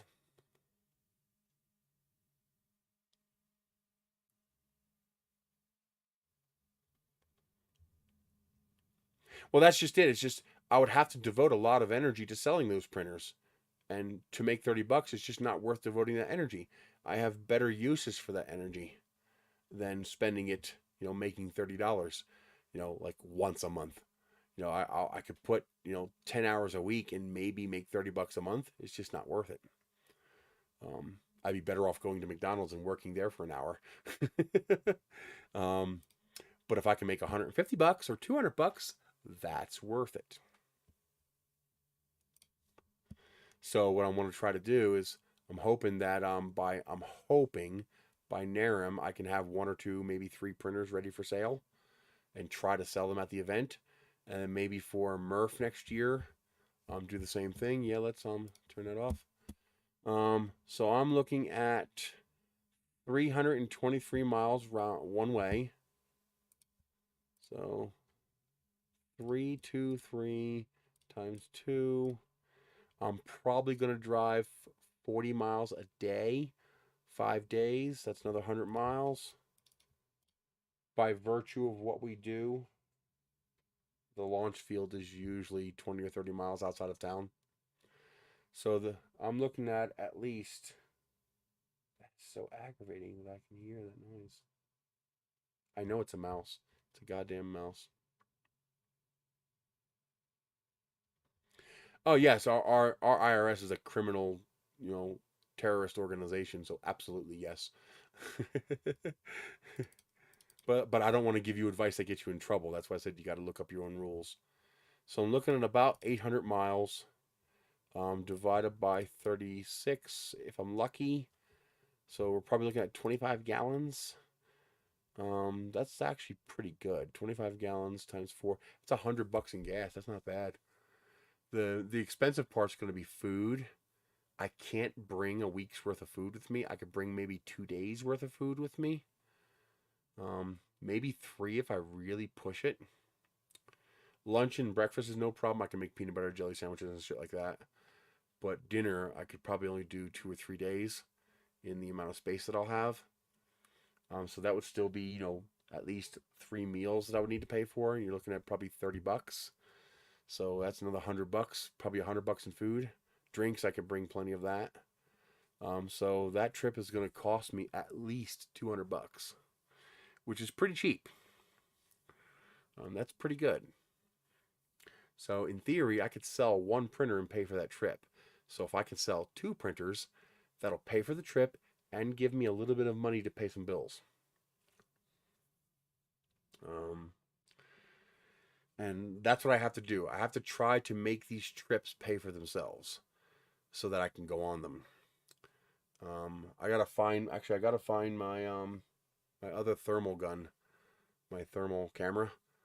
Alien 3D wants to buy one. I brought the wrong one with me. I brought the B20 with me, which I couldn't sell for $150. It's a $600 camera. I just couldn't let that go for $150. I got to get $300 for that. But the B10, that one I could let go for $150. So he'll buy that from me. I refused his money. I wouldn't take it. I was like, no. You wait until I have that camera in a box with your address on it. Then you pay me. Because I'm very bad at that kind of stuff. But that's something small that, you know, I could put in a $8 flat rate box that he'll pay for. So I'm not worried about that. The other trip is going to be a little more costly. That one's going to be hard. I don't have to worry about the hotel. He's going to let me stay at his hotel for free. Otherwise, I could not go at all.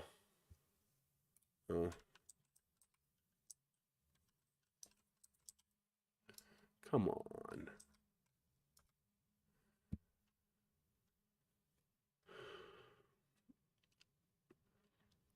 on. Basically, I can't go unless someone covers my hotel. If someone doesn't allow me to stay with them at their hotel, I just can't go. Austin. Like even if I have the gas money, there's just no way I can go if I have to pay for a hotel for 7 days. I don't have that. I mean, you're talking 1,200-1,300 bucks if I split a room with somebody. So, oh wow, that's almost on the other side of the state. Well, it's about in the middle of the state, but still, that's ouch. So you are looking at, yeah, I did it for a little bit less than that. I was right around 350, I think. Yeah, right around 350.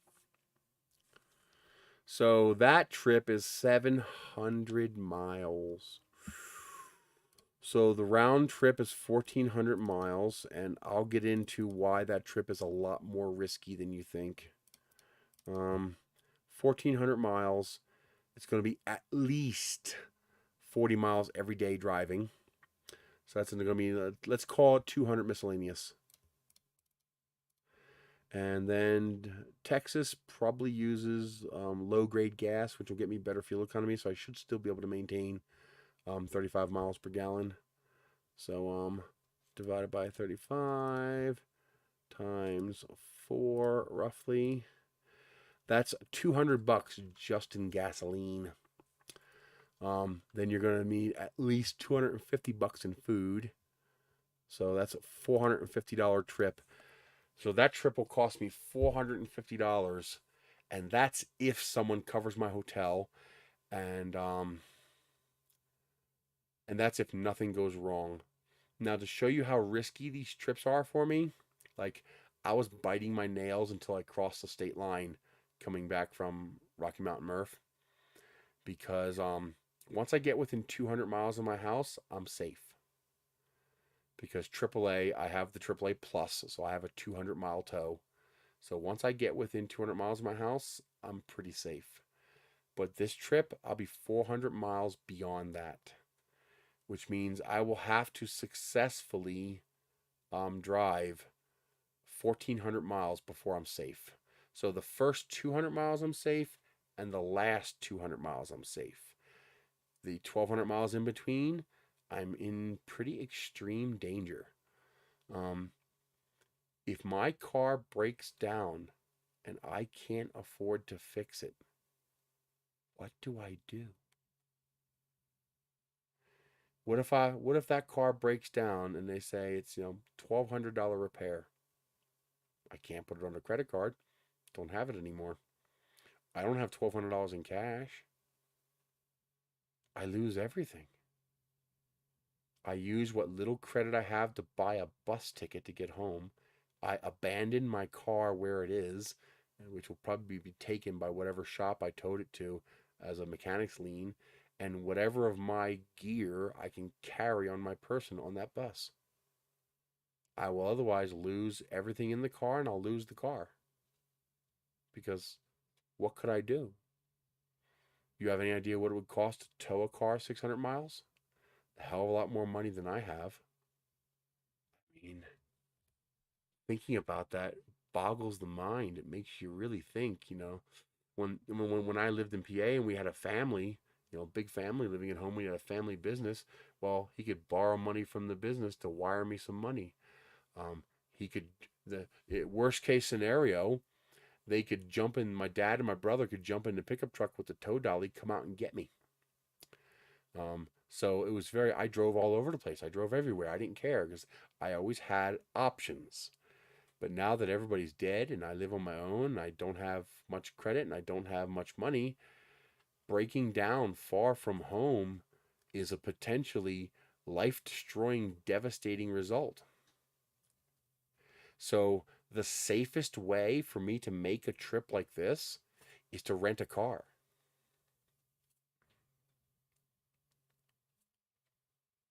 Wow.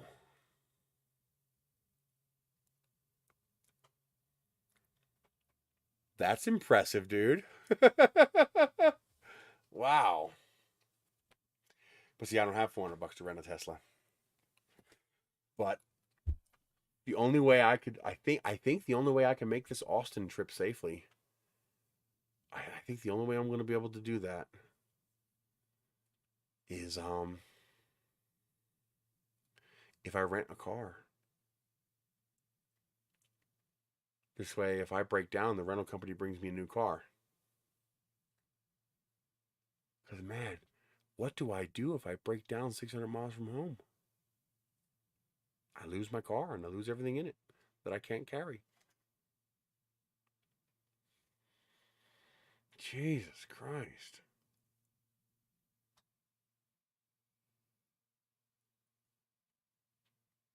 Wow.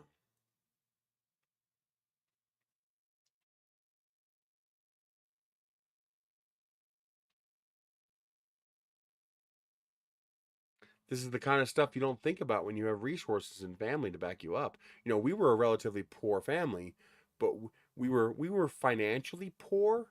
Like when I drove out to Colorado, I put a mattress in the back of the van and I slept in the van every night, which was an adventure for me. It was fun. Um, Brought a cooler, brought most of my food with me except for the trip, for the trip. But now that I lack those resources, so we were financially poor but resource rich. So while we didn't have a lot of money, we had access to resources. We had access to capacity. I no longer have access to that capacity. I no longer have a mechanic who will help me very cheaply fix my car. Um, he's 2,000 miles that way. Um, so yeah, I now understand why poor people don't take trips because the consequences can be catastrophic. If I go to a rocket launch, I could have $10,000 in equipment inside that car. You say, well, it's worth the tow home to save the $10,000 equipment. It doesn't matter if it's worth the tow. If you don't have the money to pay the tow driver, he's not towing your car. It doesn't matter if you have $100,000 in stuff. If you don't have the cash to pay for it, you can't do it. Mm.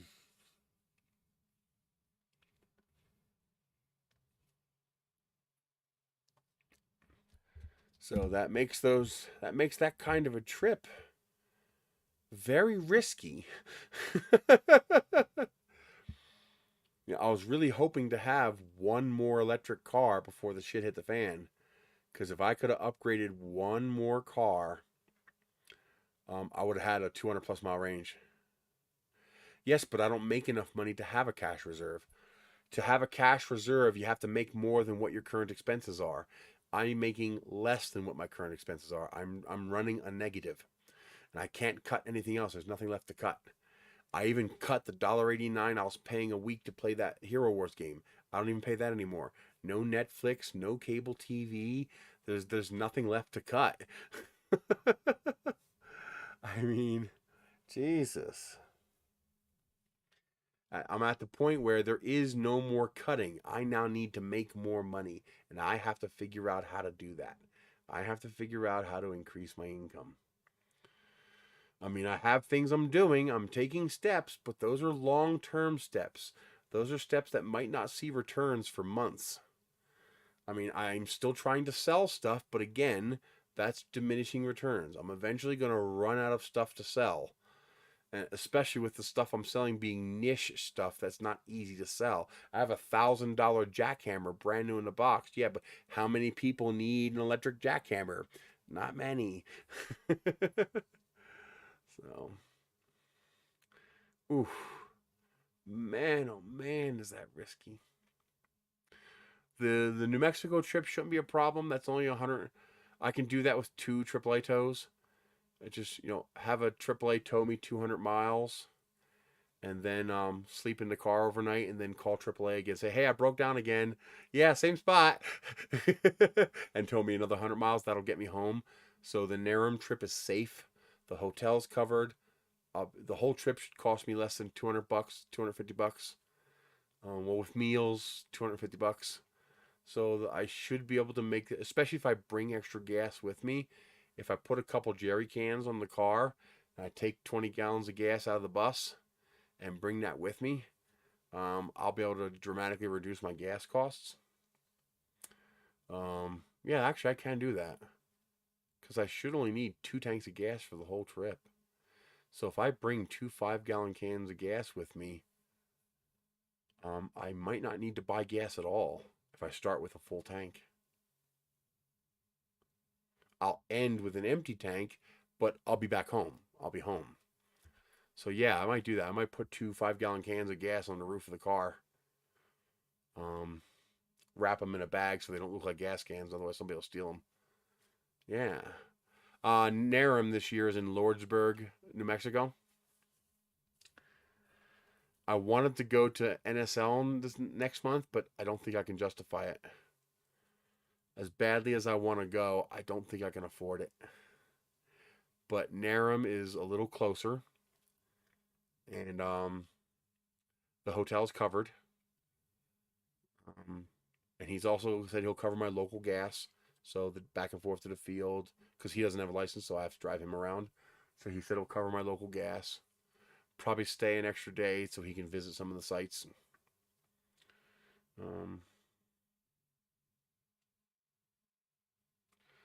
Yeah, but Tesla costs more to fuel than a gas car does. Well, maybe over a charge and not over a Camry. The Camry would have been cheaper. Tesla charges more for their superchargers than it costs to go to a gas station. Ouch. RMRRF was amazing. It was, yes, it does. I saw the rates that the Tesla charges for those fucking superchargers. Holy shit. Wow. Maybe if you have a plan with them. I know you have one, but you have an early one where you got the free supercharger access? They don't give out free access anymore. Now they charge.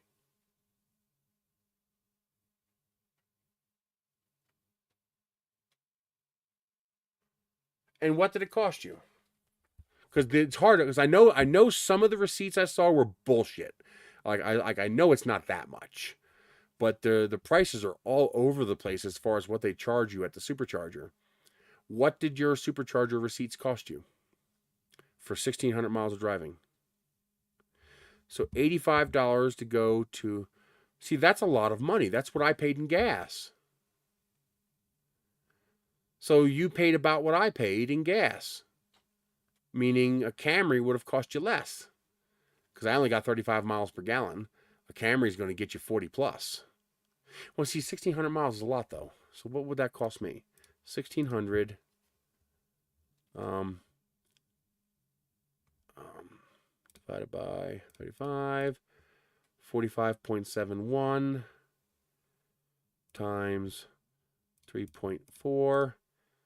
I spent $155. It would cost me $155 to drive 1,600 miles in my car. It cost you $160, so about the same as it cost me to drive my car. But he paid an extra $100 for the Tesla. So he spent an extra $100 over what the gas car would have cost him. So the gas was a wash. I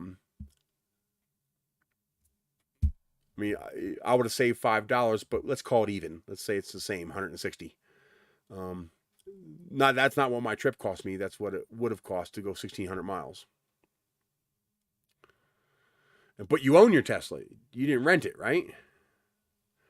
And a Tesla's a very nice car. that's not an economy car. That's a nice car. But yeah, you own it, so you didn't have to pay $100 premium. He paid $100 premium.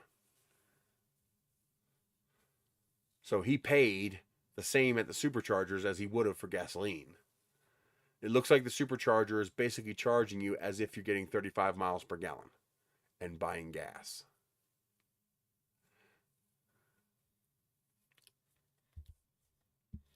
I got a lot less than 35 miles per gallon driving back and forth to the hotel. But for the trip there and back, I averaged 35 miles per gallon. And you drove, 1,600 miles divided by 35. I would need 45 gallons of gas. 45 gallons of gas times $3.40 is 153 is 104.7 gallons. So it's 155. Your trip would have cost me $155 in gasoline. Your trip cost you $160 in supercharger. Plus, you started with a full charge, I assume, at your house, so whatever that costs as well. But your house you're gonna pay a hell of a lot less than the supercharger is, probably $3 to charge your car. So you paid 160 versus 155 in gas.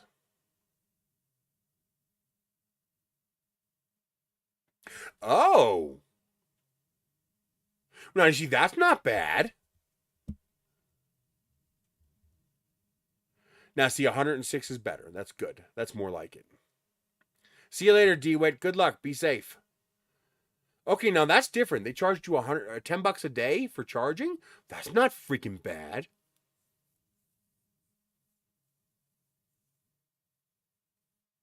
That's pretty freaking cool, actually.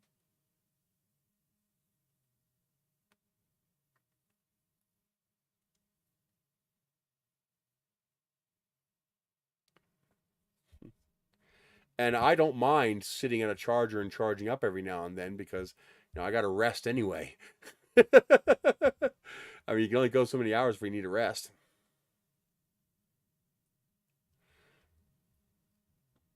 Well, yeah, every 200 miles you got to charge.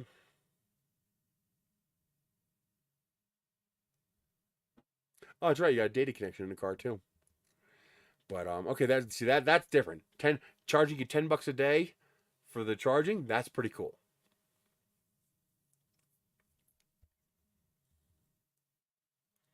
That's not bad at all.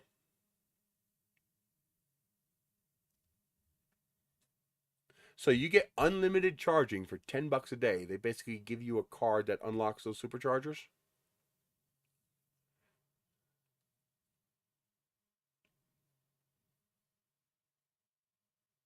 Not bad. Wow. Well, you got to remember, okay, it's kind of interesting. The we actually pay more for gas than the UK does. The gas companies even rip us off here in the United States because you have to $5.50 for gas in Arizona. Holy shit! In New Mexico and Colorado, it was about $3.40. Outside of the towns, I made sure to fill up outside of towns. Like here in town, it's $4. But as soon as I leave the town, it goes down to like $3.50, $3.40. Plus, I have Upside, which was getting me about 15 to 20 cents per gallon less. So I got that as cash back. So I made like $9 in cash back off gas stations on the way. How much did I make? I actually have it in here. Yeah, I got $9.60 coming back from Upside. There it is. Come on. There it is. Oh, $9.93. My last fill up.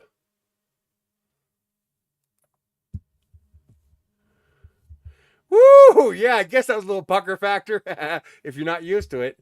If it's a car you own, you kind of get to learn what your car can and can't do. But if you're unfamiliar with it, yeah, I guess that would be a little bit of a pucker. Yeah, gas prices in New Mexico are similar to New Jersey. Very cheap. Very low cost gas prices, relatively speaking. But I did now this was back in January of 2022, so the beginning of last year before all this bullshit started.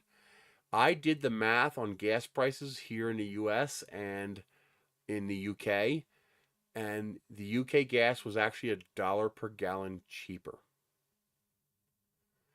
And people were freaking out when I said that. And I was like, hey, do the goddamn math yourself. Take the gas price in the US, remove the taxes that the state and feds add to the gas. What do you have left? That's what the oil company is charging. Now go to the UK. Subtract the taxes from the gas prices. How much is the oil company charging per gallon? It's $1 cheaper in the UK per gallon. And that's because your gas costs so much more in the UK because you have so much more in taxes. But you're actually getting something for those taxes. We get nothing for our taxes here. Our roads are falling apart. Our infrastructure is falling apart. We don't get health care. We don't get public transportation. We get nothing for our taxes except the biggest military the universe has ever known. Yeah, $3.50 is the average. There are some places where it's unusually high for taxation reasons. Obviously, Arizona, California, certain areas like that. But it's the land. It used to be the land of freedom. Now it's the land of slavery. It's all about slavery. I guess it's still the land for freedom if you're the top 1%. I love how every person who pushes and advocates in government for gun control has the armed guards protecting themselves outside.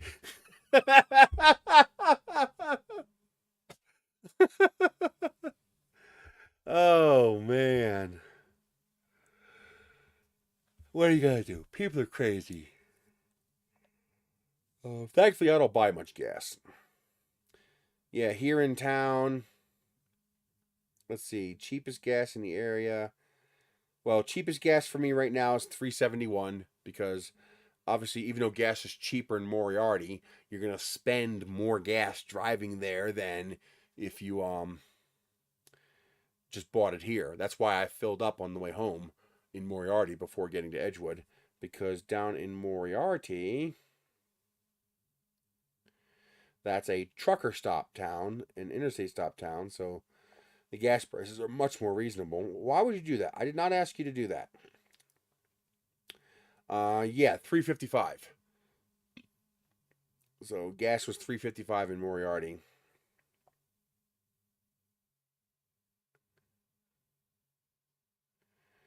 And actually, Gas Buddy would be better. Gas Buddy. Because Upside's only going to show me the stations where they have a deal. Gas Buddy will show me everything.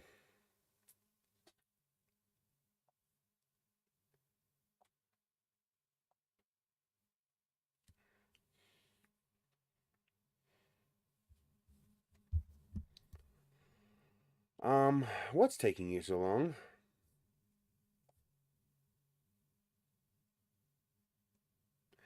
What do you mean no stations found? How does that even work?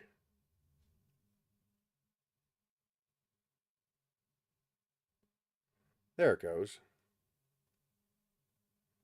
Yeah, 375, 379, 375 here in town. Oh, would you fucking stop it? Go away. I don't want to see your shit. Why you fuck with me? Where the hell was that? Was that in financial? Yeah. Fucking pop-ups, man. Go to fuck away. Go to fuck away. Bastard.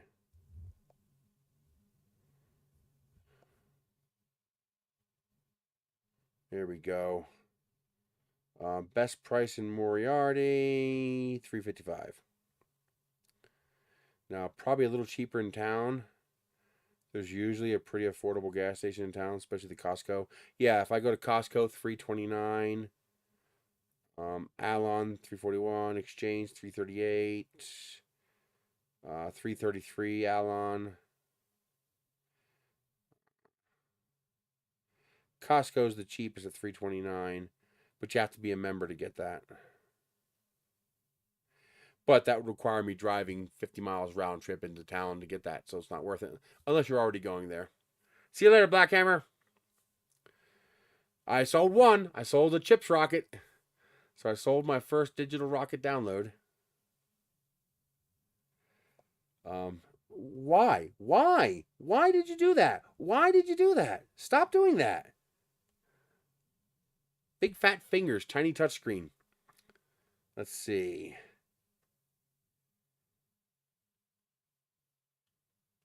Arizona's not 550.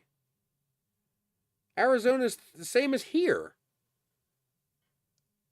379, 385, 374.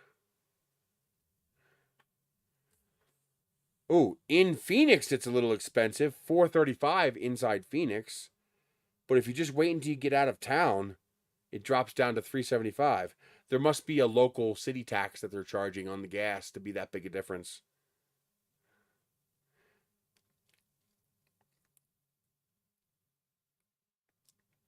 Yeah, only Phoenix is crazy expensive for gas in Arizona. And Tucson. If you do that one more fucking time, I'm going to throw you through a window. Down in Sierra Vista is 350. And just there, yeah, there must be a city tax on gas in Arizona. Because just outside the city, yeah, where do you live? What city?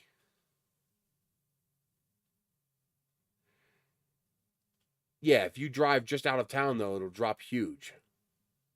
Like here, it's 415 to 439 inside Tucson, but literally 20 miles out of town, 369. So Arizona must allow gas stations to they must allow cities to apply a gas tax. So there's probably a local city tax on gases.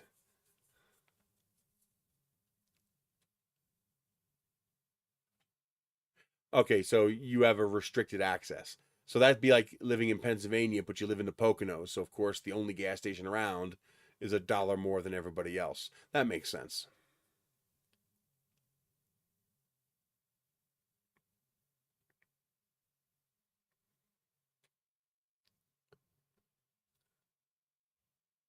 Where is Goodyear at? Like, what city is that near? Well, they gotta hoof that gas in, and they're gonna have a much smaller customer base, so they have to make their money. So they're the only game in town. I mean, if it were possible to make gas cheaper, you'd have competition doing exactly that. So, you live in the middle of nowhere, you pay the price. Same here.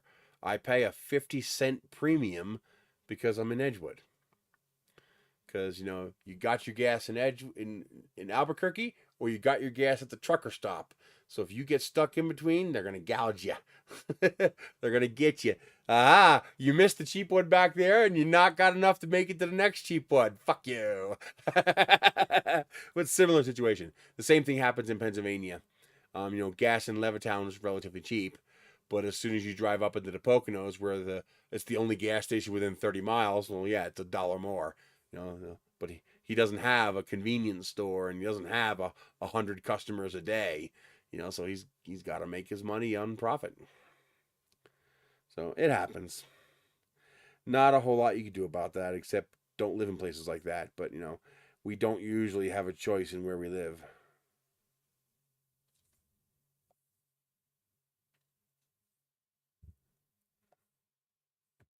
Would you stop it?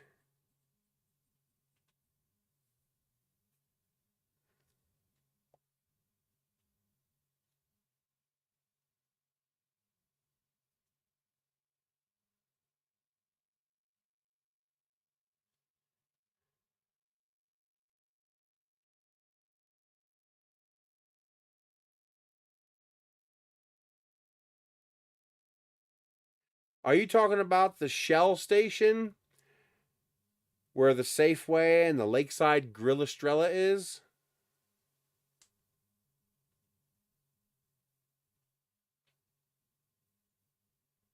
Right next to an Elliott Market and a Taste of Italy? Gas Buddy has a deal with them. You can get it for $5.14 a gallon. Yeah, because that's the only gas. Your gas station must not even be on this map. Because it's showing me that you are part of Phoenix. No, I don't blame you. I don't blame you. Yeah, there's Goodyear, right off Interstate 10. So you're in Phoenix. Okay, yeah, a lot of these gas stations are. Fuck you. A lot of these gas stations are 435, 484, 499, 474. Here's Goodyear. Yeah, $4.99 and $4.99. Ouch. You got a Circle K and a no name.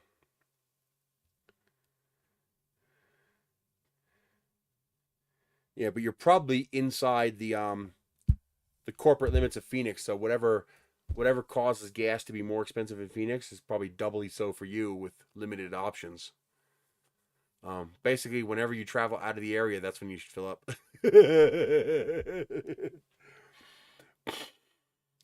Yeah, if you're stuck in a secluded area with a single source, they kind of got you.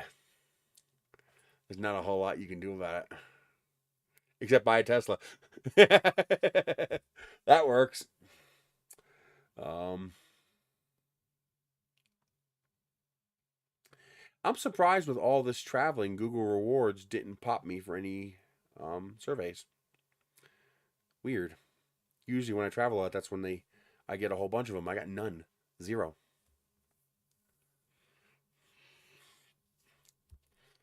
But yeah, I'll have to really think about that trip out there.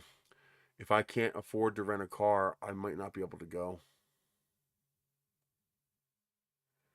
The consequences if I break down and I can't fix it. Wow. That is super, super risky. I got a whole bunch last month, but the past week I've gotten like none. I usually get enough to cash out $10 like every 2 months. Um, the trick is to always keep your receipts because they love asking you, "Hey, did you go here? Did you pay inside? Do you have a receipt? Can you take a picture for us?" Those are worth a lot. I usually get anywhere between 50 cents and $1.50 for those. If you don't have a receipt, 10 cents. That's all you get. Yeah, Google Rewards pays very well for the ones that have receipts. Make sure you have location tracking turned on your phone. So make sure you let Google know where you're going on your phone. Don't turn that off because that's where those come from. Those surveys come from Google tracking. You know, when it sees you, oh, you went near this place. Like I had a problem for the longest time where it kept asking me, "Did you go to Smith's?" And I'm like, "No. I went to McDonald's, but it thinks I went to Smith's, and there's no way for me to tell it that, and I'm only going to get 10 cents, you bastard." But finally, it started recognizing the difference between McDonald's and Smith's. And so now I get to scan my receipt. Sometimes the money that Google Rewards pays me for that receipt is worth more than the 99-cent coffee I bought and the electricity I used to get there. It's like they paid me to go get the coffee. I love it. It's wonderful. But I thought when I made this trip I'd get a whole bunch of those. You know, because I'd be traveling, you know, I went 1,400 miles. I did a lot of driving. But no, I got next to nothing. Nothing, actually. I still haven't gotten one. Very weird. I thought for sure I'd get something out of that. Yeah, nothing. Be careful. Your Google Rewards balance does expire. I think it's 1 year.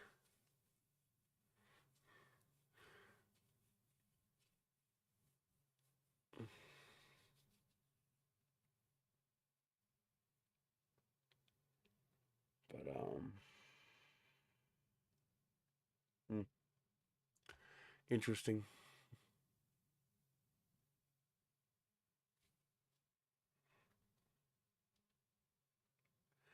What you going to do? I gotta find out. Did he make this or does he download this? This little number puzzle thing where all the puzzle pieces are numbers.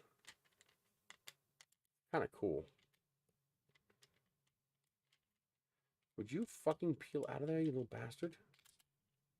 There's a number 4. Kind of neat. Maybe I ought to join. Maybe I ought to join that one guy's Patreon that lets you sell the dragons, because the dragons seem to be really popular. He sold everyone he brought with him. But then again, I have no idea what kind of market there would be for dragons around here. In Albuquerque, there might be lots of kids, but up here, He was selling them for a pretty good penny, though. Might be worth the drive into. Well, at least to go down the mountain. I don't know if the car can still make that. Smith's right at the bottom of the mountain is 22 miles. That's 44 miles round trip. But I don't know if the car can make it back up the hill anymore. Now it's not the capacity, it's the battery's undervolting and it cutting out capacity. I don't know if the Leaf will make it back up the hill. I would drive down to Meet in the Leaf to sell one, but not with the gas car. It would take up half my profit. I gotta try to get the electric car to charge off of my my battery pack. The resistor trick should work. I have a EVSE that I can turn it down to 900 watts, which means I can charge it off of my portable battery. I would only have to charge the car for half an hour, just to cause it to reset the voltages in the battery to reset the pack, so I could turn the car back on again.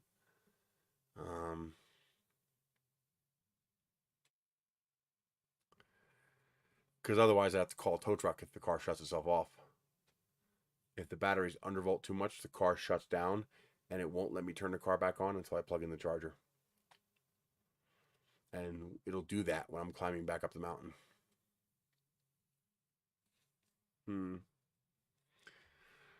Oh, man.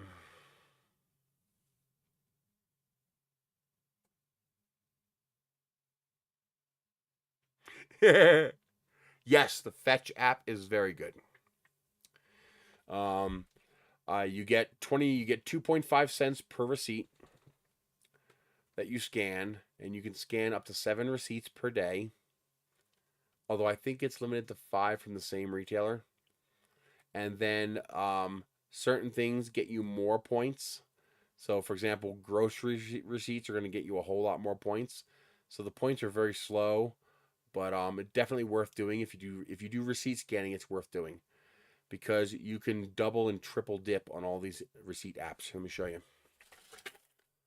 Well, here, I'll show you. This is one of the only reasons I've survived as long as I have so far. Wait till you see this.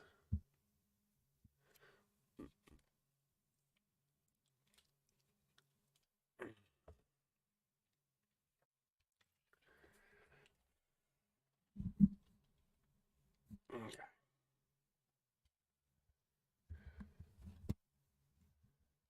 Oh, I hate when I can't figure out which way it wants me to go. So there's my Google Rewards, but I also do Fetch.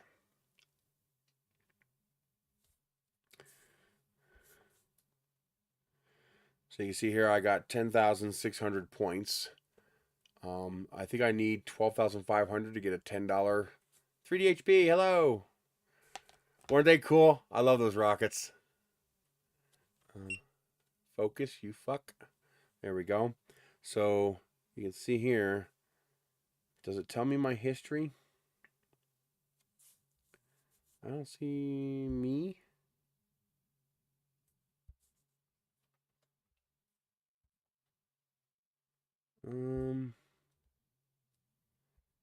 I don't see my grand total anywhere. You see most of these receipts you get 25 for. That's about 2.5 cents, about 2 cents. If you're doing this by itself, like this Walmart one, I got 4,000 points because it was a special offer they had. They had 1,000 points per dollar spent for a particular brand, and that was something we wanted anyway. So boom, I got 4,000 points. That's about $3.50. Basically, you cash them out. Sadly, they decreased the value of the points for things like, for example, Amazon used to be. Oh, did they go back again? No, see, it used to be 5,000 points got you $5. Now 5,000 points only get you $3, and you need 6,500 points to get $5. Really pisses me off that they did that. Because, sure, there are some that still give you 5,000 for 5, but those aren't cash. Those are discounts. I don't want discounts. I want cash. So they're not as good as they used to be, but if you're doing receipt scanning anyway, it's worth it. My favorite so far is Coin Out. Coin Out gives you cash per receipt, actual cash, not points, not credits. I have actually $5.51 balance with them, and there's no minimum to cash it out. I wait until I have $10 and then I cash it out, but I can cash out that 551 right now, and it's a direct deposit into my bank account. I'll actually get a $5.51 deposit in my bank account. Receipts are worth on average 3 cents. You'll get anywhere from 2 cents all the way up to 25 cents per receipt. Usually you're going to get 2 or 3 cents per receipt, and then every now and then they'll sprinkle in a 10 cent or a 15 cent or a 19 cent receipt. So if you look at my receipts, you'll see what I'm talking about.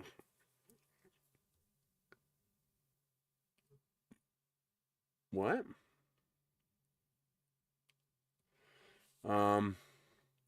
So I got 2 cents, 2 cents, 2 cents, 3 cents. This one got me 10 cents. It's total RNG. 2. This one got me 12. 2, 3, 7 got on that one.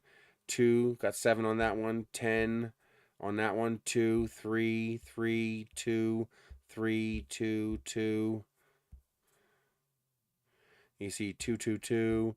That one got me 5. 2, 2, 3, 2, 3, 2. This one got me 15. 3, 3, 2, 3, 3, 2, 2, 2, 2, 2. So you can see you average 2 or 3 cents per, but every now and then they'll sprinkle in a random one for more. 15 cents there, 5 cents there, 7 cents for that one, 10 cents for that one, another 7 cents for that one, another 7 cents for that one. They'll sprinkle in 12 cents, 10 cents. So you're going to average, you probably average out to around 4 or 5 cents per receipt in the long run, which is really not bad. You're just literally scanning receipts. I see a receipt on the ground, I pick it up and I scan it. It's free money. And then you also have Ibotta. Now this, if you're willing, if you're flexible on what you're willing to eat, Ibotta is powerful.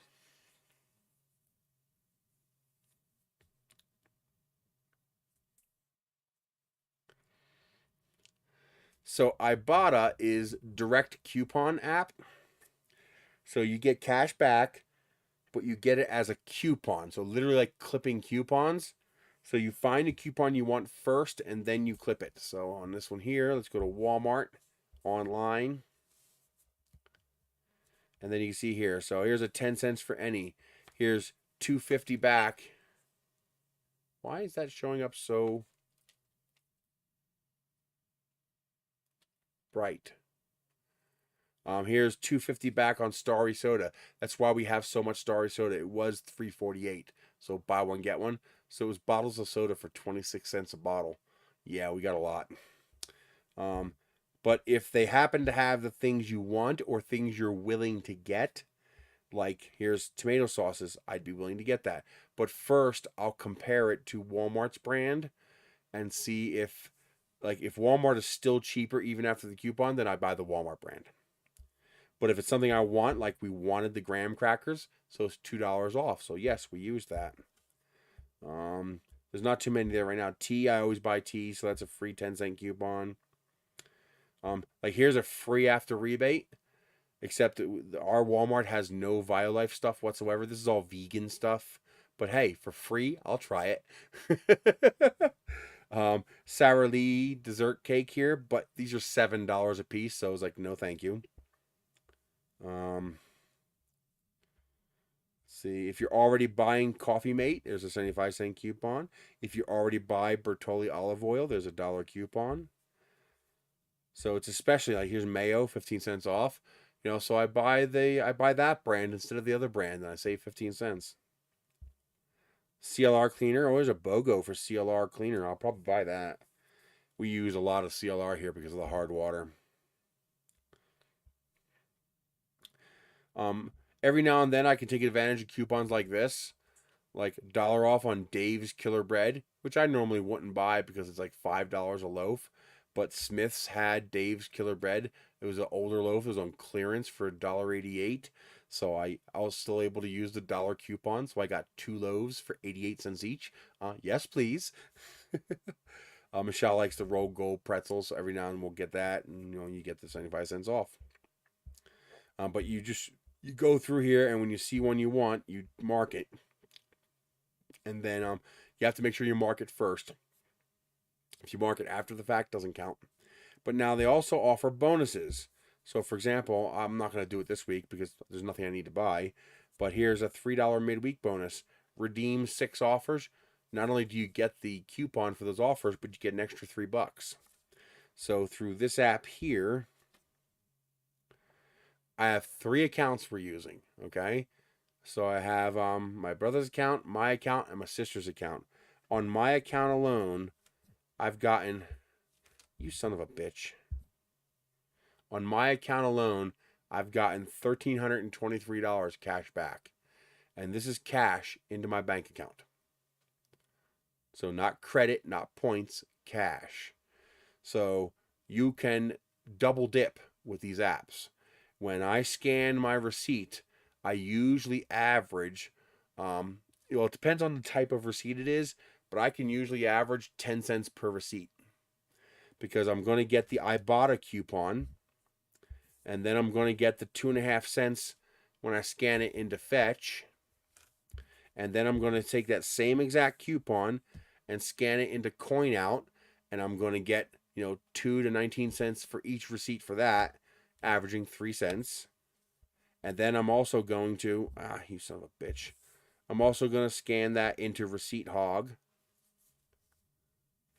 And like you see here, I got 5 coins for that Walmart receipt.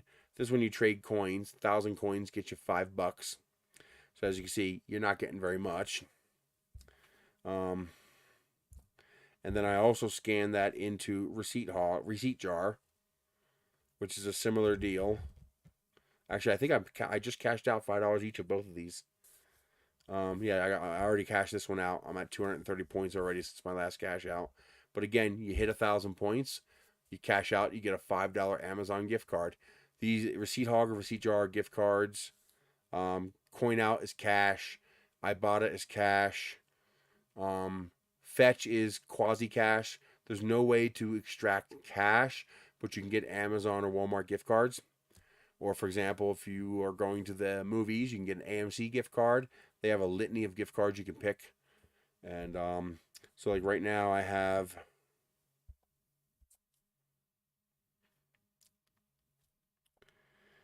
currently have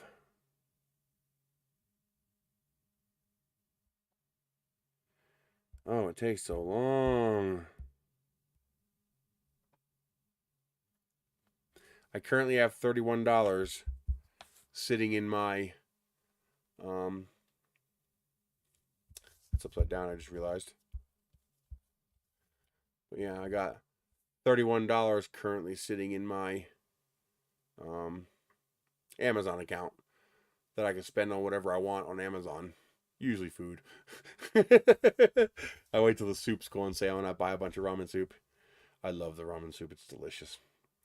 But that's all from I just cashed out Receipt Hog. I cashed out Fetch. I cashed out Receipt Jar. There's another one called Evidation, but you don't get enough credit from it to be worth it, so I stopped using it. But those are the primary ones. Oh, and also Receipt Pal. Receipt Pal is another one. You hit 1,000 points, you get a $5. Actually, I think that's $10. I think you get a $10 gift card with that one, maybe. They have different rules you have to follow, but they're pretty simple. But basically, I open this phone and I scan the receipt here, I scan the receipt here, I scan the receipt here, I scan the receipt here, I scan the receipt here, and I scan the receipt here. So that's 5 apps I can scan the receipt into. Ibotta is grocery only, so you can't scan your gas receipt into Ibotta, but all the rest will accept your gas receipt or your toll receipt or basically any receipt. As long as the name of the place, the price. Some of them are more restrictive. So, for example, Receipt Pal will not accept a $0 receipt. So, if you got $100, you got 100% discount on something, you can't scan that into Receipt Pal. It won't accept it. I think Amazon Shopper Panel is the same way. It can't be a $0 receipt. It has to be a positive dollar amount. But Fetch and Coin Out, they don't care. And same with Receipt Hog and Receipt Jar, they don't care. They'll take any receipt you give them. So, and then I also have Upside, which gets me gas receipt, gas discounts. You can see I saved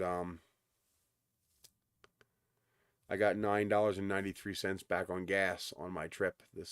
So 7 more cents that I can cash that out. It's minimum $10. Well, you can withdraw less than $10, but they charge you a $1 fee. So it's worth waiting until I have to get more gas at some point and I get 7 more cents, and then I can cash out that $10 direct to your bank account. But that receipt I can scan into Upside, and then I can also scan that receipt into Receipt Jar, Receipt Hog, Receipt Pal, Coin Out, and Fetch. So I scan into all of these apps, and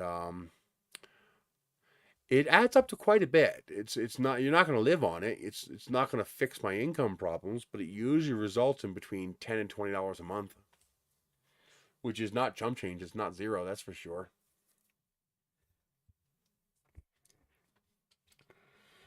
But yeah, that's it. Those are the ones that I use. And of course, I have Field Agent. Oh, Easy Shift. That's the app, Easy Shift. But there's been nothing in Easy Shift for months. Like, see, no shifts on map. If I come in here to Albuquerque, and no shifts on map. So I think Easy Shift is dead. I think that program is dead. If you guys know of any other straight receipt scanning apps that give you cash, no bullshit like with points and crap like that, but you just scan receipts and you get a couple of pennies, let me know, because it's an aggregate. It adds up the more you do. So any one of these apps by themselves, if the apps worked independently, they work by themselves, I would probably only use CoinOut and Ibotta, because those both make me tangible cash. But because I can double dip between all the apps, I use them all. So now I get 2 cents from this app, 3 cents from this app, and let's say 2 cents from each of these apps. That's 9 cents just for scanning a picture of a receipt 4 times. Hello? Yes. It's 9 cents for doing basically nothing. You're basically just going click, submit, click, submit, click, submit. It takes me like, what, 20 seconds? And I just made 9 cents. I'll take it. What is that pay rate? What would that be? So 60 minutes times 60 seconds, 3,600 seconds divided by, let's say it takes 20 seconds. That's 180 times 0.9. That's 162 divided by 100. Is that right? It's only $1.62 an hour? It's not that much. But, it's free money. Why not? I thought it was better than that. Ibotta's better than that. But, and it's automatic. It's nice. The automatic ones are nice. Like a lot of the receipts, I don't even have to scan anymore. It just checks my email and it grabs them. So, alrighty, critters. How long has it been? It's been 6.5 hours. So I think we've about had it. We've talked RepRap, we've talked 3D printers, we've talked politics and finance and minimum wage, and we've talked cash apps on your phone. I think we've covered the full gamut. I definitely intend to go to Rocky Mountain RepRap again next year, as long as I can afford it. Excuse me, don't disobey me ever again. I will bite you. Grr. But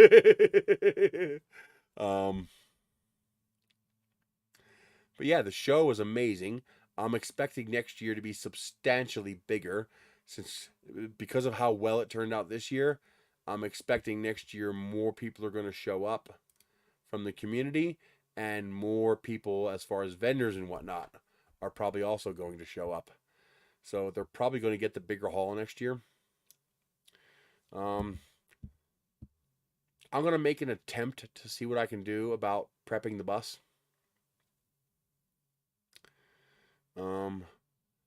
If I can, begin the process of converting it into a makerspace, I'd like to try to do that. I don't know how I'm going to do it. I have no money.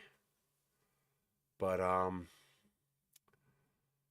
can get pallets for free. Maybe I can start with pallet wood.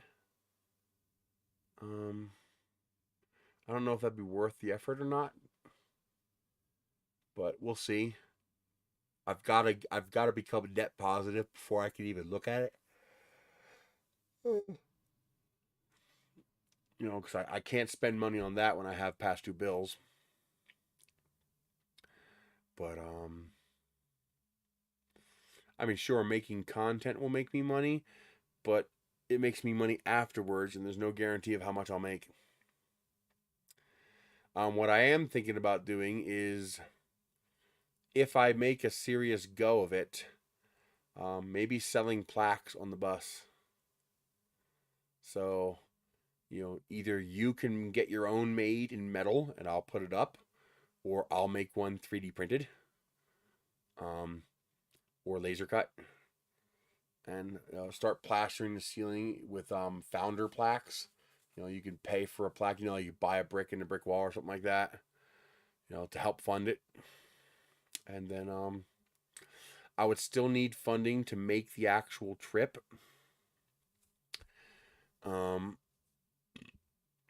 That one I could not stay at David's house. I would have to stay at a hotel. And in fact, it would have to be the hotel right there in the parking lot because I won't have a car. And I can't just drive the bus off. So I would need a very, very local hotel. So I would need enough support to pay for a hotel room and to also pay for fuel for the bus and also pay for a tow for the bus if the worst happens and something goes wrong. So I'm going to have to look into the best deal I can find for what it would cost to tow that bus 500 miles. So, for example, if it broke down right there in Loveland, I would then have the funds to pay to have that bus either repaired or towed home. While a failure is unlikely, those vehicles are extraordinarily well built and reliable. I don't think I can justifiably ask companies to donate tens of thousands of dollars of equipment to just have to abandon the bus somewhere because I can't afford to tow it home. I don't think that'd be right. But just the gas alone, Jesus Christ. Let's see, it's 500 miles each way, 1,000 miles. There's no miscellaneous driving with something like that. You drive there, you drive back. So it's not like you're going to drive around town. But it gets 6 miles to the gallon.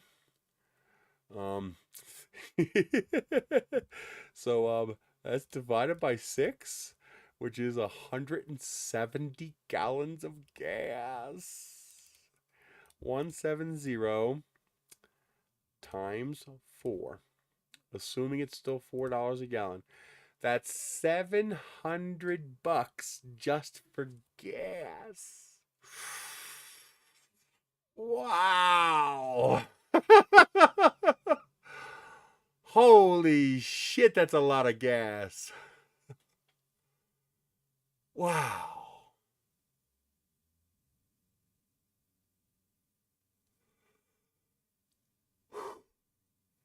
That's incredible.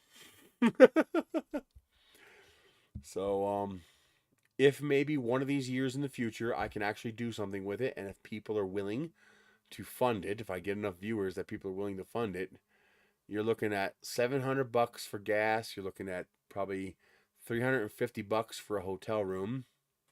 Obviously, I'd pay for my own food. So you're looking at you're probably looking at $1,500 or $1,600.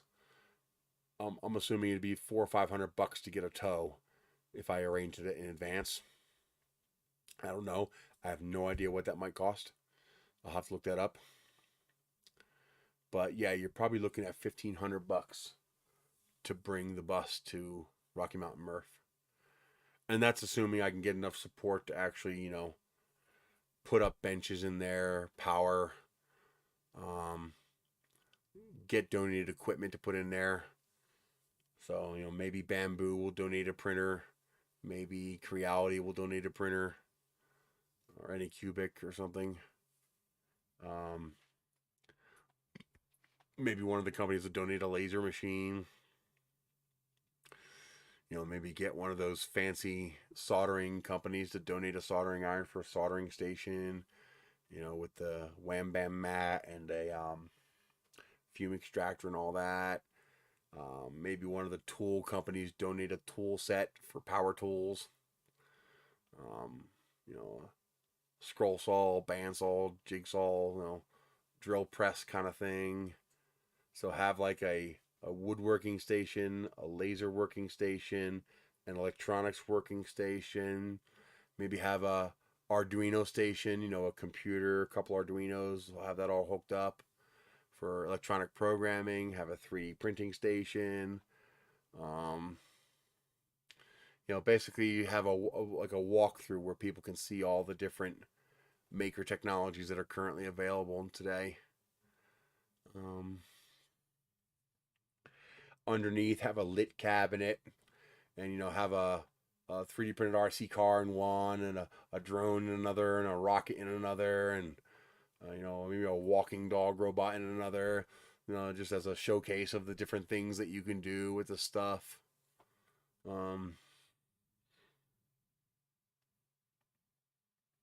It'd be kind of neat. It'd be kind of neat to have a quasi, you know, showcase makerspace kind of rig deal thing. I think that'd be pretty fun.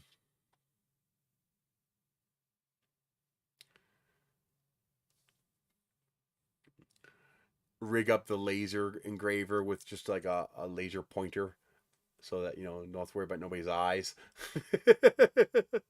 You know, when it's just showing it doing a loop over and over again. Um,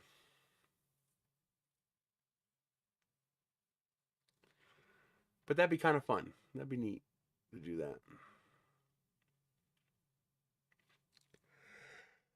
Well, hell, maybe instead of bamboo, maybe Voron would donate a machine. Because I'd rather support the smaller open source companies. You know, as nice as it would be to have a bamboo, maybe both. Here's what, you know, the corporations are making, and here's what the open source community is making. But I think that'd be pretty cool. I think it'd be a lot of fun.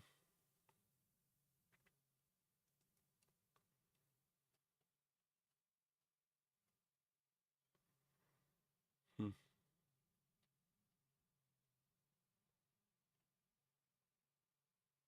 All right, I'm gonna go make dinner.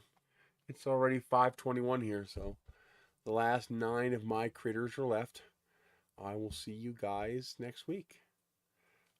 If you have any possibility of going to something like Rocky Mountain Rep Rap Festival, do it. It's worth it.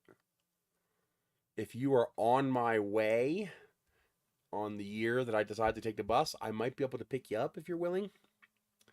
I did leave 4 seats in the bus, so there is a couple of seats in there. But that would you'd have to be literally on the way, because otherwise the gas would just be ridiculous. And there's not a whole lot between me and Denver. there's not a whole lot there. Up through Las Vegas, Raton, Trinidad, Pueblo, Colorado Springs, and then Denver. But I really want to do something with that. I would much rather do something with the bus than try to sell it. I mean, I could probably sell it for twice what I paid for it. I could probably get $5,000 for that thing. But the bed doesn't work in the bus.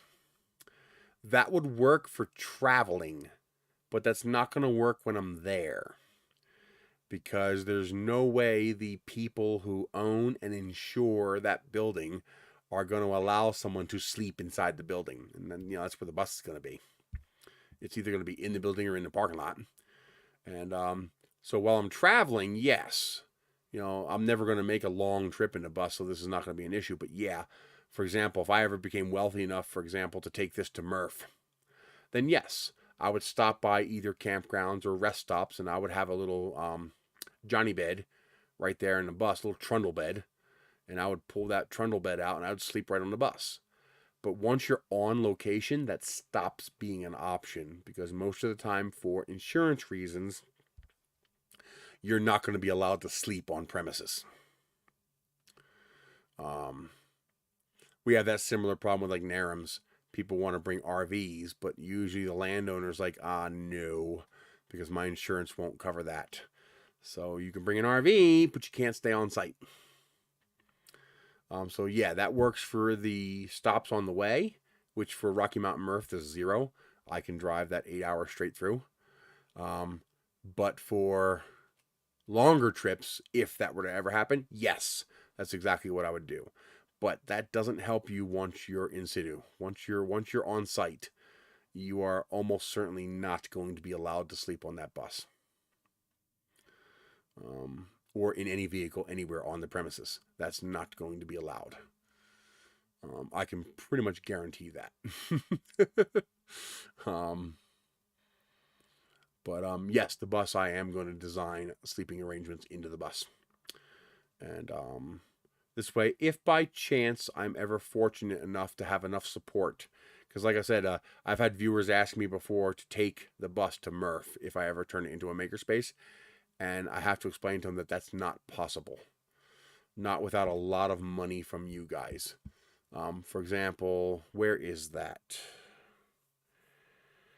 Oh, where is that in... Are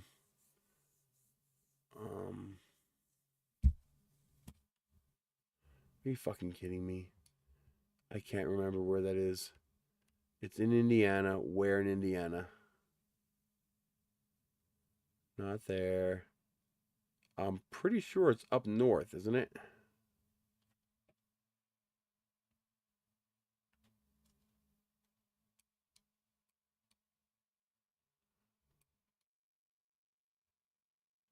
Where is it in Indiana?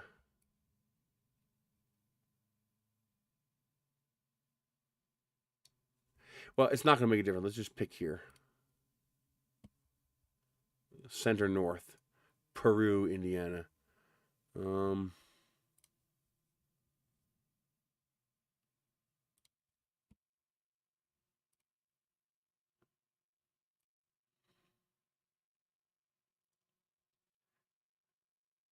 You were looking at 1,300 miles each way. 1,300 miles each way. You are looking at 2,600 miles divided by 6 times 4. You're looking at $1,800 just in gasoline. And in order to do that, I would need probably at least a $5,000 escrow. So somebody willing to put aside a guaranteed $5,000 that becomes my money for the duration of the trip. And if that bus breaks down, I can use that to pay a mechanic to repair the bus. And if we end up not needing it, 100% of it goes back to whoever the escrow owner was. Which means it might cost you nothing or it might cost you $5,000. I'll have to talk to a few people and find out what typical repairs are on a bus like this, see if $5,000 is enough. Because there's no way I can drive, $50,000 worth of equipment plus a bus across the country and just say, oops, oh well, go to the junkyard with you. So that would require about, you'd be looking at approximately probably $2,000 in liquid support and $5,000 extra in escrow potential support. So $7,000 to make that kind of a trip. If nothing happened, it'd be $2,000. If something bad happened, it could be $7,000. Whatever it costs to fix the bus. Like if it got a flat tire, I'm going to have to call a trucking tire replacement service to come out and change the tire.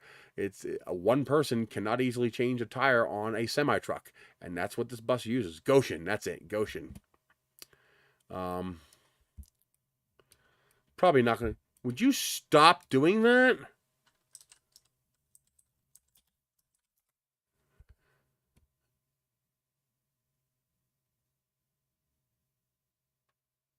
Oh, it's further, 1,400 miles. 1,395 miles to Goshen, Indiana. So 1,400 miles, that's 2,800 miles. 2,800 divided by 6 times 4, $1,900 in gas.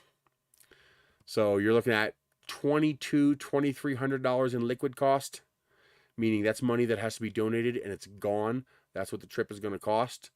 And I would need an escrow of $5,000 or $6,000 to cover potential repairs on the bus if something went wrong, which none of which would be used if nothing went wrong. That's the only way I could ever make a trip with a makerspace to Goshen, Indiana. It would require some serious sponsor backing, like some serious sponsor cash backing. That would be expensive. That would be very, very expensive. But Denver, I could maybe do that because it would only be about $800 in gas, and I might be able to develop enough sponsor support to pay for a tow if something happens. I'll have to find out what that would cost. I'll have to call a few companies and say, hey, if I had a 40-foot school bus that broke down and I needed it towed 500 miles, what would you charge for that? Because remember, they're going to have to charge me at minimum their fuel towing my bus from Denver to Edgewood, and then their fuel cost to return themselves back to Denver at probably a similar fuel economy that the bus gets. So it would be a minimum $2,000 to have somebody tow this. And that's if they basically did it at cost. Because you're going to spend $800 in fuel to get the bus to Edgewood and another $800 in fuel for them to drive themselves back to Denver. And then you got to pay those employees for that 16 hours of driving and possible hotel layover, maybe 2 drivers. One to drive down, one to drive back, or you'd have to pay for a hotel for the guy. Yeah, you're talking at least $2,000, probably closer to $3,000 to tow the bus. It might actually be cheaper to repair the bus than to tow it.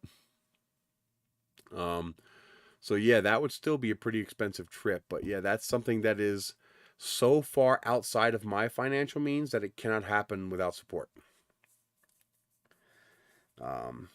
So we'll see. Murph, no. Rocky Mountain Murph, maybe. That might be doable. That might be a possibility. So we'll see. Yeah, it's all the way at the top of the state, like almost at the border of Michigan. Wow. That'd be one hell of a trip. Jesus.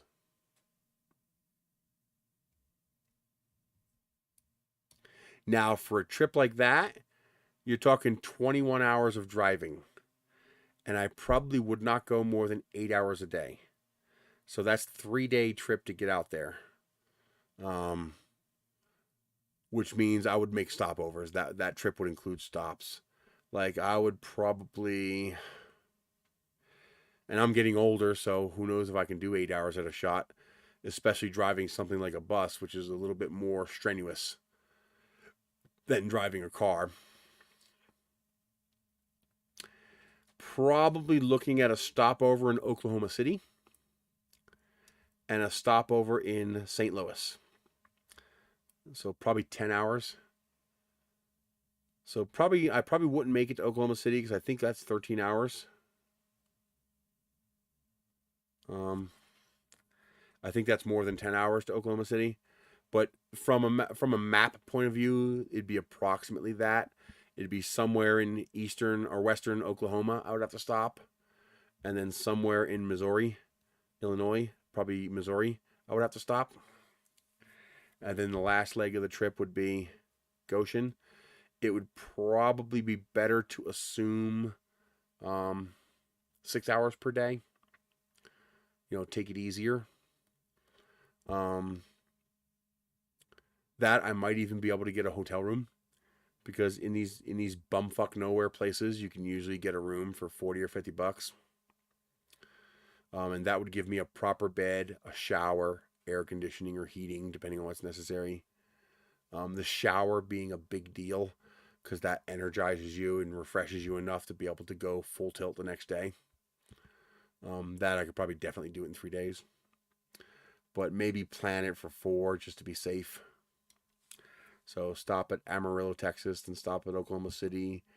then go for Springfield, and then go for Springfield again, Illinois instead of that one. But figure it out. I have to figure it out.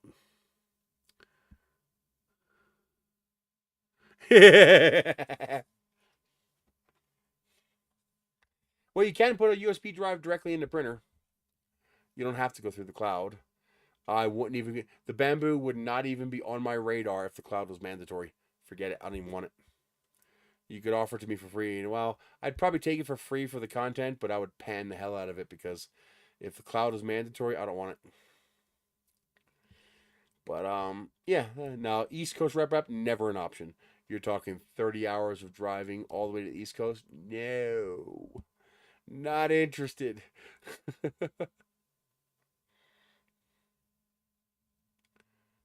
Well, oh no, you can't use that. What you can do is put a adapter in there. Use full size SD cards. I thought it had a USB slot. I thought the Bamboo had a full size USB slot.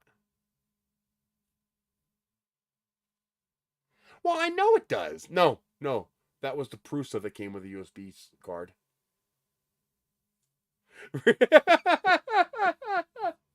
Really? You don't like it? What don't you like?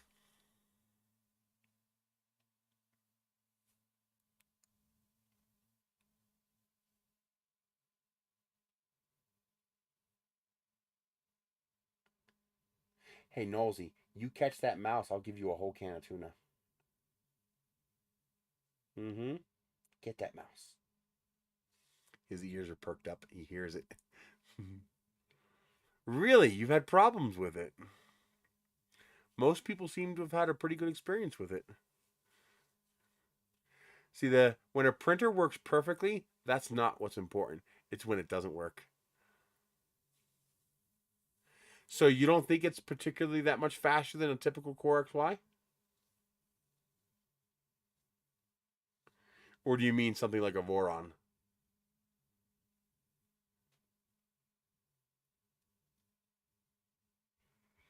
Well, see, I'm used to just pop in the card, select my file, and walk away. If I can't do that, I would be dissatisfied with it.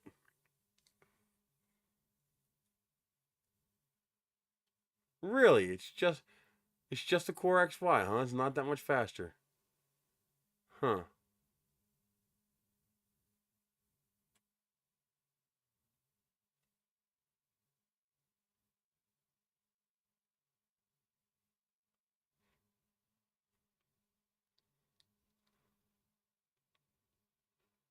I guess compared to like an Ender 3, it's amazing. But if you're already used to Core XY and fancy advanced printers, then it's not that amazing. Hmm.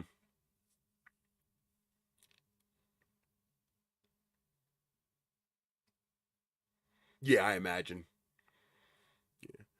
But then again, 200 millimeters per second is ridiculous. That's more than fast enough for pretty much anything. A lot of people were complaining that the Prusa Mark IV and that all the high speed prints they were showing were in draft mode. And I was like, I don't know about you, but that draft mode print looks pretty damn nice to me. I was like, and I have a lot of printers, right? And that draft mode print, I'd be pretty pleased with that.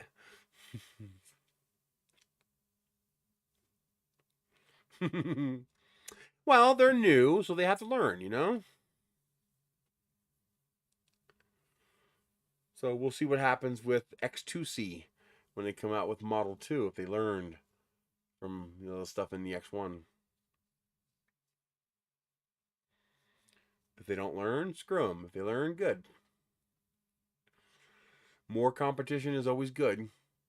If the Bamboo has done nothing, it's driven all the other manufacturers to release something similar and to try to beat them on price. I get it.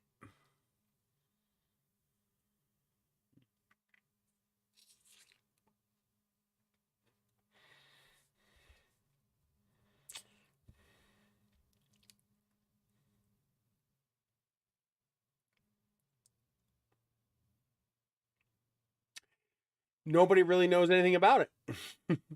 We don't know what it's going to cost. We don't know what it's actually going to be capable of. Anybody can say their printer prints at 600 millimeters per second, but if the output looks like dog shit, who cares? You know what I mean? So I guess we'll find out. You won't find out from me because they're not sending me one. They won't even reply to me. I have no idea why. What the fuck did I do to you guys? I mean, if you just don't want to work with me anymore, say so. Don't just ghost me.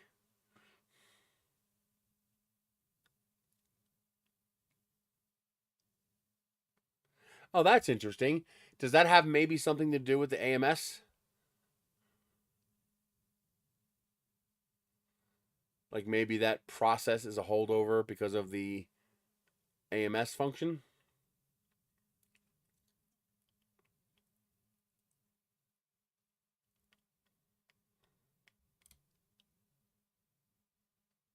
YouTube, there was nothing wrong with that comment. Shitty's not a bad word.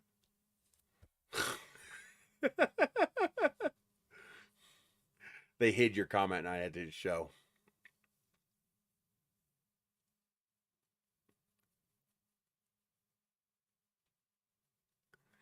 See, that's one thing I love about my little Odin printer, my little Fucus Odin. It's got a really nice compact direct drive setup. I literally just take the filament and shove it in. And it gets past the gear and the filament comes out the bottom and I'm good. So it is because of the AMS, but they didn't make the firmware smart enough to realize that they don't have to do all that when they don't have the AMS? Or would it have that process no matter what? Like, could the firmware be fixed to make that process much easier? Meaning, is it a fatal flaw or is it something that can be corrected?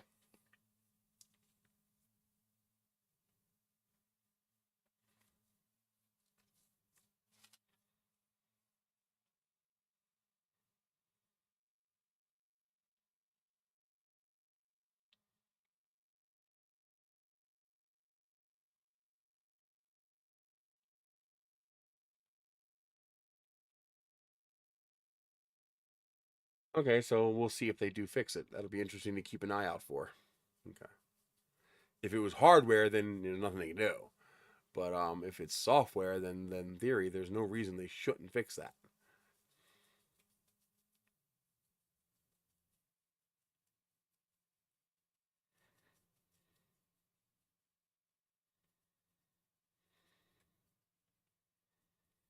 Hmm.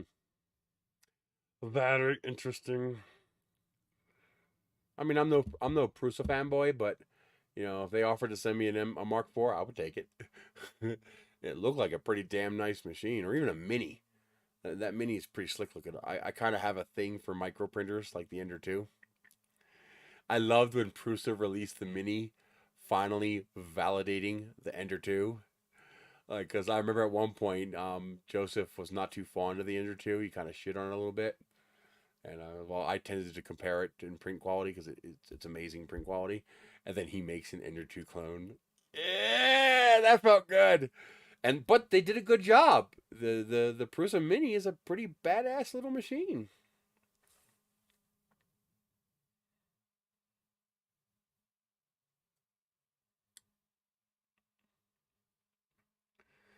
Uh, I'd be very pleased to have a Prusa Mini. The interface is amazing. The print quality is fantastic. The build quality is good. I got no complaints.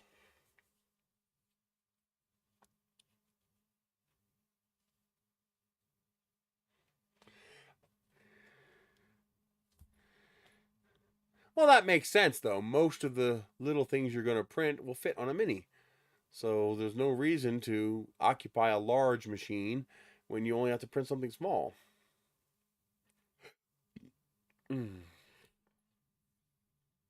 I was thinking about modifying my Ender 2s with a 400 millimeter Z so that I can print my body tubes for the rockets. It can print all my 40 millimeter and 20 millimeter class rockets, but the 80 millimeter class rockets really would be better with a 400 millimeter build volume. Although I could do 200 millimeter.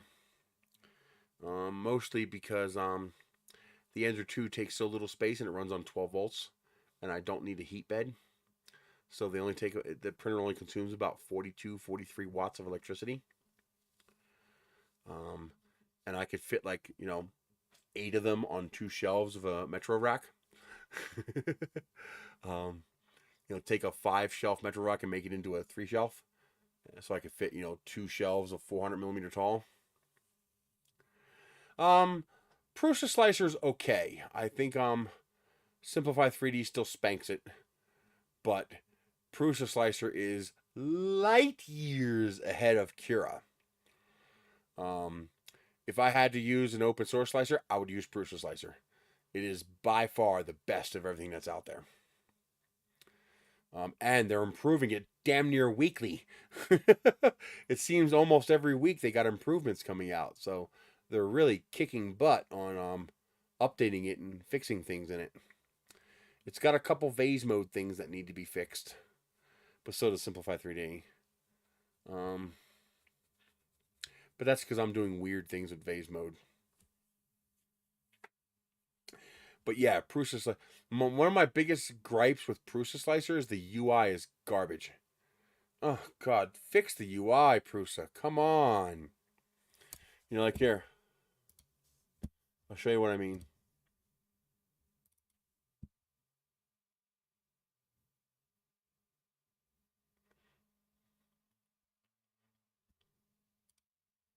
Recent models.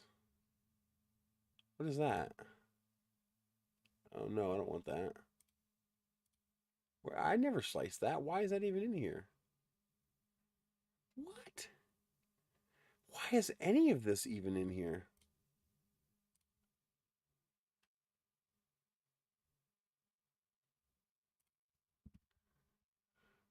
Not the UI on UI on Prusa Slicer is garbage.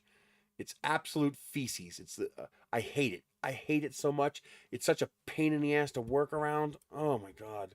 Now the slicer settings UI has gotten magnitudes better. Oh, they've cleaned that up so much. But this part of the UI here, this UI in Prusa Slicer sucks.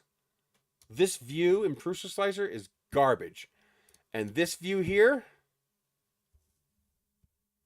in Prusa Slicer is even worse. It's like whoever made the original UI, it's like, how can I make this as difficult as possible for anybody to be able to see anything? It's like they intentionally made it as hard as possible to see a goddamn thing. And that's not something Prusa did. That comes from the original Slick 3R, because it's always been that way. But Prusa, I guess, has never seen fit to repair it. Look how different all the colors are between what you're looking at and this interface. And show me where all the travel moves are. Easy. There's a travel move. There's a travel move. Okay. Are there any let's put this in not let's do this in a way that'll make it easier for you. That's vase mode, which you don't see much. So let's slice this in regular mode.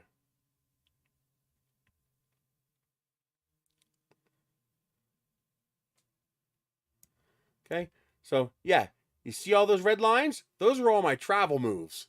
So I know immediately where all those are. Good luck seeing those in Prusa Slicer. They're fucking invisible. They're so goddamn thin, you need a magnifying glass and you have to zoom in to see them. And that's, of course, assuming you know where the hell they are. And then your zit lines. The zit lines here, look how obvious the zit lines are. Am I doing the wrong button? There's. Look how obvious those zit marks are. Those are retractions. You know what the retraction is marked as in Prusa Slicer?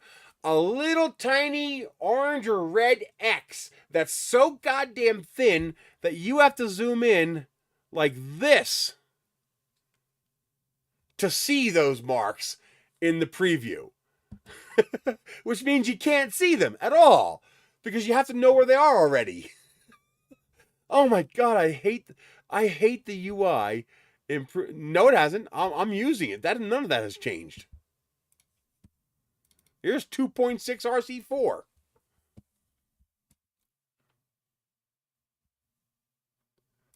Let's see here. 120 millimeter. Oh, this one's fine. Oh, that's different. It's not orange anymore. Oh, that's because it's outside the bounds. That's why. Where's scale?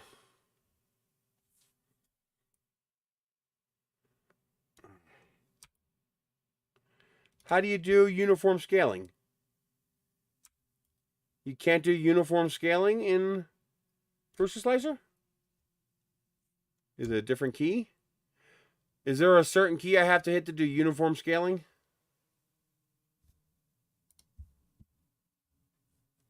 Is it Alt? Nope. Oh, let's just do it here. So I can't do uniform scaling? I don't want the corner. I want the center point. Because if I do it from the corner, it's going to move. I want to keep it centered and shrink it all 3 dimensions at the same time. But you're saying I could do it by the corners? Oh, so you don't have to hold a key. Oh, it's keeping it centered. Okay, I'm okay with that. It's a difference, but I'm okay with that. Yeah, and I don't have to press a key, so I'm okay with that. That's fine. Oh, wait a minute. It's in the other screen where it's orange.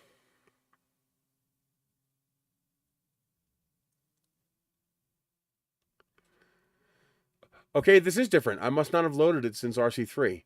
Oh, no, there it is. There it's orange. That's the same. Now, we have to take it out of slice. We have to take it out of vase mode.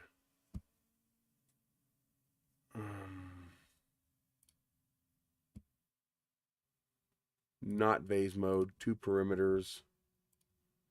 I want to see retractions. Well, in both Tinkercad and Simplify, they use the same mechanical UI.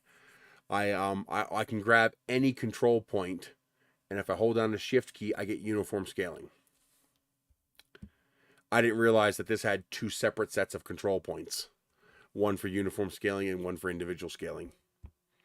Which is it's a little extra step, but I'm okay with that. That's fine. That's just a difference in UI. That's not good or bad. I figured somewhere there has to be a way to change that. But now, and also, what the fuck am I supposed to do with these icons? These icons are dog shit. I want words like you had before. Okay? They changed it to these stupid ass icons that I gotta hold the mouse over to figure out, okay, that one's retractions, to turn on retractions. Now, now where are my retractions? Now, it looks like when you have multi-wall, it creates a line. I see that purple line right there. I'm pretty sure that's the retraction point. But where's my external retraction points? There has to be one. This is not in vase mode. The marking, the delineation for it is so damn small, you can't see it. You know, it's these little itty bitty marks that they make somewhere. Let me bring in one that I can see. Oh, it's not an X anymore. Okay, maybe you're right. Maybe they did make some changes, because that is an actual mark and not that little tiny freaking X. Okay, so maybe they did make some fixes. Okay, they must have just done that, because a month ago that wasn't there. Now, where's the external one? Is it hidden? I bet you it's hidden inside one of these corners.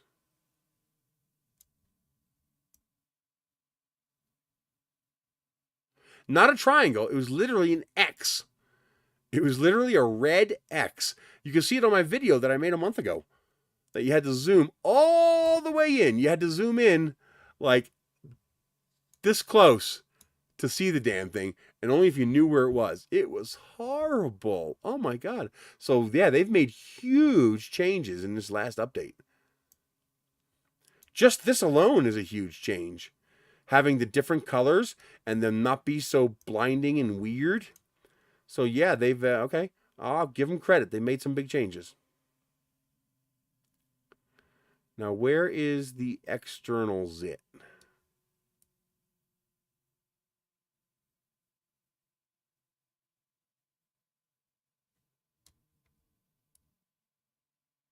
There has to be a zit on the external surface. Where is it? It would have to be near here. Maybe they're hiding it inside here.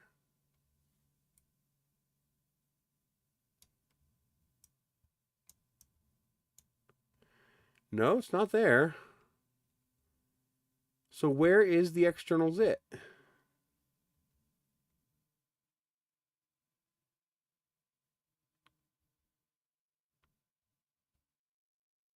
Retraction is a seam. It's the same thing.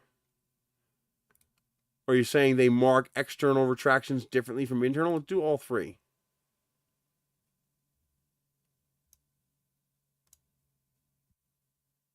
I could see an advantage to making them separate, but where are they? Like, where is the external seam? It has to exist. It's just a matter of where did the slicer put it.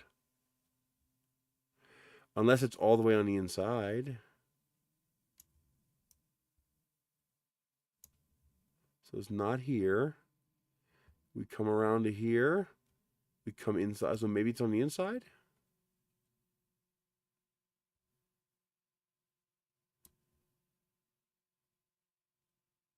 See, where is this for the orange line? Why would I drag the bar at the bottom? I want to see the top one. Oh, wait a minute. Found it. And why won't you let me zoom in there? You son of a bitch. Their movement UI still needs some work. Wait a minute. Is that just panning? How do you rotate? Oh, okay. So left click rotates, right click just pans. Okay, there it is. Yeah, they hit it right there. Okay, this is much, much better. Much better. This is actually visible. This is a big model, so it was hard to find. This is orders of magnitude better than before. Way, way better.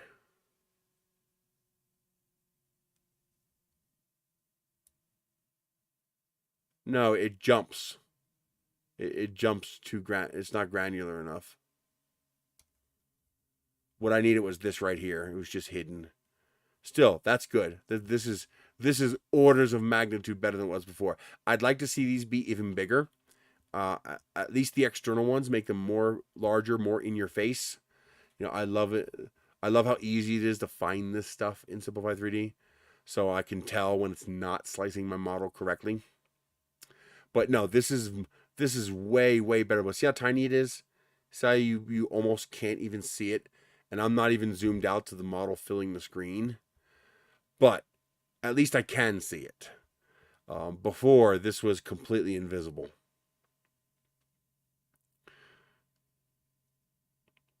Okay, this is a big improvement. This is a very big improvement. There's one last thing they need to fix. The one last critical thing. I need to be able to define the start point. And Prusa Slicer does not permit me to define the start point. And the Prusa Slicer vase mode slicing algorithm is defective. It's also defective in Simplify 3D. It's also defective in Cura. I think all three are using the same engine. I think all three can be I think Prusa, Cura, and Simplify 3D are all using the same algorithm for slicing vase mode, and they're all broken, where there are certain geometry aspects of the model that cause the slicing algorithm to puke on itself. And define start point, fucking right here. Not right here. Okay, it's very easy. I want you to start here. Now, of course, from here, you're going to move to the nearest point of the model that begins. But I need the slicer to begin from the inside of the model and not the outside of the model. Some vase mode prints do not slice correctly if you start from the outside and begin the vase. You have to start from the inside, or it incorrectly calculates the vase, and you end up with a gap where it removes half of an entire layer of the model. Let me see if I can make it do it. It's vase mode. There's no seam. Matter of fact, I would assume that vase mode would override that.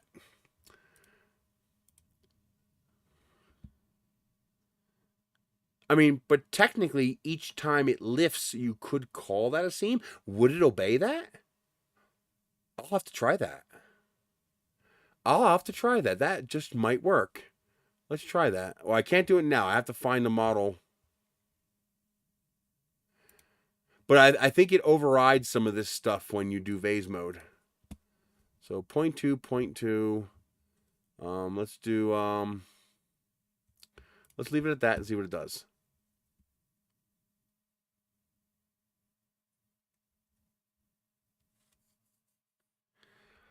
Simplify 3D does such a good job with seams that I usually don't feel bothered to mess with it. Well, I guess that's because I can tell Simplify 3D where to start. Like, I can tell Simplify 3D an exact XY coordinate, and I can tell it start here. And I know that's going to work. All right, does this model, this is a pretty simple model. It might not do it.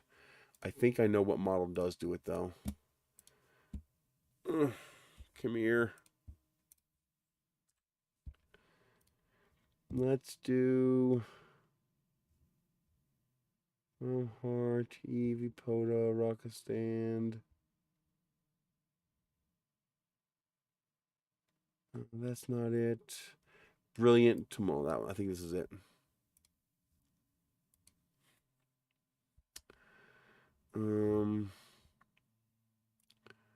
Printer.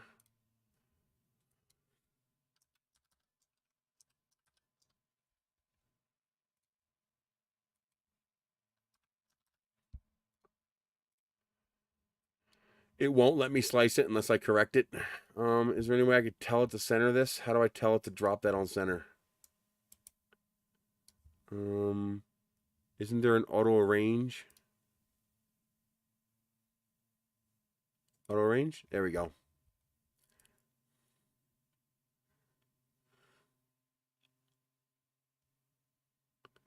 Okay, that should be good.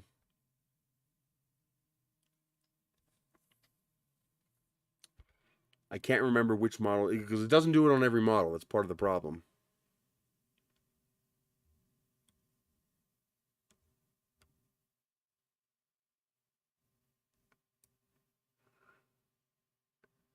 Oh man, that's hard to look at.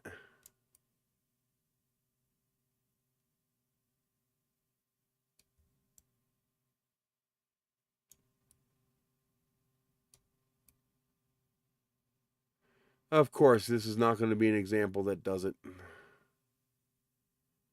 But what'll happen is it'll recalculate the vase halfway through, which will cause it to actually delete a part of the model. And Simplify 3D, now I know it's part of the algorithm because Simplify 3D does exactly the same thing. You'll have half a layer of the entire model deleted. And it has something to do with, well, this model might not do it because it has to do when there is a dramatic shift in the XY planar area of the model. So you can see how this model starts off as a 117 millimeter cylinder, but it expands to a 370 millimeter fin, but then it comes back down to a 117 millimeter model, and it does it gradually.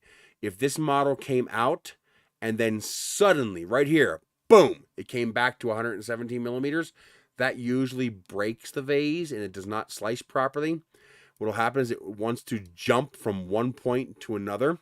Like I said, I do very weird things with vase modes. I never realized this was a problem because just by pure dumb luck, Simplify 3D doesn't have a problem with this. But every other slicer usually eviscerates itself in a Harikari sword maneuver and pukes all over itself when I tell it to slice these models. Simplify, or Prusa Slicer did that too until I found this setting. Son of a bitch.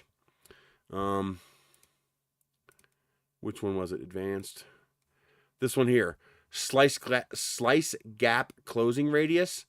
It took me forever to figure out that this is what was breaking all of my models. When I finally set this to 0, suddenly it started working. Oh, fun, fun, fun. But what turned out to be the solution for me was very easy. It has to do with a difference between start and end point. And the slicer not liking when there was a huge delta between start and end. This has no difference between start and end. It starts at 117, ends at 117. But a rocket where I have a flat edge on top of a fin, so it's a sudden diameter change, it pisses off the slicer. However, if I change the start point to be inside the model, then it's no problem. It slices fine, because now it's going out and coming back instead of starting out, going in, and coming back. For some reason, that does something to how the algorithm slices vases. But I can't fix that in Prusa Slicer because I can't tell Prusa Slicer start here. You can't tell Prusa Slicer to start anywhere. It starts where it wants to. You can't define that. You see, in Simplify 3D, I'm hoping that's something they can easily fix. See here, I just go to here and I tell my start point. I can say randomize, optimize for fastest printing, or I can say align here. And I can even restrict the start point to that space and say, don't leave this space. You always come back to here to start. So if it ends up over here, it'll actually come all the way back over here and start here again. So what I do is I tell it 150 by 150, which is the center of the bed, which means it ends up, I can actually show you. Let's see, let's get this set for vase mode, no top and bottom.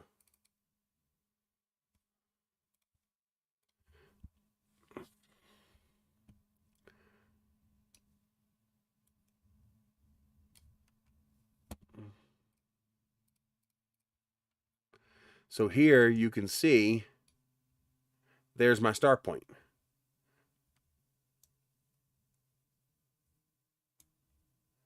And if I tell it to align 150 by 150,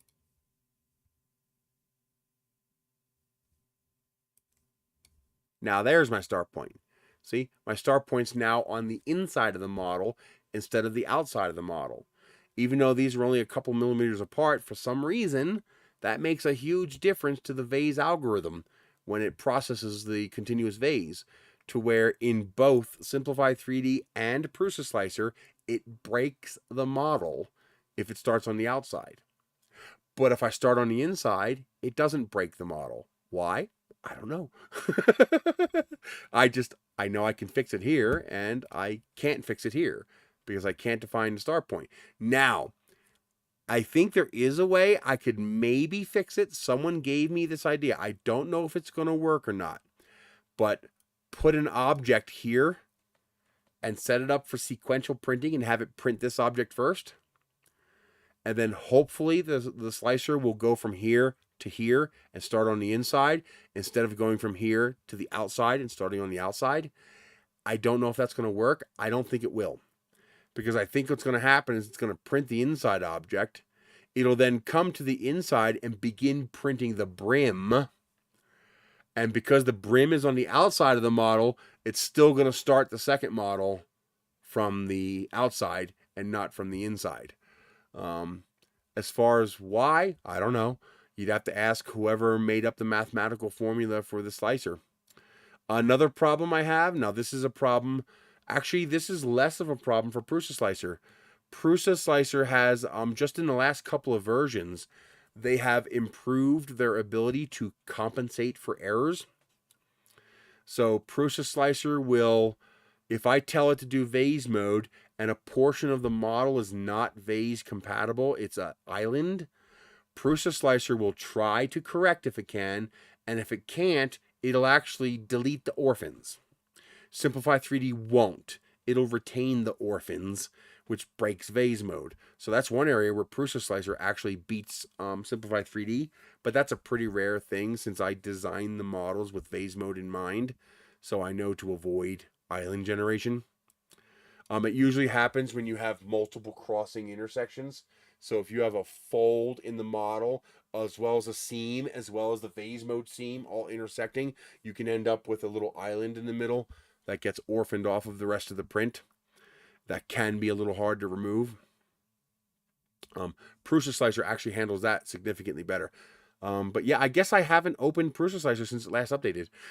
Because this is orders of magnitude better than it was just a month ago. No, it doesn't. For regular models, yes. For my vase model, so far 100% of the time it makes it worse. Whatever NetFab does breaks my models. I don't know why. It makes them worse. For regular models, yes, I have fixed quite a few models by sending them. I bring them into Prusa Slicer and send them through NetFab. Yes, but for my vase mode models, it usually makes them worse. I don't know why. It must be something to do with my micro cuts that I make in the model. See these cuts here, these seams? Those seams are 0.01 millimeters thick. Because I need that rib to be there, but I also need that plastic to fuse. And for whatever reason, the NetFab repair engine messes it up. You can't even see what's messed up. There's just new glitches that weren't there before for no apparent reason. So it must be micro scale that I can't see. But yeah, that integration is pretty damn nice. Also, the Prusa Slicer is much better at splitting things apart. You can see it here when I slice it.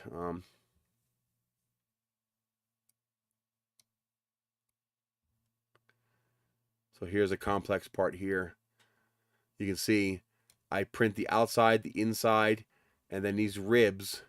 You can see the rib comes out and just touches the outside of the model, and then it comes back. Sometimes. It seems to be very model dependent. But my vase mode models, usually the only way to fix them is I have to go back into the CAD program and fix it there. Very rarely do they correctly fix my vase mode models, and I think it's because of these little micro things that I got going on here. So you can see that one does not pierce the outer wall. It just goes up to it and touches it and comes back. And this have to all be fused together, or I don't gain the structural integrity I need. Now you'll notice one of them right here, that one goes all the way through. That's what allows the tool path to move from inside to outside while maintaining vase mode. And then you can see in the fins, when I draw the fins, I create these ribs in the fins itself to help strengthen them, to make them stiffer. And then I also create this edge rib here to reinforce the edge of the fin. So out, in, out, in. And then I also have to make sure that that top edge of that rib is 1.2 millimeters away from the top edge of this rib here. Otherwise, they collide and the slicer throws a conniption fit.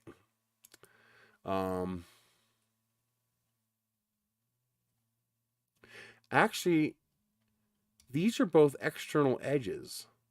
So they probably only have to be 0.01 apart. There probably just has to be a gap. While, for example, this gap has to be 1.2 millimeters. Because you need 0.6 millimeters for this line, and you need 0.6 millimeters for this line. So you need from this point right here to this outer wall has to be 1.2 millimeters for a 0.6 millimeter nozzle. And without that minimum gap radius being set to 0, what would happen is Prusa Slicer would delete my ribs. It would just delete them like they weren't there. And you see what I do here. This is how I make the rail button. And the other problem I ran into, this is a problem that both Prusa Slicer and Simplify 3D experience, which leads me to believe they're using the same mathematical algorithm that's flawed. But Prusa Slicer seems to be able to repair it a little easier. The model, it took me ages to figure this out. It drove me crazy. It took me so long to figure this out. because of an error in the math in the slicing algorithm for this. Well, it's not an error. I don't know if it's an error in the math so much as it doesn't know how to handle the error in the math. The model must be a layer height that can precisely divide into the height. So this model is set for 0.4 millimeter layer height. This height right here, 390.6, must be evenly divisible by 0.4. If it's not, watch this. You're going to love this. I'm pretty sure I did correct this already. Did I? 390.6 divided by 0.4. So, no. 976.5 layers, which means there should be an error in this model. Yep, 0.41 vase, 100%. Let's see if it did it.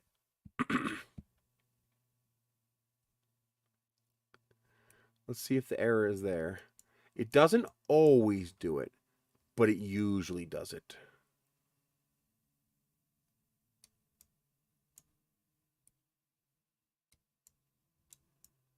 Did it somehow get this one right?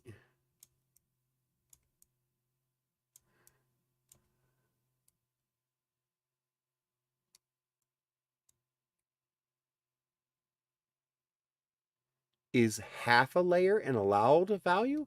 Is it okay if I'm 1/2 a layer off?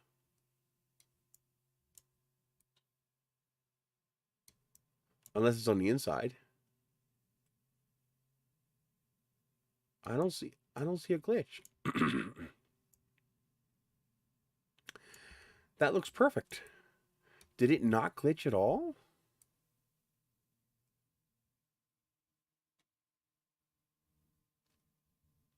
It looks like it's perfect. I've never seen it successfully do that. Oh, wait a minute. It's down here. It's okay, so this is one of those rare times where the glitch appeared at the bottom. See how it jumped from here to here? Why? Why did it jump from there to there? It shouldn't have done that. Now, usually I get unlucky and that glitches in the middle of the model. But basically, in most cases, the model has to be evenly divisible by its layer height.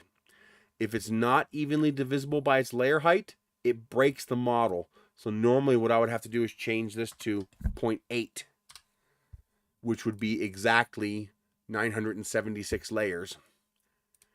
And that also could be just first layer. No, yeah, see, it's still there. So that's just first layer. So this one accepted half a layer off. Interesting. I wonder, what if I go 1/4 layer off? So what if I do 7? Does that glitch it?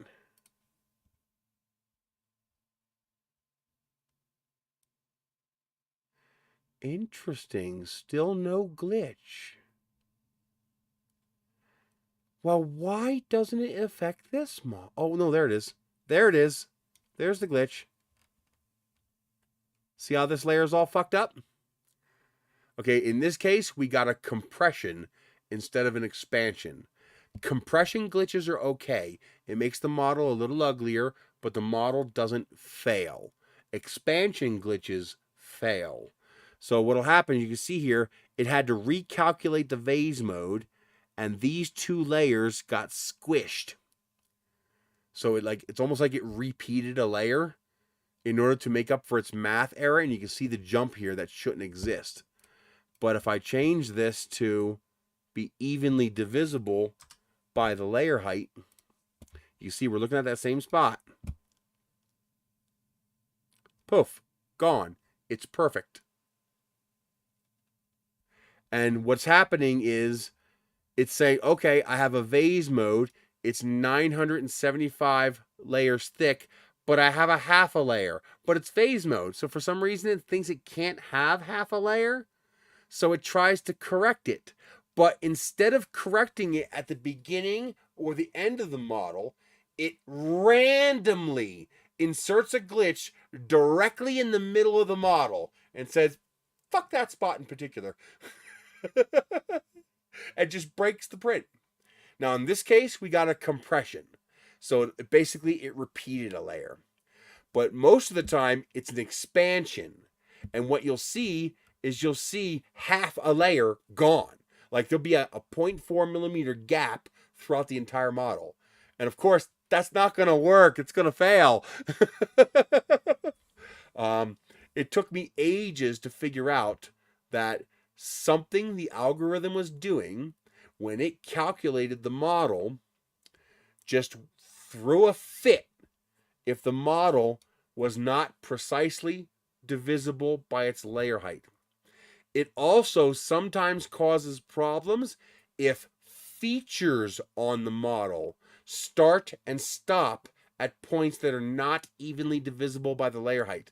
So now when I build the model, I have to make sure this fin starts at a layer evenly divisible by 0.4, that this lug here starts and stops at a point evenly divisible by 0.4 millimeters. Otherwise, it could introduce glitches into the model. And it's not predictable, and it's completely random. And both Prusa Slicer and Cura and Simplify 3D and Idea Maker all do the same thing, which leads me to believe that there is a math error in the algorithm used to calculate vase mode, and they're all using the same algorithm because they all have the same problem. I just thought that was so weird. I've had models. I have reports into Simplify 3D hoping they can figure out how to fix this. Probably not. I have models where this does not slice, but this does slice, but this does not slice. I don't know why. 1 degree rotation and breaks the model.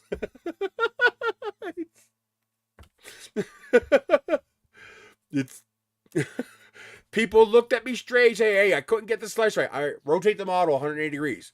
Why? Just do it. Hey, it worked. Why? I don't know. It just does. It's a weird bug in the algorithm. I guess not. Well, the problem is most people don't do crazy expansive vase mode prints like this. I mean, look at how much stuff I have on this model. And it's all vase mode.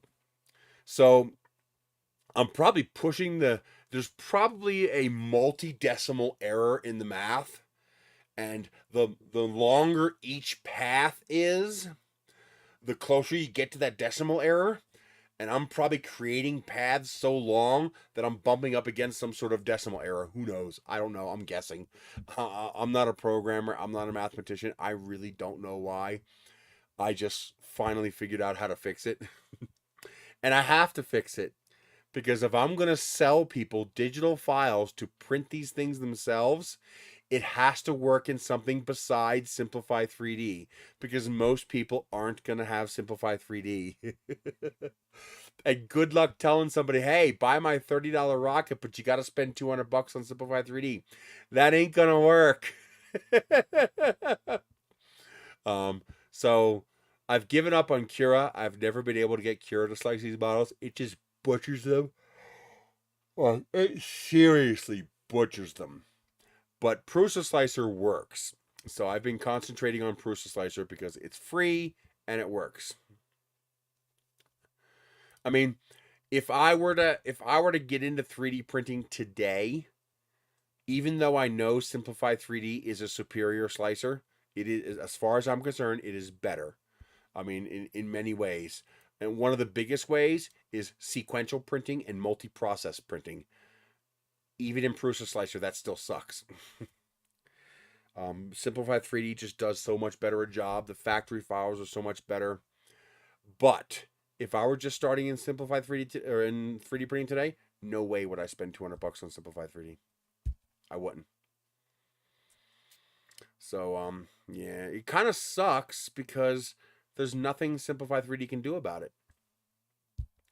You can't compete with free. Free and open source, you can't compete with that. Now, free and open source by itself, well, yeah, easily. Simplified 3D has trashed Cura and Prusa Slicer for years, but Prusa Slicer and Cura are no longer free and open source. They're now backed. They now have backers with deep pockets who can afford to pay software engineers to fix these programs. And Simplify 3D cannot compete with that. They just can't. Yes. The UI might baffle you because you're used to Prusa Slicer. The UI in Idea Maker is a little bit more like Simplify 3D, so it's a little bit more normalized to me. The UI is not that great, but I understand it a little bit more. The problem I have with like Idea Maker and Flash Print and stuff like that is it's difficult to get to the settings where you need to be. It's like just like with Prusa Slicer and just like with Simplify 3D, it should be one single click. All right, edit process settings. There, I'm in the settings. And that is all that should be required, because this is where you have to be every time you mess with a model. Idea Maker, you got to go through like 4 or 5 clicks to get to that. Now, once you get to that, you're good. It looks a lot like Simplify 3D. It's pretty understandable. But yeah, that's a really annoying UI aspect that they really should fix. There needs to be an ever-present button, or in the case of Prusa Slicer, ever-present tabs that will always bring me directly to my settings, so that no matter what, I can always get to my settings with one click. I should not have to make multiple clicks to get to this. And that part of Idea Maker is really annoying. But now they did make some changes in V5 that I'm not fond of. I don't like how big this is. I also don't like the fact that you can't make it go away. Like when I want to move things, I have these giant arrows that are always here, and I can't make them go away. Now, on a big giant object like this, that's not a problem. On a little object like this, it's a pretty big problem because these get in the way of trying to click on the damn model. This model has fins that stick out that make that easy. But when you have a small object like that, it can be really hard to get to the goddamn object around this stupid arrow UI thing. On big models, no big deal. But I guess that's more of a niche for what I'm doing. I'm working with some very tiny models, and so that could become a problem. Most people aren't, so for most people, it's a non-problem. They did a few other things I really don't like. Like, I don't like the fact that I now have to go to here to custom zones to adjust my start and stop points, which, by the way, you can't even do in Prusa Slicer.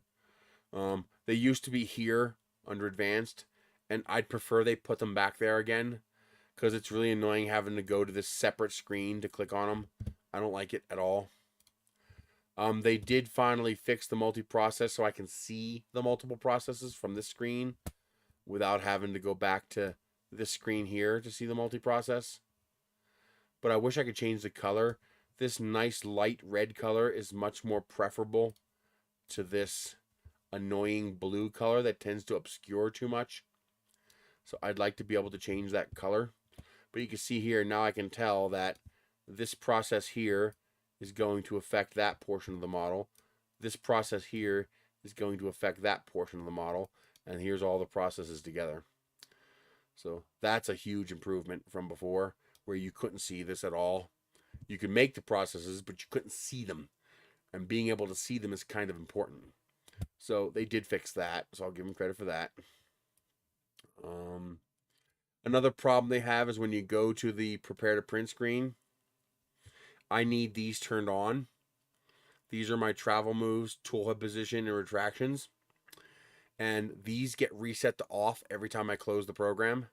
In the old version 4, these were remembered, so they need to fix that, because I always need to see those.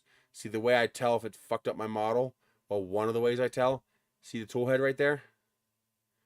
If that tool head deviates from this line, I know something's wrong. So I just go up and down the model. See how the tool head stays in the same spot? It stays in the same basic spot all the way up and down.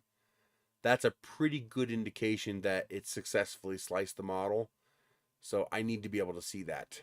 And then if I see that tool head jump, then I zoom in and look for why it jumped. And usually I'm going to see a retraction and a travel move.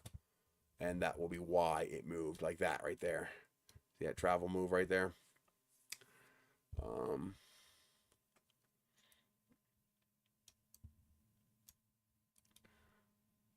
They have some other issues where they have intelligent settings that help it figure things out, like bridging and stuff like that, where it'll change how it does things.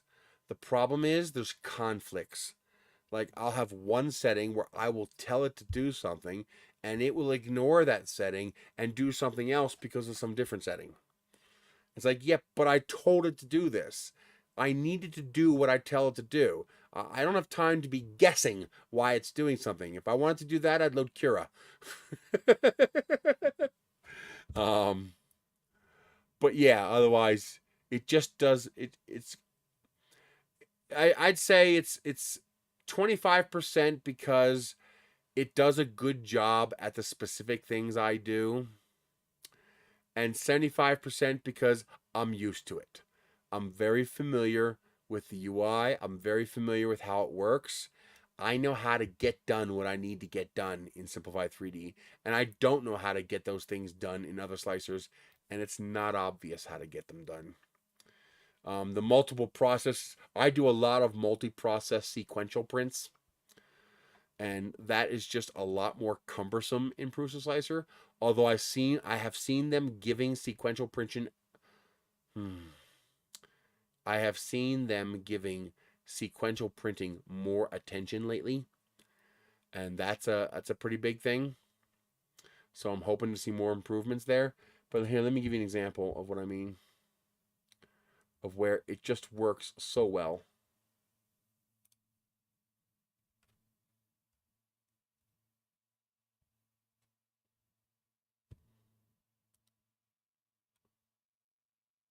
Really? You're that far off the damn screen? How far off the fucking screen are you? That far? Jesus.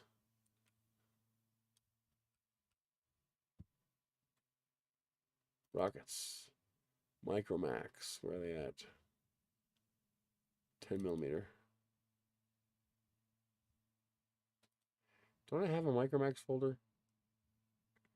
I guess it is 10 millimeter. So, for example, let's say I want to slice up a whole bunch of these.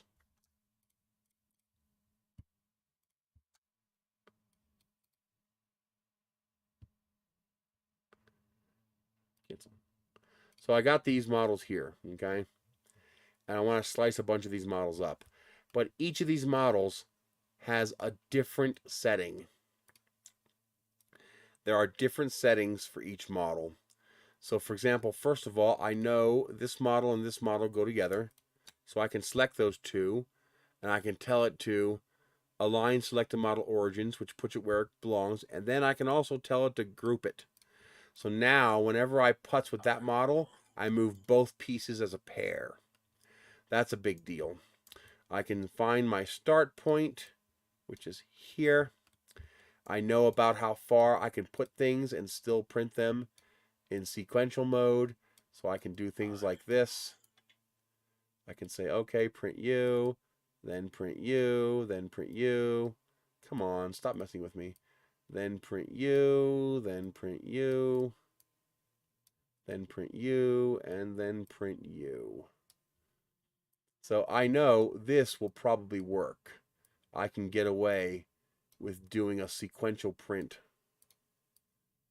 with this type of arrangement.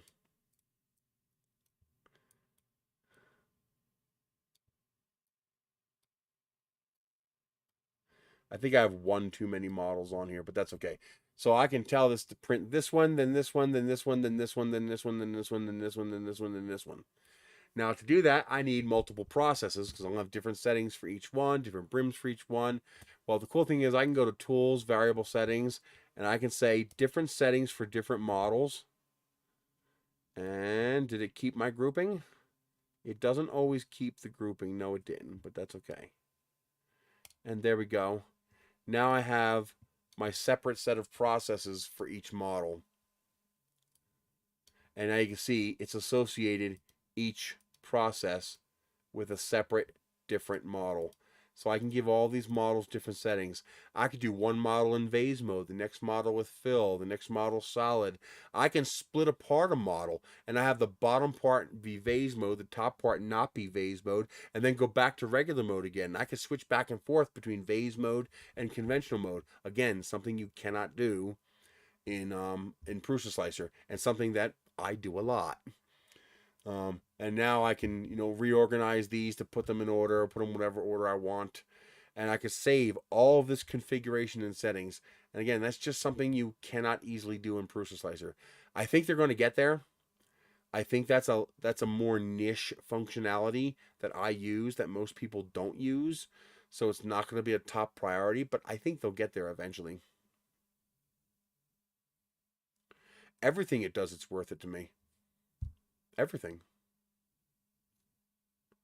Well, if I can't do it by looking at your software and figuring out how to do it, your software is the problem. If I have to go learn a whole entire set of rules and processes to kludge together a solution to somehow make it do that, your software is the problem. Now, granted, Prusa Slicer is working with existing open source software, and they're trying to make it work within that framework, and they are making lights and bounds improvements. Like I said, again, maybe you weren't here when I said it 10 minutes ago. I could never suggest to somebody buy Simplify 3D. Prusa Slicer is more than good enough that it's just not worth $200 to buy Simplify 3D. And if I were just starting off in 3D printing today, even if I had someone tell me it could do all of this, I would probably still choose not to buy Simplify 3D, and I would probably use Prusa Slicer. However, I have Simplify 3D, and it works better, so I use it. I don't have to find workarounds to make my models work with Prusa Slicer like I do with Prusa Slicer. I haven't tried Bamboo Studio yet, nor Orca Slicer. I have not tried those yet. Those are both forks of Slick 3R like Prusa Slicer, right?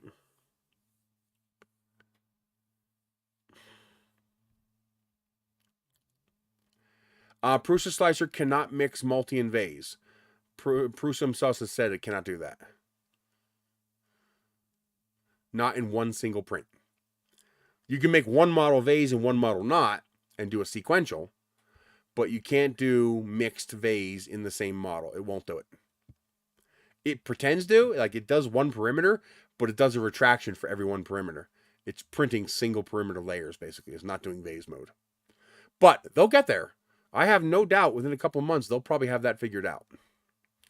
The speed at which they're improving Prusa Slicer is just ridiculous. it's a year ago, I would have said, no fucking way. Prusa Slicer is garbage compared to Simplify 3D. Now, I'm telling you, a year from now, it's going to supersede Simplify 3D. Unless Simplify 3D can find a backer to support it. Oh, that's interesting. It won't let you do it. Or it'll pretend to do it. But again, I'm telling you, a year from now, unless Simplify 3D can find some backers to help fund them, and they can start cranking out some killer updates, I'll probably be switching to Prusa Slicer in a couple of years. But for now, Simplify 3D works better. Multi-process is easier to do. Multi-model and grouping is easier to do. Can you do it in Prusa? Yes. Is it easy? No. And this is worth easy. As far as print quality, no difference. Now, there's an advantage that Simplify or Prusa Slicer has that is not, actually, it's not even possible. I don't think you can do it in Simplify 3D at all. You know how I use multi-process to change my settings vertically in the model at different Z heights? Correct me if I'm wrong, Lightspeed. I know Cura can do this. I'm pretty sure Prusa Slicer can also do this. You can create objects that intersect your print, and you can change the setting inside that.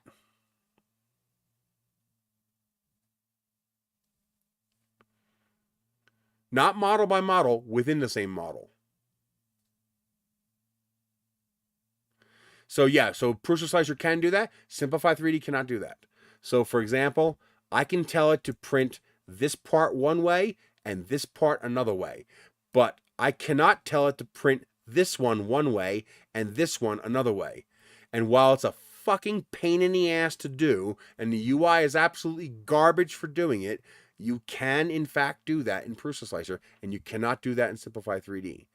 While I have not yet had a reason to have to do that, not many people have had a reason to do what I do either. So that's another niche feature that is pretty cool. Another thing that's really annoying with Prusa Slicer, which is not that big a deal, it won't let you slice something that's out of bounds. While Simplify 3D will permit me to slice something out of bounds. It'll warn me. It'll say, hey, you know, that's bigger than your build volume, but it'll still let me do it. Also, Prusa Slicer, you cannot define the start point of a layer, which is a big problem for me because the vase mode algorithm is broken in all these slicers. They all use the same algorithm.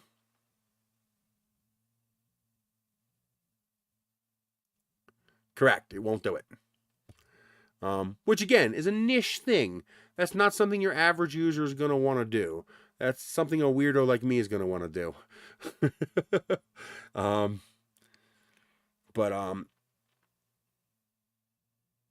It's something I actually use quite a lot though. So for example, if you want to see where I use that, here, I'll show you.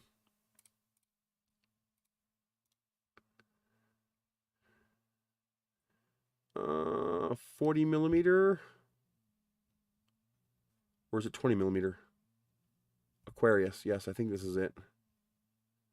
One of these is it. Not that one. That one.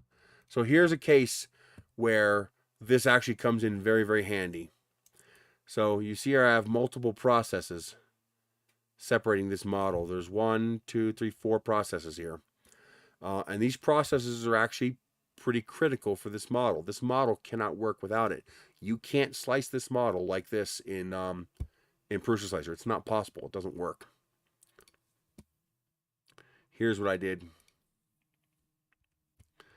So in this model, I go from vase mode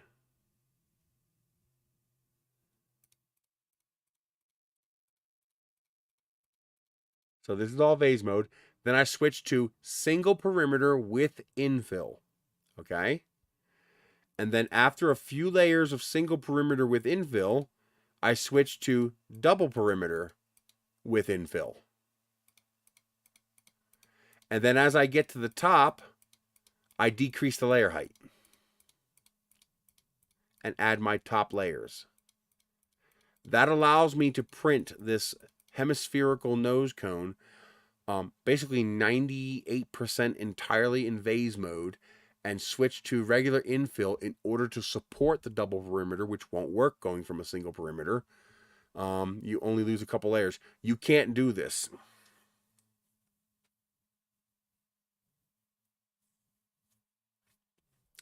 Yeah, as far as I'm aware, this is not possible to do this as elegantly and as efficiently in any other slicer. Simplify 3D is the only one that'll do this. And of course, I have my zit line on the back of the nose cone where you're not going to see it. It actually looks like it's part of the model. It looks like it belongs there. You can add, the only way you could do this in Prusa Slicer would be you would have to give up vase mode for all of this. You'd have to do this whole thing in single perimeter and put your zit line back here, which is going to make your part sloppier, and it's also going to make your part substantially weaker, since any impact back here will likely crack that zit line. That's why we use vase mode, because it's continuous. So you can't do this in Prusa Slicer, not yet. They'll figure it out eventually, though. I have no doubt about that. And here it's very easy to do. I literally just bring up variable height and I just go, I'll pick you, add, pick you, add, pick you, add, hit OK. And then I go to these 3 processes here and just change the settings. I don't have to insert blocks. I don't have to worry about precise positioning. I can just type in whatever position I want. So for the kinds of things I do, it has advantages. And also, its slicing engine is still superior in my opinion. I still get cleaner prints from Simplify 3D than I do from Prusa Slicer. Although, you really, really gotta look to tell the difference. And can I make Prusa Slicer slice as clean as Simplify? Probably. I probably can. Matter of fact, I have no doubt I probably can. But with Simplify, I don't have to work at it. It just does it. I don't have to sit there and tweak and tweak and tweak and tweak. I just slice and it works. But like I said, I'm estimating within a year, unless Simplify 3D gets some financial backing and some talent and starts really cranking out updates, I predict within a year that Prusa Slicer is going to supersede Simplify 3D. Right now, there's only maybe half a dozen things that if Prusa Slicer changed, I would switch now. I mean, I would still use Simplify 3D because I know how to use it. So why switch if I don't have to? But eventually, Prusa Slicer is going to add a feature I want that doesn't exist in Simplify 3D.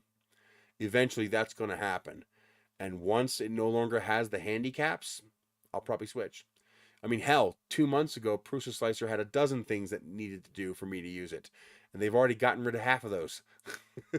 So they're it's like they're like a steam locomotive, man. He's just whatever team they have working on Prusa Slicer is doing a crack job. I'll have to try out Orca Slicer too. I'll have to try to play with that. But just this alone, just this change alone, fixing these things here, just that alone is huge. Although I hate the icons. Although I guess once I learn to recognize the icons, I'll just click the same 3 icons every time I do it. But I hate the words. It's annoying. Give me checkboxes next to words, please. These icons are annoying. But that's a minor gripe. That's not a big deal. It has the functionality. That's what matters really for that. I wish I could change the colors from here. Can I? What the fuck is it doing? Oh, what? Oh, you can hide things. Well, that's interesting. Oh, it's treating these the same way as it treats this. That's interesting. I never knew it could do that.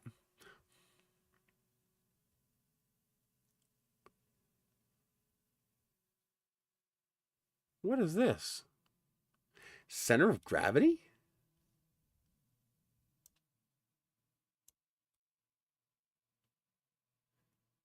Is that accurate? Is that by mass?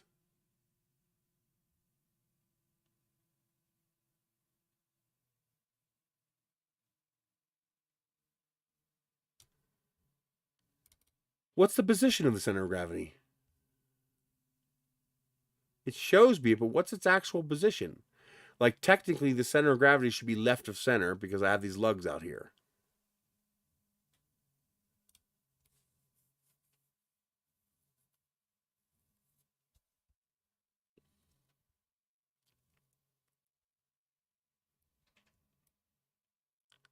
Huh.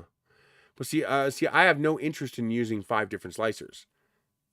All the features have to be in one.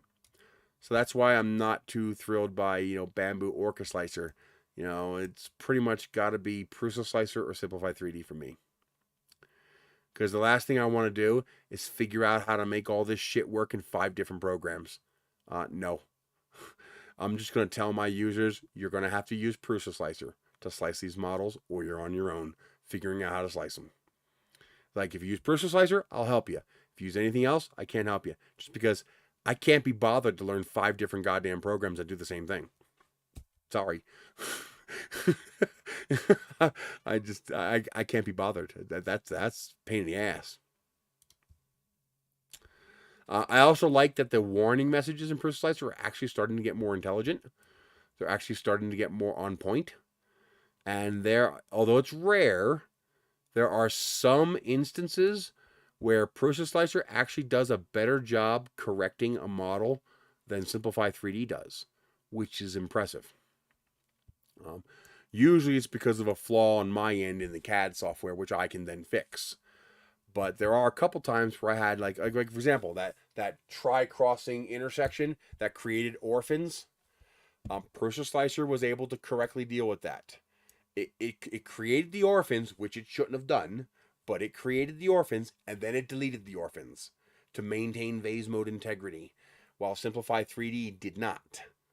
It kept the orphans, which broke vase mode because it had to jump to make the orphans. So yeah, I'm estimating within a year that Process Slicer has a very good chance of overtaking Simplify 3D, even for us niche users who do weird, strange things. The only thing that would keep me using Process Slicer is the mixed mode and multi-process options. Um, yeah, but then I if Orca Slicer makes a change, Prusa Slicer doesn't get the change, and if Prusa Slicer makes a change, Orca Slicer doesn't get the change unless the two copy each other's changes. Um, so now you got to depend on two separate teams all monitoring each other and updating each other. So whenever Prusa Slicer puts out an update, is Orca Slicer going to incorporate all those changes, or are they going to fork off and get bigger differences? I don't know. Right now, Prusa Slicer is probably the safer bet, just because they're probably going to have more consistent support. But I'm definitely going to give Orca Slicer a try, because UI is still a problem for me in Prusa Slicer. There are UI changes I'm not fond of. They fixed a lot of them, but there are UI changes I am not very fond of.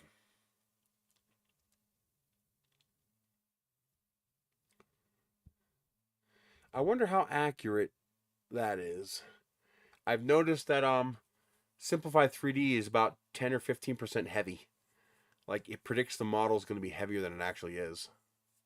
But I don't know if that's all models. But that could come down to hot end issues too. If your hot end is under extruding, well, then it's going to come out light.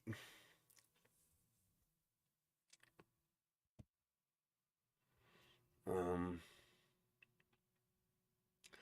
and the other thing that I like in Simplify 3D is when you save a factory file, you save absolutely everything.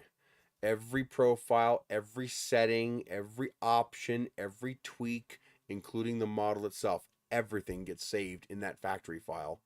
If I make a bunch of changes and save a separate factory file, each of the two factory files will be completely unique. And that makes it very easy to go back, especially when you have a really complex, multi-process, multi-part complex print that you're working on. It makes it easy to go back and make a change, make a tweak without having to figure out what all the changes you made when you made that file. I don't know if Process Slicer doesn't have multi-process support in quite the same way, so I doubt it does the same thing. But I imagine as they do more multi-process work, they'll probably incorporate more multi-process saving. So that's probably a given. That'll probably happen as they improve it. But everything, I mean everything from brim settings to flow rate to density to any setting you change, absolutely any setting, and it resets the slicer back to those settings when you load the file. The 3MF file does that.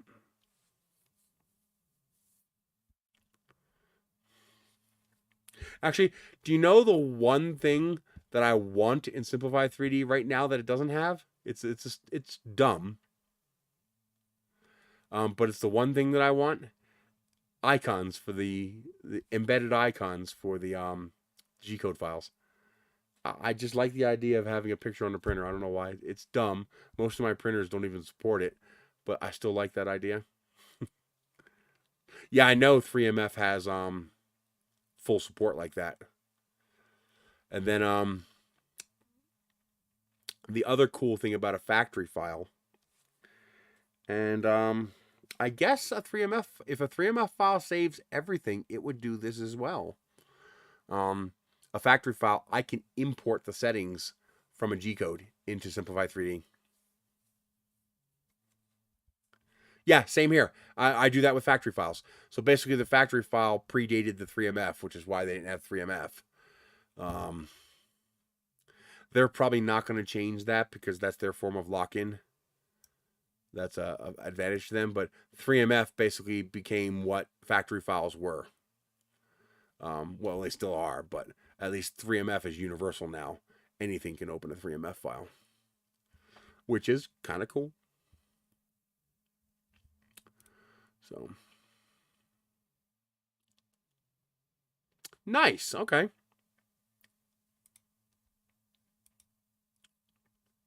So these are all settings that Simplify 3D has done for 6-7 years that these other slicers never did. This is all relatively new.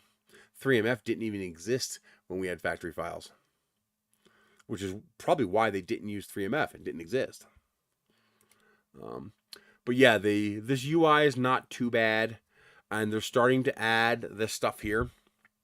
They're starting to add the drop downs that tell you what the settings are, because that can be rather annoying. Sometimes figuring out where your settings are can be annoying. The UI is still not quite as clean as Simplify 3D, but they're improving.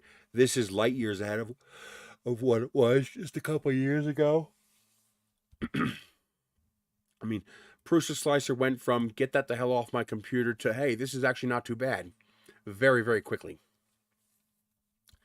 So give them credit for that. I am pretty impressed with the rate at which they've been improving it, and the quality level with in which they have been improving it. This interface still sucks. It's very easy to accidentally add a color change, which thankfully does nothing on my printers.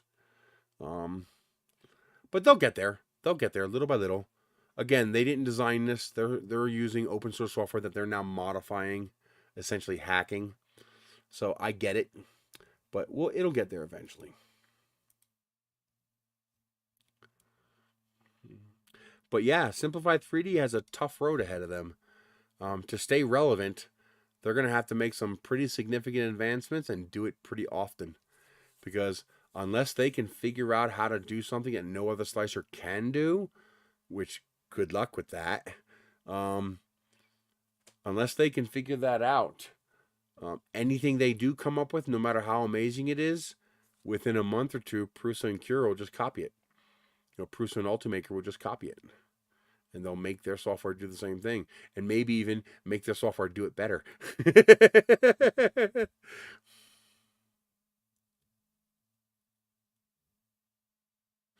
I have web links enabled, but YouTube chooses who they will and will not allow to do that.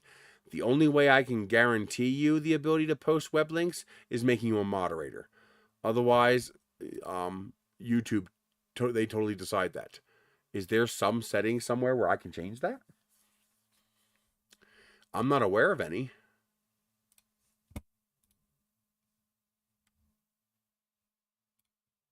Viewer activity. Nothing there. Customization. Public, education, playlists, audience. Live reactions, slow mode. Anyone can send messages, live chat replay. Oh, web links in Prusa.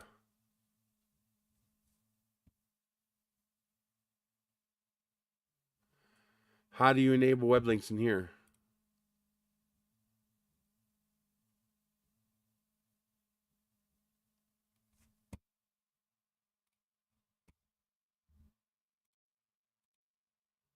Like, is that an option somewhere?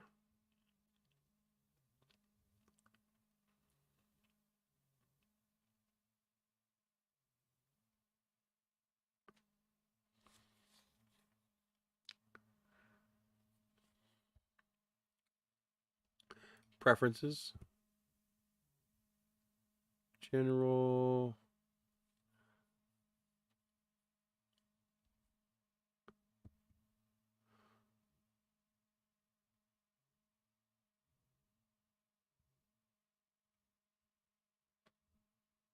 GUI.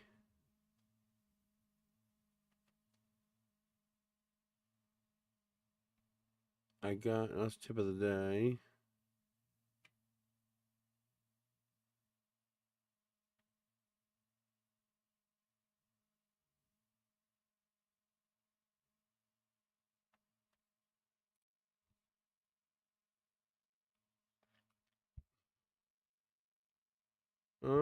I don't have, there's an option, suppress to open hyperlink in browser. That's not checked.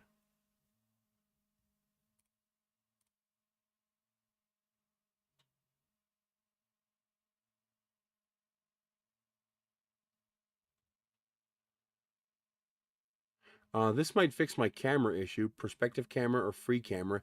That might be the difference between what it does and what I'm used to. Although I kind of like the idea of being able to rotate and pan.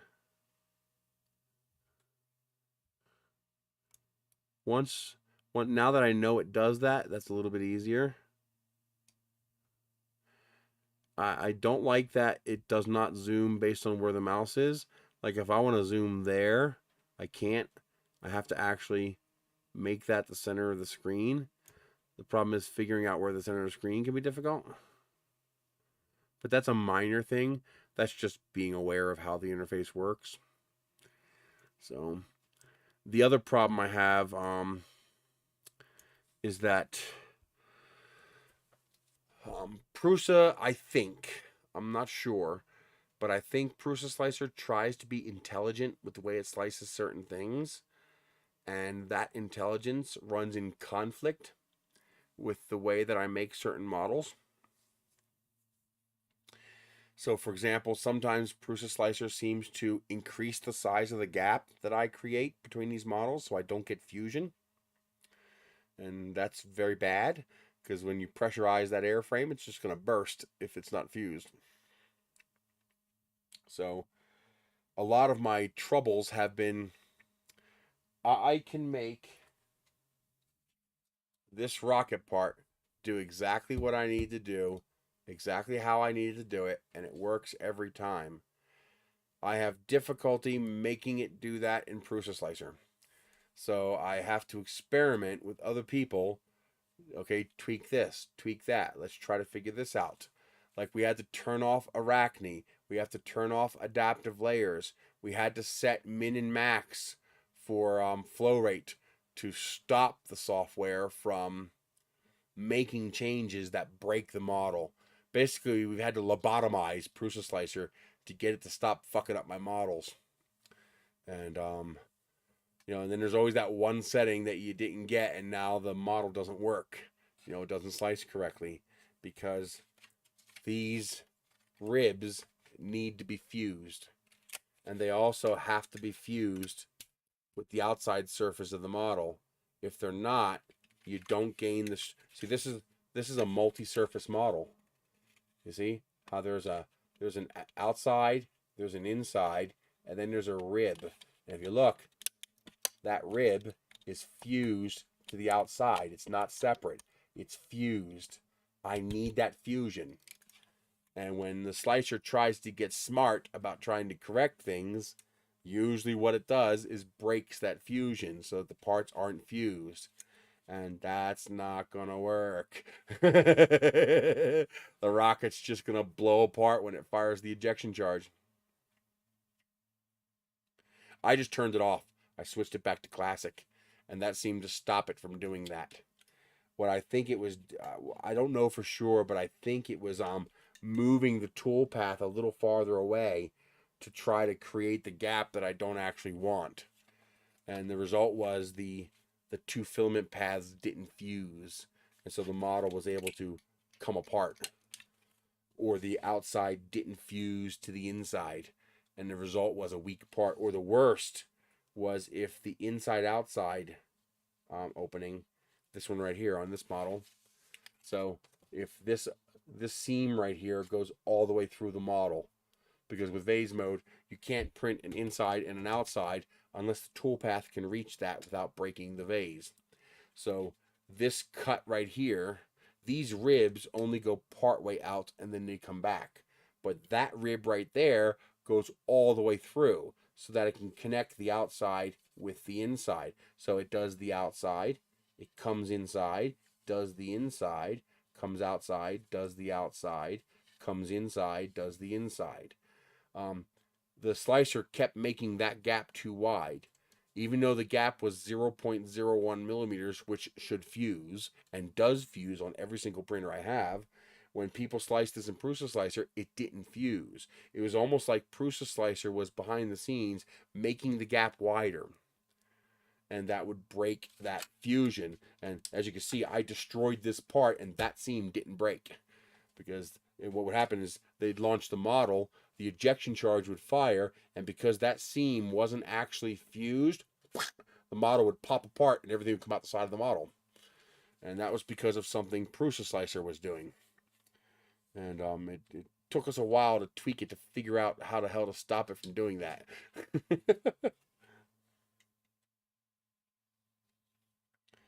And so see, with Simplify 3D, unless there's a perimeter conflict, it prints in absolute vase mode. So it doesn't adjust the extrusion width, it doesn't adjust the extrusion height. Whatever I tell it to extrude, it extrudes. While Prusa Slicer was applying adaptive settings, and those adaptive settings were breaking my models. So we spent the first few prints figuring out how to turn off, basically lobotomize Prusa Slicer. It's like, when I'm in vase mode, just print the model. Don't think about it. Don't figure it out. Just print the model. Because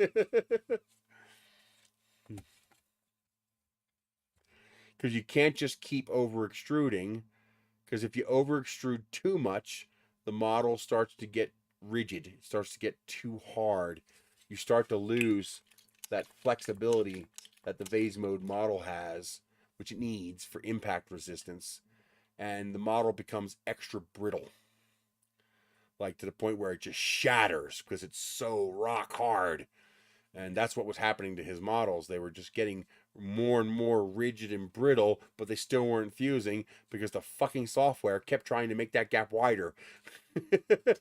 We would compensate, and they would say, okay, I'll compensate more. I want the gap. It's like, I don't want the gap. But I think we finally figured that out. So go from there. Oh man, I am still exhausted. My body is sore. Individually. So what I had to do was I had to come in here. I had to change these three to 0.4 fixed. So if I didn't, it seemed to be varying the perimeter size, like a thin wall behavior. So I had to fix these at 0.4 and set this for 100% to turn off the variability in the extrusion width. I had to put slicing gap to regular. I had to put slicing gap closing radius to 0. This was the biggest thing. Cracks that were too small, it sealed them up as if they were defects. The problem is my cracks aren't defects. They're there on purpose. So we had to set that. Here I had to set layer height to 0.2, 0.2, so it would stop using adaptive layer height. Let's see.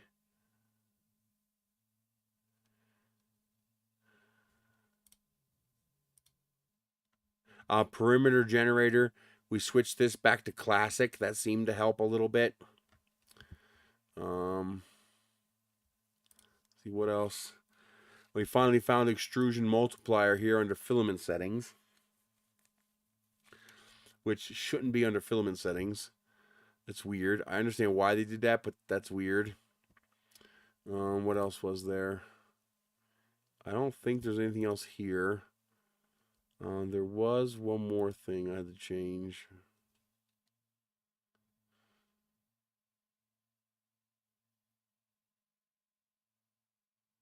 I thought there was one more thing I'd... Oh, layer height limits. Fix it at whatever layer height you use. So if you're using 0.2, fix it at 0.2. This is to disable the adaptive functionality.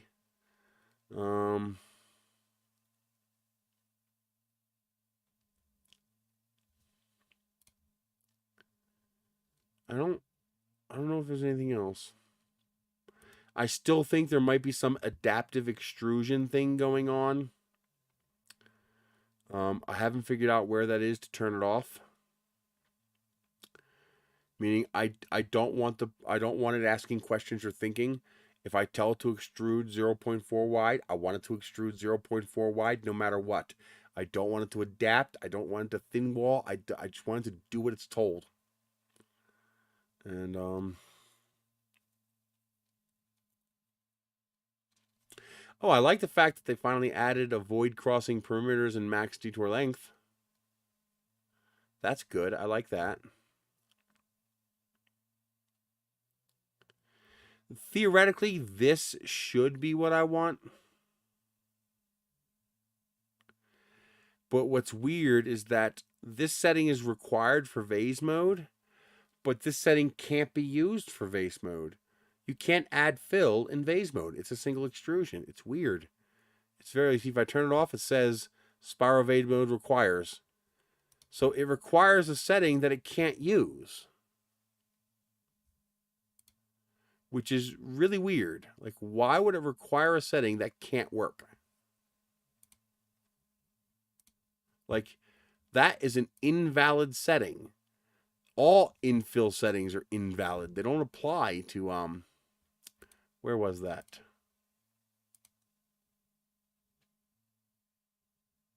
I don't know. But where the hell is ensure vertical wall?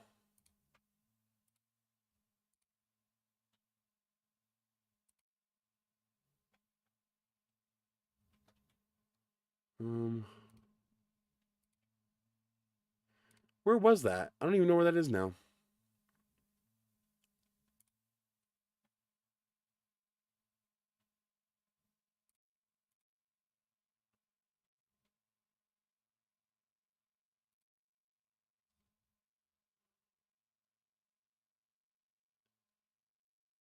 Oh, here it is. Ensure vertical shell thickness. That doesn't even apply to vase mode. That makes no sense. So he says, add solid infill near sloping surfaces to guarantee vertical shell thickness. That doesn't apply to vase mode. Why is it mandatory? I'm hoping that maybe that... I don't know. But I think it's still doing some adaptive extrusion stuff. And I think I'll get this working properly once I figure out how to turn that off.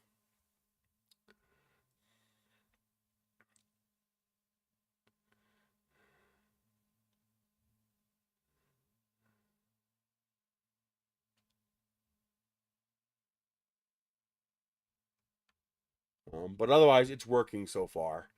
I've gotten it to slice my models correctly. It's the only one.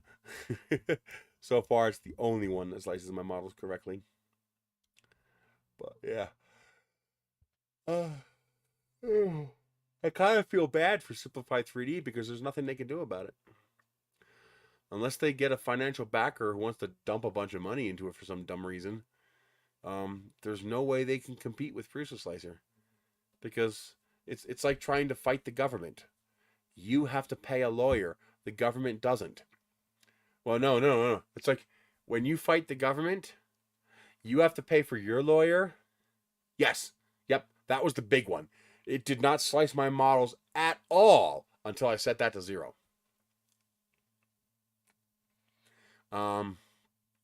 When you fight the government, you've got to pay your lawyers and you're paying for the government's lawyers because the government's lawyers are taxpayer funded.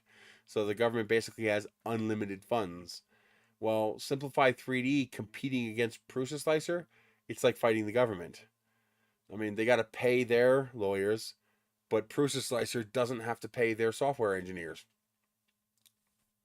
So, what I mean by that is that Prusa Slicer doesn't have to profit from Prusa Slicer to pay the engineers to make Prusa Slicer, because they pay those people on payroll because they sell printers, and a better slicer definitely helps them sell printers. The only way they would get ahead is if Prusa and Ultimaker stopped supporting Prusa Slicer and Cura. If they stopped development. Take care, Hack Monkey. I'm getting ready to make dinner too. It's already 7 o'clock. Jesus. But as long as Prusa and Ultimaker can afford to throw money at the slicers without a direct return from the slicers, there's nothing Simplify 3D can do to compete with that. I mean, they're going to lose. It's an uphill battle that I don't think they can win. There's no more magic sauce in slicers anymore. So, I don't know. We'll see. As long as the slicer works for me, I'll keep using it. When it doesn't, I'll switch. Yes, that was one of the other settings I had to change. Filament Advanced, no. Where is it at?